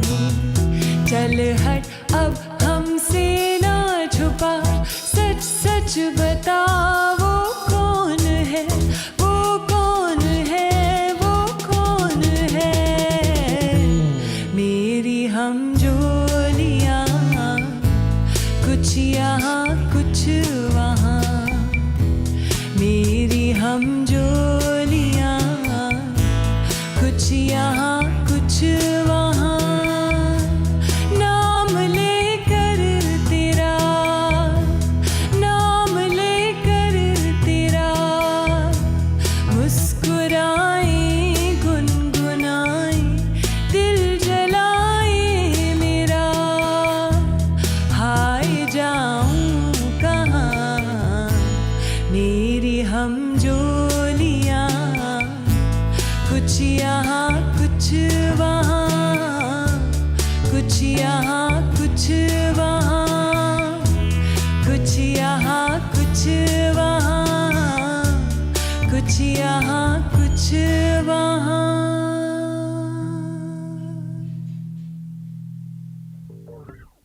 और आज का हमारा जो तीसरा गाना है वो पंजाब की एक ख़ास गुलकारा मुसरत नज़ीर जी को ट्रिब्यूट दिया जा रहा है।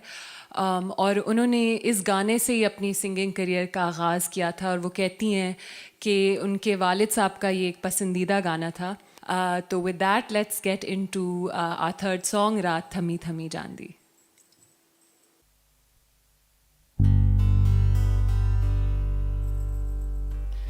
दिल दे नाल ना लावे कोई, जदों लगन ते लगदियां हस के, विछड़े यार नू रोण दियां अखियां। है किथे गया नी छड़ के,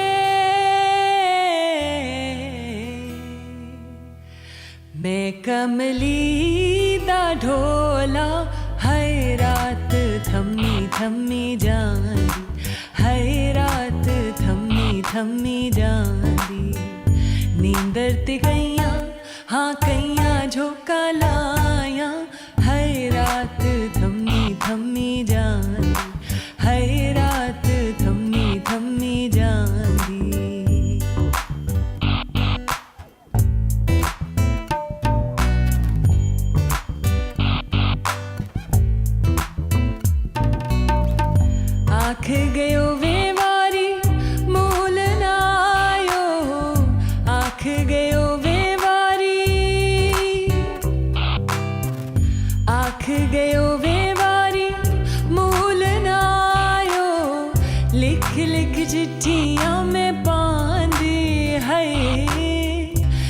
लिख चिट्ठियां में पांदी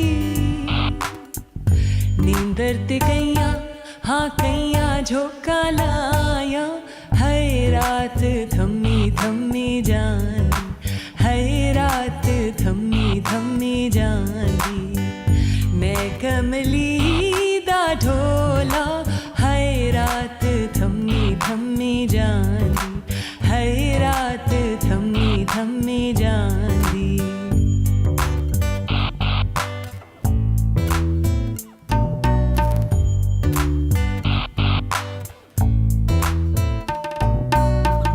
जीना ने साढ़े माही मिलाए जीना ने साढ़े जीना ने साढ़े माही मिलाए झोंक वसे वे उनादी है झोंक वसे वे उनादी नींदर ते कईयां हाँ कईयां झोंका लाया है रात थम्मी थम्मी जांदी है रात थम्मी थम्मी जांदी मैं कमली दा ढोला है रात थम्मी थम्मी जांदी है रात थम्मी थम्मी जांदी है रात थम्मी थम्मी जांदी है रात थम्मी थम्मी जांदी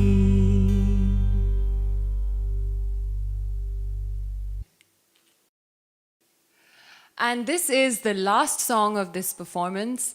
But before we go into the last song, I'd like to introduce my band that have helped arrange this whole set list. And starting with, on my right, we have Aziz Qazi on the sampler. This is the first time that we've experimented coming up with a completely new arrangement on these classic songs. On my left is Jasir Abro on bass guitar and Mr. Zishan Pervez on acoustic guitar. And this last song is a tribute to none other than the queen of pop, the queen of disco, Nazia Hassan. And we hope that you liked this specially curated set list for the Women of the World Festival, giving a tribute to some of the iconic female voices of our region. And please do share your comments, let us know what you think, and let's get straight into it.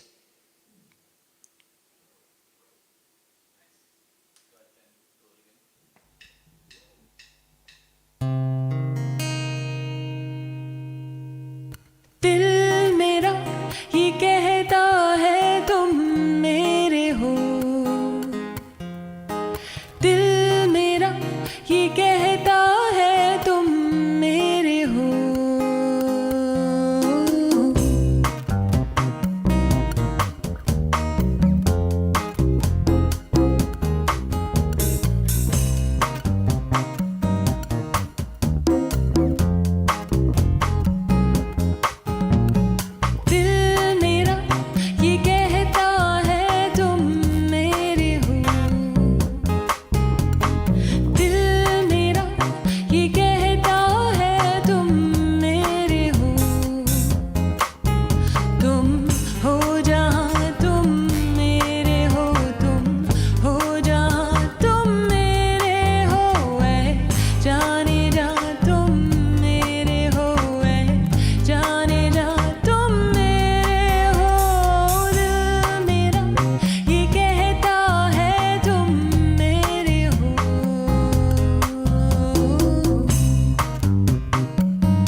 दिल मेरा ये कहता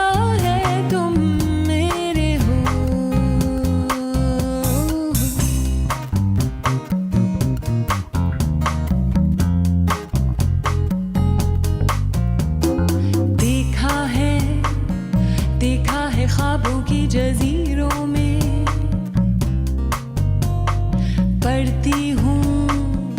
पढ़ती हूँ हाथों की लकीर